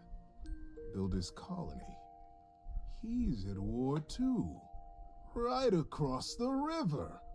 He realized he was talking to a beaver from the colony across the river, his sworn enemy since birth. Just then, the wind blew a gentle clearing in the fog, and the two young beavers saw each other for the first time. They could have been twins, bright black eyes, thick tails, strong sticks, embellished with their colony colors. Builder's face broke into a broad grin. You look just like me! Scoffed Beaver. I'd say you look just like me. Builder laughed. The two regarded each other in amazement for another moment. It was the first time either of them had seen a denizen from the other colony. Builder leaned down and hefted up a perfect pebble from the riverside. Not too big, not too small. He tossed it up. With perfect timing, he swung his stick easily, and Beaver heard it crack as it met the pebble in midair and sent it winging across the water. Instinctively, Beaver reached out and caught it in his paw. Now he was accepting contraband? What would he... But, upon inspection, the pebble was quite beautiful. It had a single bold red stripe around it, and it was wet from the riverside mud. His young mind decided that he would keep it. The denizen didn't have. The clearing and the fog began to fill with thickened air. He looked up, suddenly anxious to lose his new friend. And there Builder was, smiling and waving. Maybe we'll play together again soon. Beaver gripped the pebble and nodded. Yes. Yes, maybe. One day. Beaver finished his patrol and took his new experience. How you doing, buddy? Need a break? Nah, let's keep going. Many seasons had passed since that morning when Beaver Proud... Don't get me wrong, as much as this is dragging on, I'd rather play through it and build towards whatever his ending is. His audience with the denizen. Today was the day he'd been anticipating his whole life. Today, he would be made an under-general of the colony, and he'd finally have the chance to present his machine. See, the machine he envisioned was a daring one. He was prepared for pushback and doubt from the council. The longest had been the leader of the denizens for most of his life, and she was not always interested in things new or unfamiliar. He rapped on the denizen chamber door. Knock, knock. Enter! He took a deep breath and pushed. My goodness, Beaver, sighed the longest, brows knitted. This machine is quite an undertaking, and you won't even tell us what it does. Yes, ma'am, Beaver nodded. It must be kept a secret, for now, but I promise it will conclusively end this war. The longest considered. Normally, I would say no. Unfamiliar can be dangerous, and outright new, well. She stroked her silver-gray whiskers. The other council members watched her reverently. But we have all seen the construction beginning on the other side of the river. We have no way of knowing what they're up to, and it would be irresponsible of us to take no action. They're doing something. We must do something too. Deep murmurs of assent rippled around the small stump table. And we trust Beaver. He is our newest under-general, after all. She winked in his direction. If he believes his machine will truly and finally tip the balance of the Great War in our favor. The silence was agonizing. Beaver kept his eyes fixed on the wall just behind her head, patient. His paw unconsciously turned and returned a small pebble in his pocket, caressing along the line of a single great red stripe. Then permission is granted. Beaver let go the breath he had been holding. Whew. Begin construction as soon as you are able, Under-General. And good luck. But the burden of her long years of leadership showed through her sagging cheeks. We will be watching. Beaver smartly untucked and retucked his stick, slapped his tail once against the packed ground in assent. Yes, ma'am. Longest. I'll begin right away. He turned on his heel and marched out of the chamber. At first, the build crews the Longest had placed under his command were reticent. What are we building? When Beaver said nothing and admonished them to follow instructions, their eyes flickered nervously to the building across the river. Maybe it's something to help us fish the river, Corinth Blue Eye speculated. Did you hear? Denny Strongpaw almost got swept away yesterday. He did? But then he's the strongest fisher we have. Yes, yes, retorted Madden's Sharptooth. But fishing will not win us the war. We must focus on the war. Sometimes the longest would come to check on the machine, casting her critical eye over every joint and pillar. Most often, she went back below with hardly a word to Beaver, appraising, wearing her doubt like a shawl. But as the summer season progressed, the mood began to shift. Crews would show up to their duties early.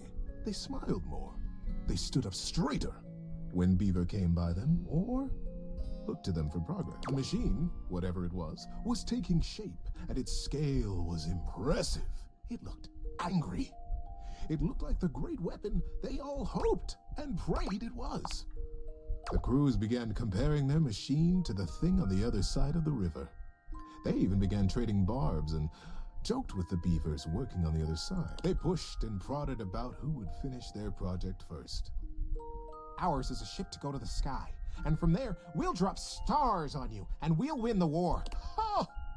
Would come the reply. Ours is a wooden dragon who lives under the water, who can take us safely across this speeding river, and will come upon you unexpectedly. Days were marked now by hard work, and the sounds of challenge ricocheting across the water. Beaver, said the longest as she held onto his arm one day late into the summer sun, I don't need to tell you. The whole colony speaks of nothing but your machine. They are all so proud of you. Beaver nodded solemnly. Thank you, ma'am. But the season draws on. You must finish before the rains come. And then you'll have to finally tell us what this is that you've created. Beaver's paw found the lucky pebble in his pocket. Yes, ma'am. We will be done. And I will test it, and you will watch. You'll see the destruction of our enemy. It's because they're turning them into friends. Squeezed his arm affectionately, and together they looked out over the setting sun and the water. How you doing, buddy? Need a break? Oh, to be completely honest, I should probably stop, but we're gonna keep going. And then the day came. The crew stood around the great machine, eyeing with wonder. I just doubt I'm gonna come back for another story, to be honest. A few beaver folk noticed how similar theirs looked to the one across the river. But that was okay, they reasoned. They had been built facing each other after all. Beaver Proudtail strode up to the front of his machine, with his well-worn stick and his powerful bearing. Corinth Blue Eye and Shelby Tunneler stood just behind him, awaiting their orders. All right, Corinth. Beaver turned to face them. Do you have the rope? Yes, sir. Corinth turned to Shelby, who produced the end of a long length of woven rope from a basket in the base of the machine. Time to get me up there, then. With the end of the rope tied around his waist, Beaver climbed up to what looked like a large square of woven netting, pulled tightly back from its center by a thick cable. The cable was held by 4 whole crews of beaver folk, straining against the resistance of the net. The longest stood back at a safe distance, her shawl wrapped tightly around her shoulders to ward off the early autumn chill. Beaver settled himself right in the middle of the netting, at the last moment shaking his head in sudden memory. Here, he said to Shelby, and handed her his precious stick. I'll be back for this. Back? Queried Shelby. Ready, crews! Shouted Beaver. Ready under General! Came the chorused reply. And loose! At their cue, the crews simultaneously released their hold on the cabling, and the netting rocketed forward, launching Beaver Proudtail out into the air. Great river!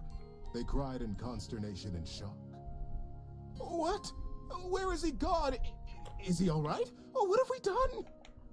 The confusion was so great that not even the longest could restore order. Minutes passed before another shape came sailing over the river from the other side, to plop safely and squarely into the center of the net. It was Beaver. He had the same square head, and the same rope wrapped securely around his waist. Good Lord! What a ride! That's the most fun I've had in weeks, said the shape in the net. He began to disentangle himself and stand up. And it wasn't Beaver after all. The royal of the crews was instant and a bit frightening. "Who is this? Who are you?"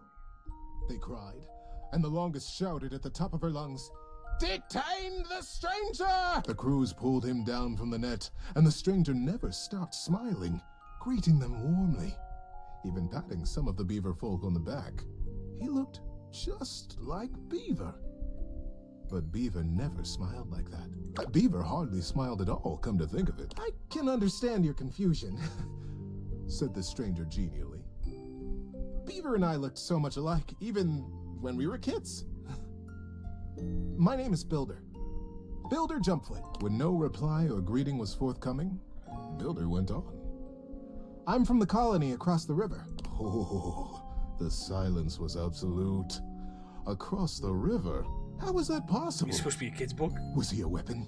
Where was Beaver? How were they ever to get him back?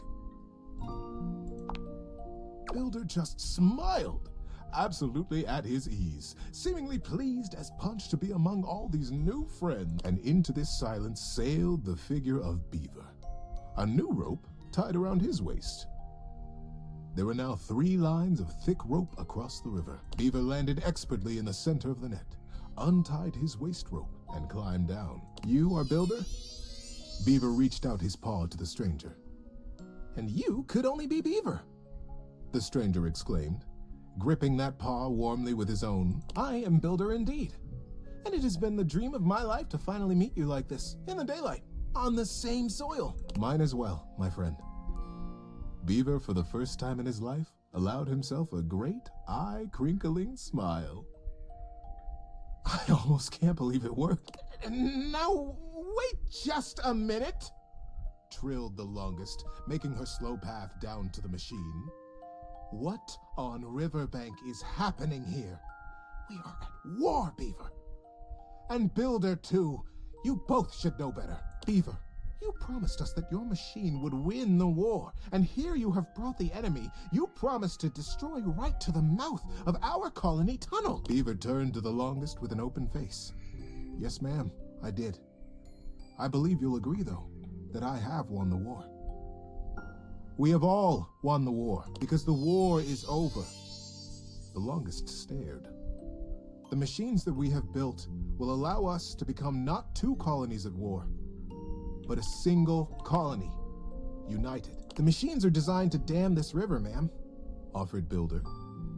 "I believe you have the same dangers with fishing and swimming that we do. That you have never crossed it?" The crews cackled at the absurdity of ever crossing this raging river. "We have no need to fight the river now, you see," Builder continued. "We sail above it, just as the single pebble did long ago," whispered Beaver. Builder smiled. "We have already carried 3 great ropes from side to side between us, and it will be short work to have a whole net built across the river. Once the river is dammed, it will be a still pond, stocked with all the fish we could ever need, calm enough for us and our kids to play in. We will be a great community, the first colonies to ever cross water, the first ingenious constructors in the history of us." The crews were open-mouthed. Their paws hung still at their sides as they realized the magnitude of what they had accomplished. But would it truly be good, as they said? Who was really to say how this great feat would be remembered? And are your 2 government bodies really going to incorporate with each other? The longest took a deep, rattling breath. "I can see why you did not tell us at first, Beaver, the true purpose of your machine." She glanced at him sidelong. "I surely would have said no. Nothing this daring has ever even been attempted before, let alone under the mask of subterfuge." Beaver looked up at her, suddenly a very young kid again in his heart. "Yes, that is true, ma'am. I have won the war. I have won by making it go away.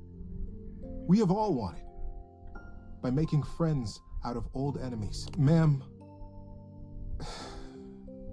Mother, do you like it?" The longest looked fondly on her son, her serious and guarded and daring and wonderful son. This is a sweet story. "Yes, child. I have never been more proud of anyone." Builder guffawed and began to dance around, slapping Beaver brazenly and companionably on his back. Beaver stood solemn, quiet, a gentle smile tickling the corners of his mouth, satisfied. It was, as they had promised, quick work to dam the river. Beaver and Builder were excellent guides, and the crew from both sides of the river proved naturally adept and joyous in their work. Before the autumn settled in, a great still pool existed between the two colonies. Kits splashing and playing, and parents fishing safely. Denny Strongpaw, the best fisher in the fast water, turned out to be the best fisher in still water too, much to his delight. And very early each morning, Beaver Proudtail still crept quietly from the colony and performed his morning rounds. He had never missed a day, but now, his favorite part of his patrol was seeing Builder Jumpfoot across the water and batting a very specific, very lucky, red striped pebble back and forth. That's just it. Thanks for listening all the way through. Thank you for that, Teddy. Now again, mind you, if you're going to do that every single time, I think I'm going to have an issue. But it was nice listening to a full story. Alright, I think I am going to wrap it up there for today, though. Not a super long stream today, just a kind of couple-hour one. But I want to go tackle a few things while the weather's good, get a walk in, all that good stuff. So thanks for stopping in today, folks. I hope you had a blast. And we'll be back, what's tomorrow, Wednesday? We'll probably be back tomorrow. I don't think I got anything going on. Thursday, we might not be live.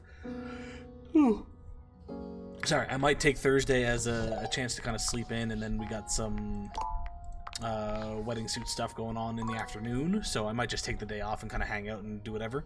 But yeah, otherwise, I hope you all had a blast. As always, make sure you do your homework, and we'll see you next time. Bye-bye.